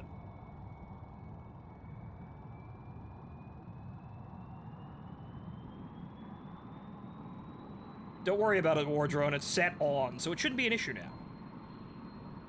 Oh, right. Nose gear. There you go. Make sure the dampeners are off for takeoff. I knew I forgot something.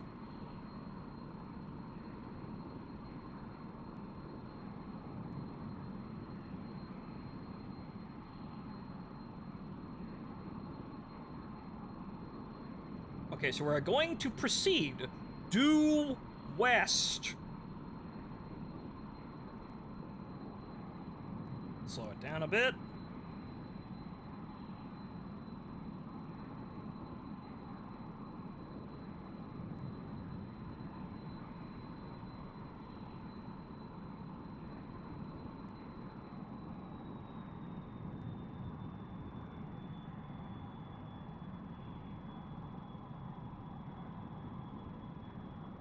And I don't care if you give me clearance. I'm probably gonna wind up getting lost again anyway. Alright. So, brakes on. Throttle up. Oh, too fast.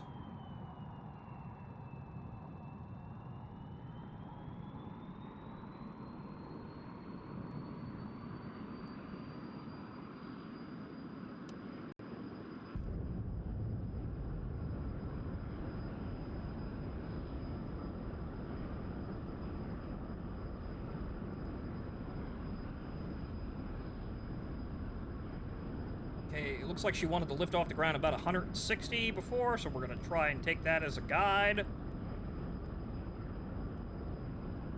Also, we're just kind of pointed due south anyway, so we're just gonna fly in this direction, or rather, southwest. So we're gonna fly this direction.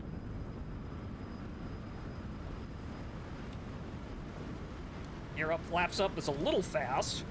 I was kind of looking down at the bearing marker instead of paying attention.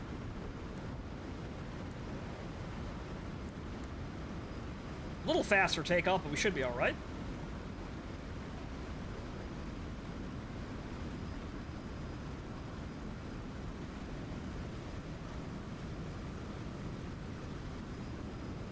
So now we're burning fuel, and quite fast, too!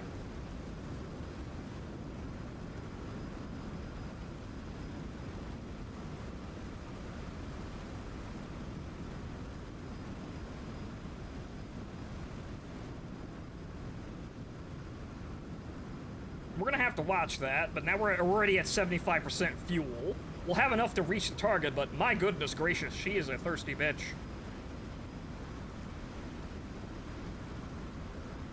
Settle the climb down a little bit. Goodness gracious me, where's the end of this fucking cloud bank?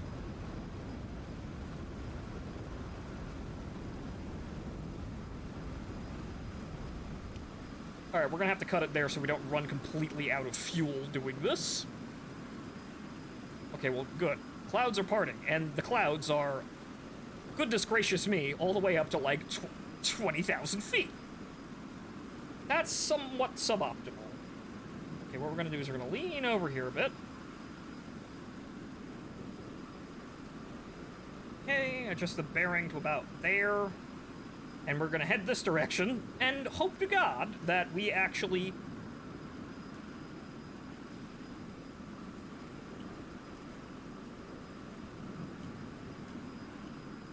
I can't hear the dampener on sound effect, which is odd. Okay, so we're still traveling up, and okay, good. A decent parting of the clouds here. Seems to be level for the moment. Dampeners should be on now. Yep, dampeners on. Let's see if we can pick up our radio signal.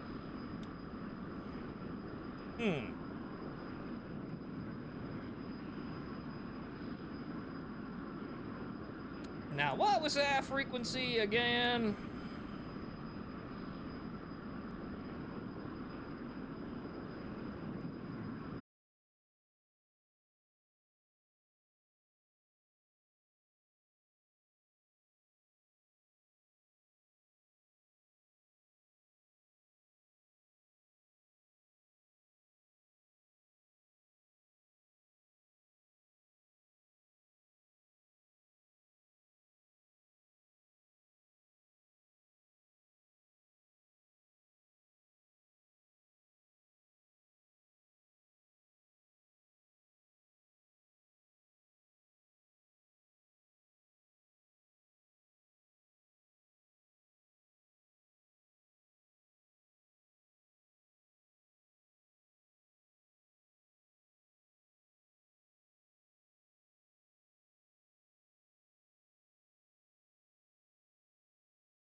I don't think that's us accelerating. I think the pedo boom is just icing over again.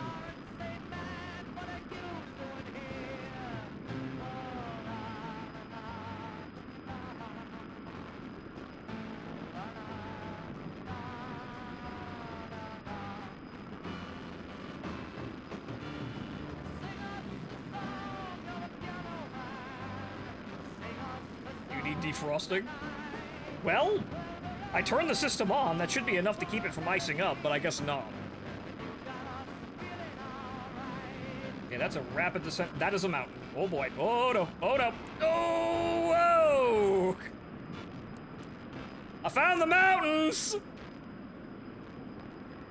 Almost old 97'd it there, but...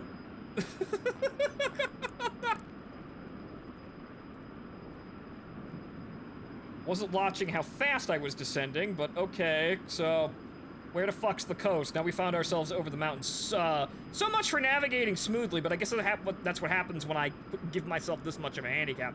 There is the coast. Okay, we have made it to the coast, which means that the guide marker is now accurate.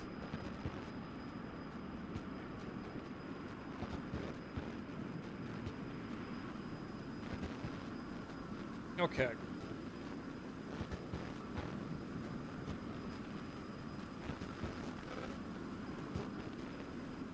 Okay, well, can we... We should probably cruise the visible coast, if possible.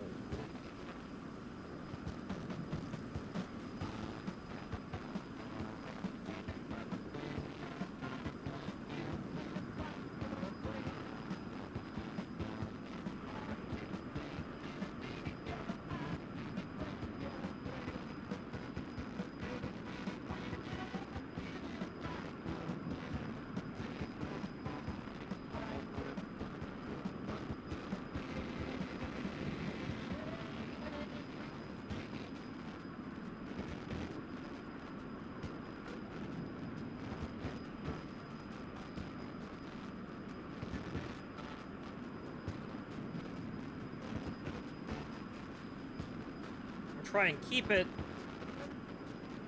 the beacon due north here, but we're going to be, keep in mind, they're east of the or west of the target.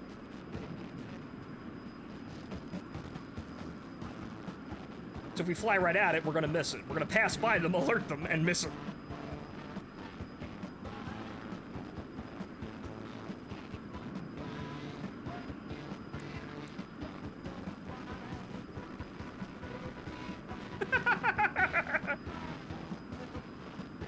DCS Crusader, welcome. Thank you for the raid, and hello, party of 5. You've just found us attempting to guide on an ADF beacon playing Frankie Valley in the Four Seasons as we try to find my forward air controller and this ammo dump he says he sees.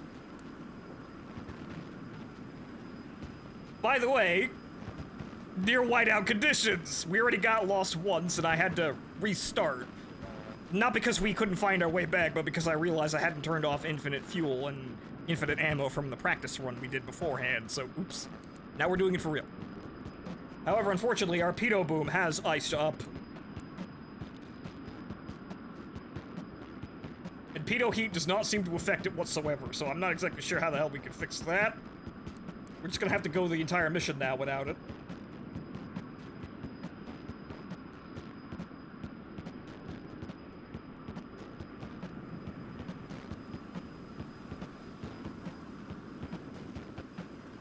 Okay, so we want to pass the target and come back in bearing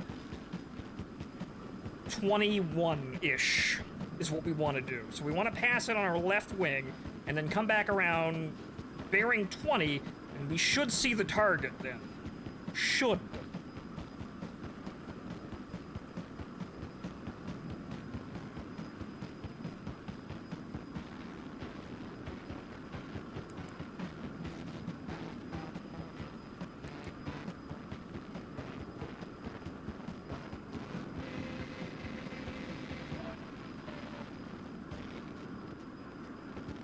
Armstrong. I think he worked on de-icing for the F-100, I think.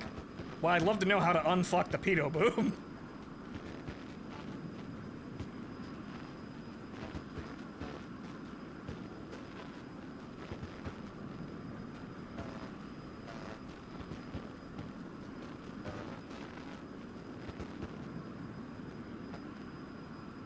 Getting really sketchy out there.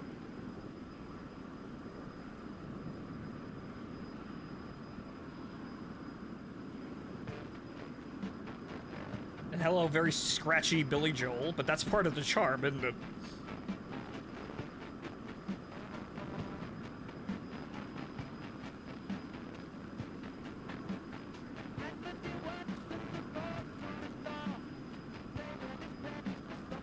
Bass boosted Billy Joel.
Set the bomb and leave it caged. And this is about when I start paying attention again. Okay, good. Holy Jesus, I think the target area is actually clear.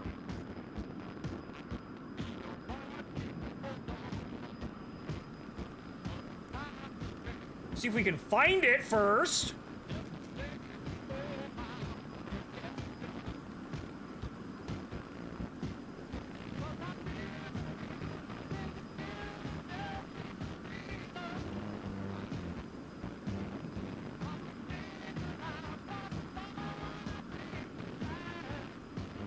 Wait, okay, the train. The train. Wait, no, it's a highway.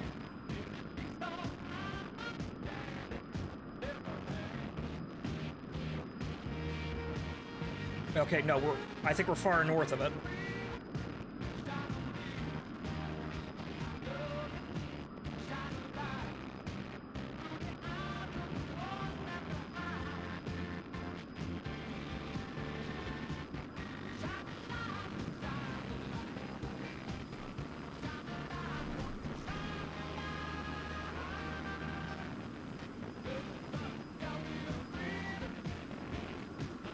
Okay, we passed it. It's somewhere on the coast, but I need to acquire it visually, but somehow this whole area is clean!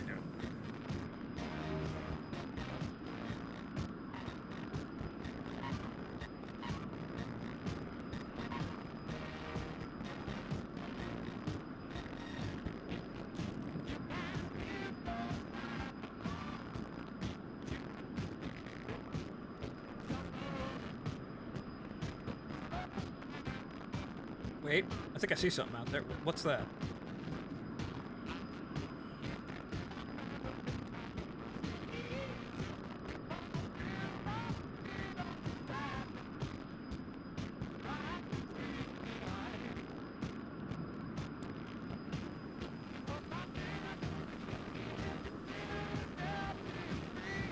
It's right fucking underneath me, I think, but I can't see it.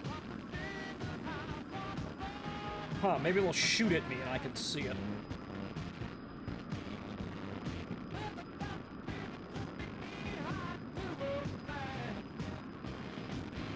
Also, about half fuel. About half fuel, we'll find it eventually, though. I don't have any idea what my airspeed is, but we'll figure it out.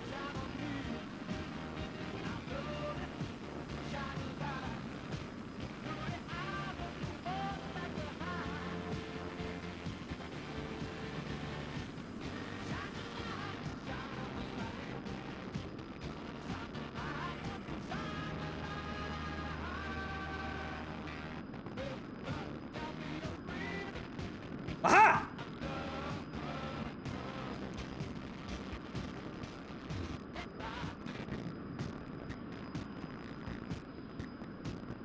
Okay. Bombs away!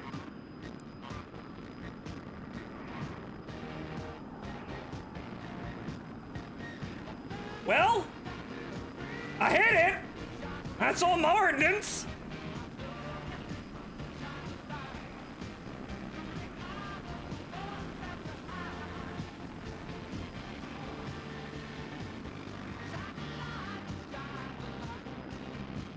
Oh. I appear to have missed and hit civilian traffic. However, some of the infantry down there did die. One of the bombs may have skipped forward a bit and actually hit somebody on the highway over there. Oops.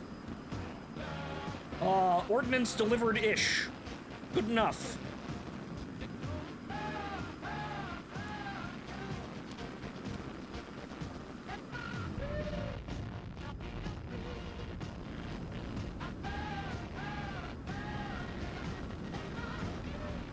Denying the enemy transportation, sure. And then as I afterburner away to fucking Elton John.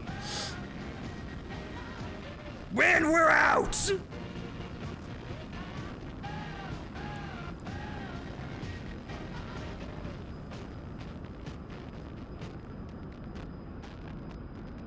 That's quite the fade out there. But okay, right. Now we gotta stop doing that. Now we gotta go home. And then we gotta land with a completely iced up pedo boom. This should be a thing.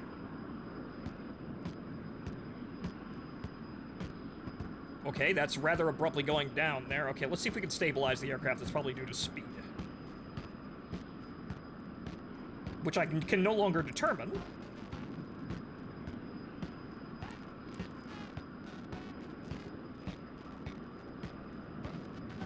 And finally, we get to listen to another radio station. Just eyeball the landing. I'm gonna have to.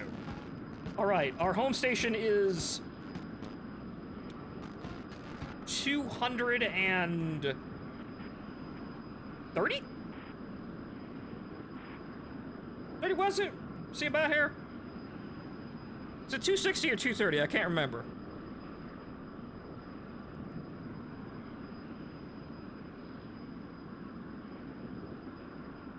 Okay, good. We're stable here. Good. Okay. Can't pick that up. If it's even there. Okay, so let's try 230.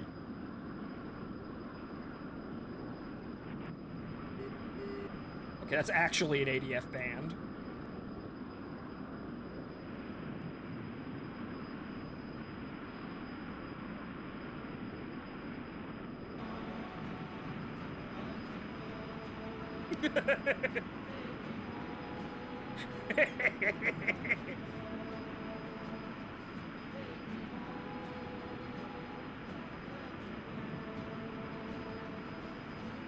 At the end of that song, but... Well, we've got the... Well, actually, no, we don't have the beacon, but we're gonna fly north until we find it.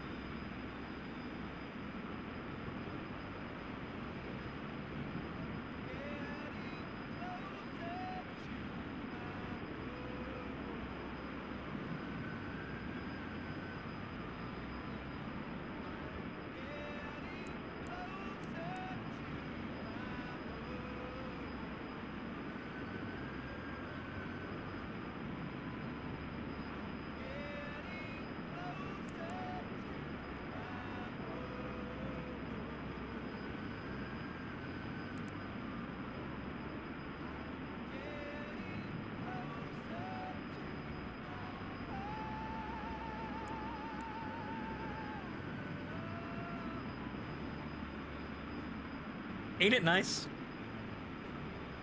Oh, hey, look, we got a little vector through the clouds here. How about that?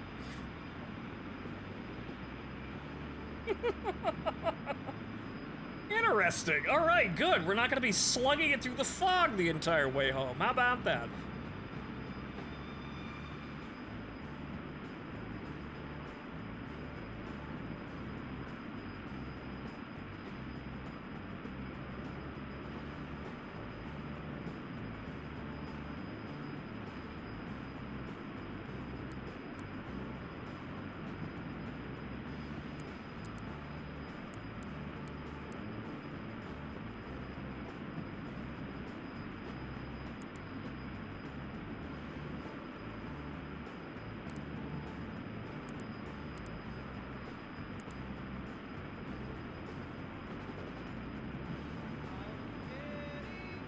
Oh, yeah, actually, wait.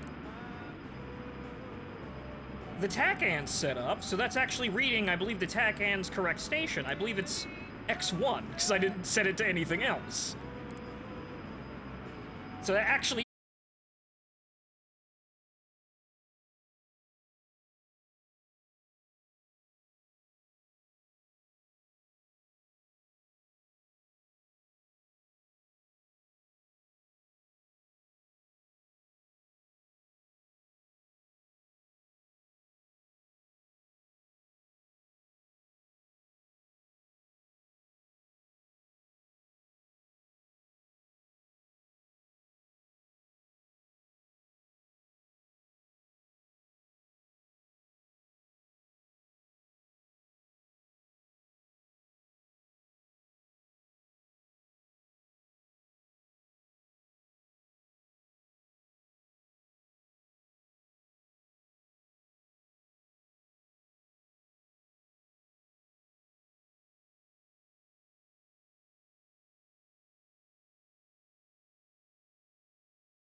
was this gap in the cloud layers. Shit, we should have been up here the entire time.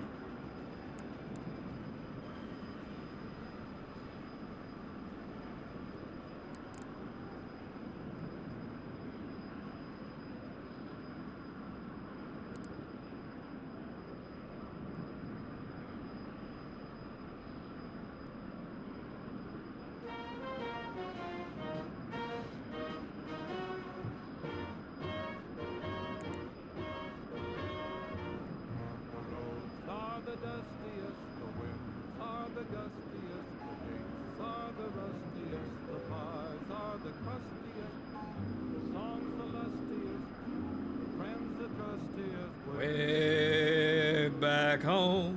The trees are the sappiest, the days are the nappiest, the dogs are the yappiest, the kids are the scrappiest, the jokes the snappiest, the folks the happiest. Way back home. Don't know why I left the homestead. I really must confess, I'm a weary exile, singing my song of loneliness. The grass is the springiest, the bees are the stingiest, the birds are the wingiest, the bells are the ringiest, the heart's the singiest, the arms the clingiest. Way back home.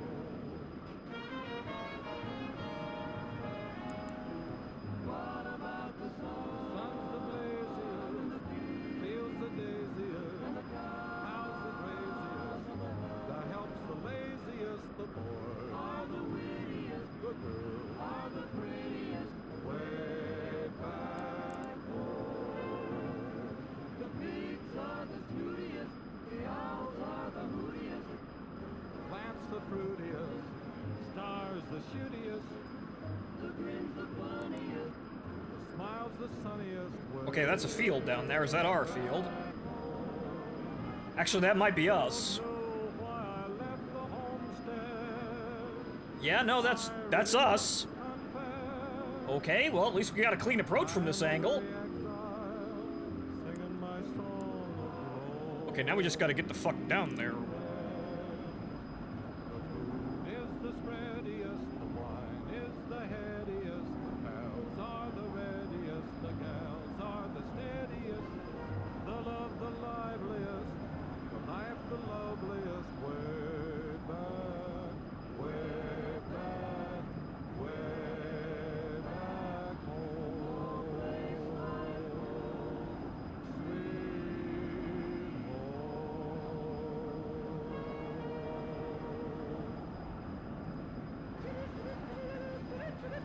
home. Oh, come on.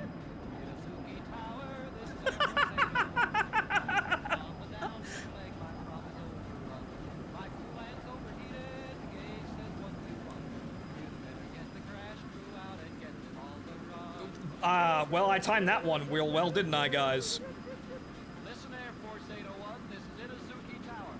I cannot call the crash crew out. This is their coffee hour. You're not cleared in the pattern now. That is plain to see. So take it once around again. You're not a VIP. Itazuki Tower, this is Air Force 801. I'm turning on my final. I'm running on one lung. I gotta land this Mustang no matter what you say. I'm gonna get my chart squared up before that judgment day. Now listen, Air Force 801, this Whoa. is Itazuki Tower. Too much pitch. We'd like to let you in right now, but we haven't got the power. We'll send a note through channels and wait for the reply. Until we get permission back, just chase around the sky. Itazuki Tower, this is Air Force 801. I'm up in the islands heaven and my flying days are done. I'm sorry that I blew up. I couldn't make the grade. By the way, I have no idea what speed that I'm going, so, we're figuring it out.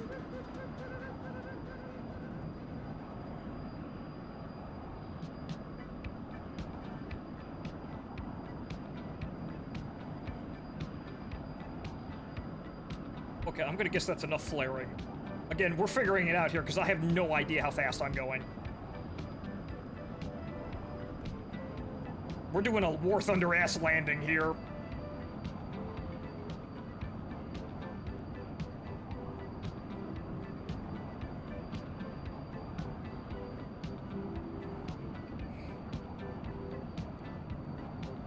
Okay, that looks good. That's way too fast, but fuck it.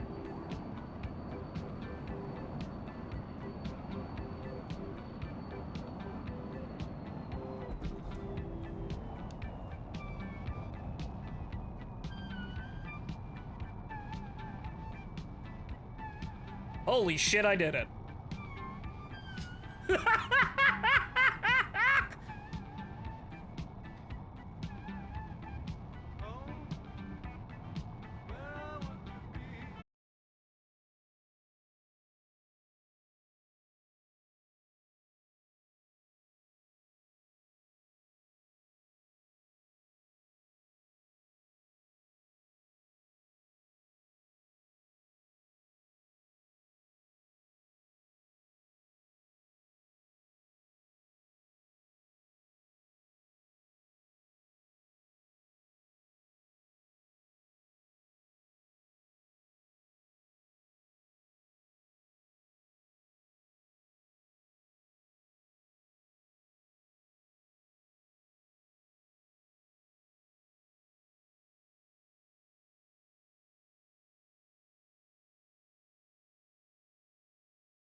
Well, folks, So won't you please come home? we did it. Come back to me, honey pie.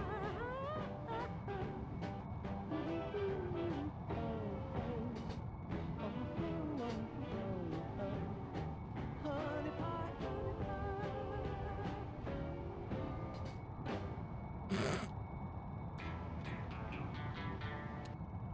A little late, Louis, but we're already home. Yes, the only important thing is to how to turn her on anyway. I mean, yes, however, we actually have to be able to turn her off in order to rearm, but that's outside the scope of the mission here. But some men would also say that learning to turn your woman off is also a very good skill, isn't it? But, okay. We survived! We hit the target kinda sorta. I saw at least 75% of a man dead. I applied death to 75% of one man. Don't know about anything else, but we took off. We guided the target. We hit the target, by the grace of God. We flew home, and we landed with absolutely no speed indication whatsoever. I call that a good day's work, right? Plus, it's almost midnight, so... Well, let's have that debrief. Did we kill anything?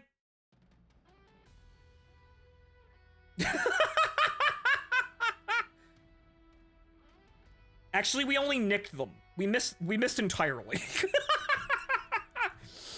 We hit 2 watchtowers and 1 guy.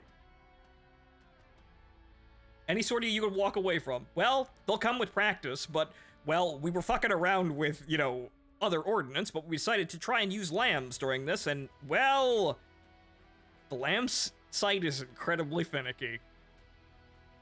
Oh well. Mission complete, at least. We didn't succeed in destroying the target, but, well, there's always next time, right? But, so, ladies and gentlemen, I have been your host, Horace Widdison, and that has been today's stream of DCS. We are now roughly certified to fly the F-100 in any manner which we choose. Not gonna be fantastic at it, of course, but, well, we're basically able to function, as we saw, pretty well, even in jarringly difficult situations like whiteout conditions and getting lost over Crimea.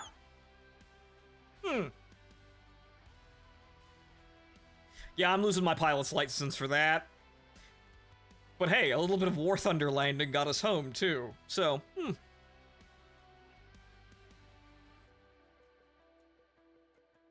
Alright, folks. I'll see you next time. Good night, and enjoy the rest of your evening. It's almost midnight. Go to bed, if you're in my time period. Or time. God help you if you're in my time period. We're all stuck in this time period. It's terrible. If you're in my time zone, go to bed. If you're not, good morning.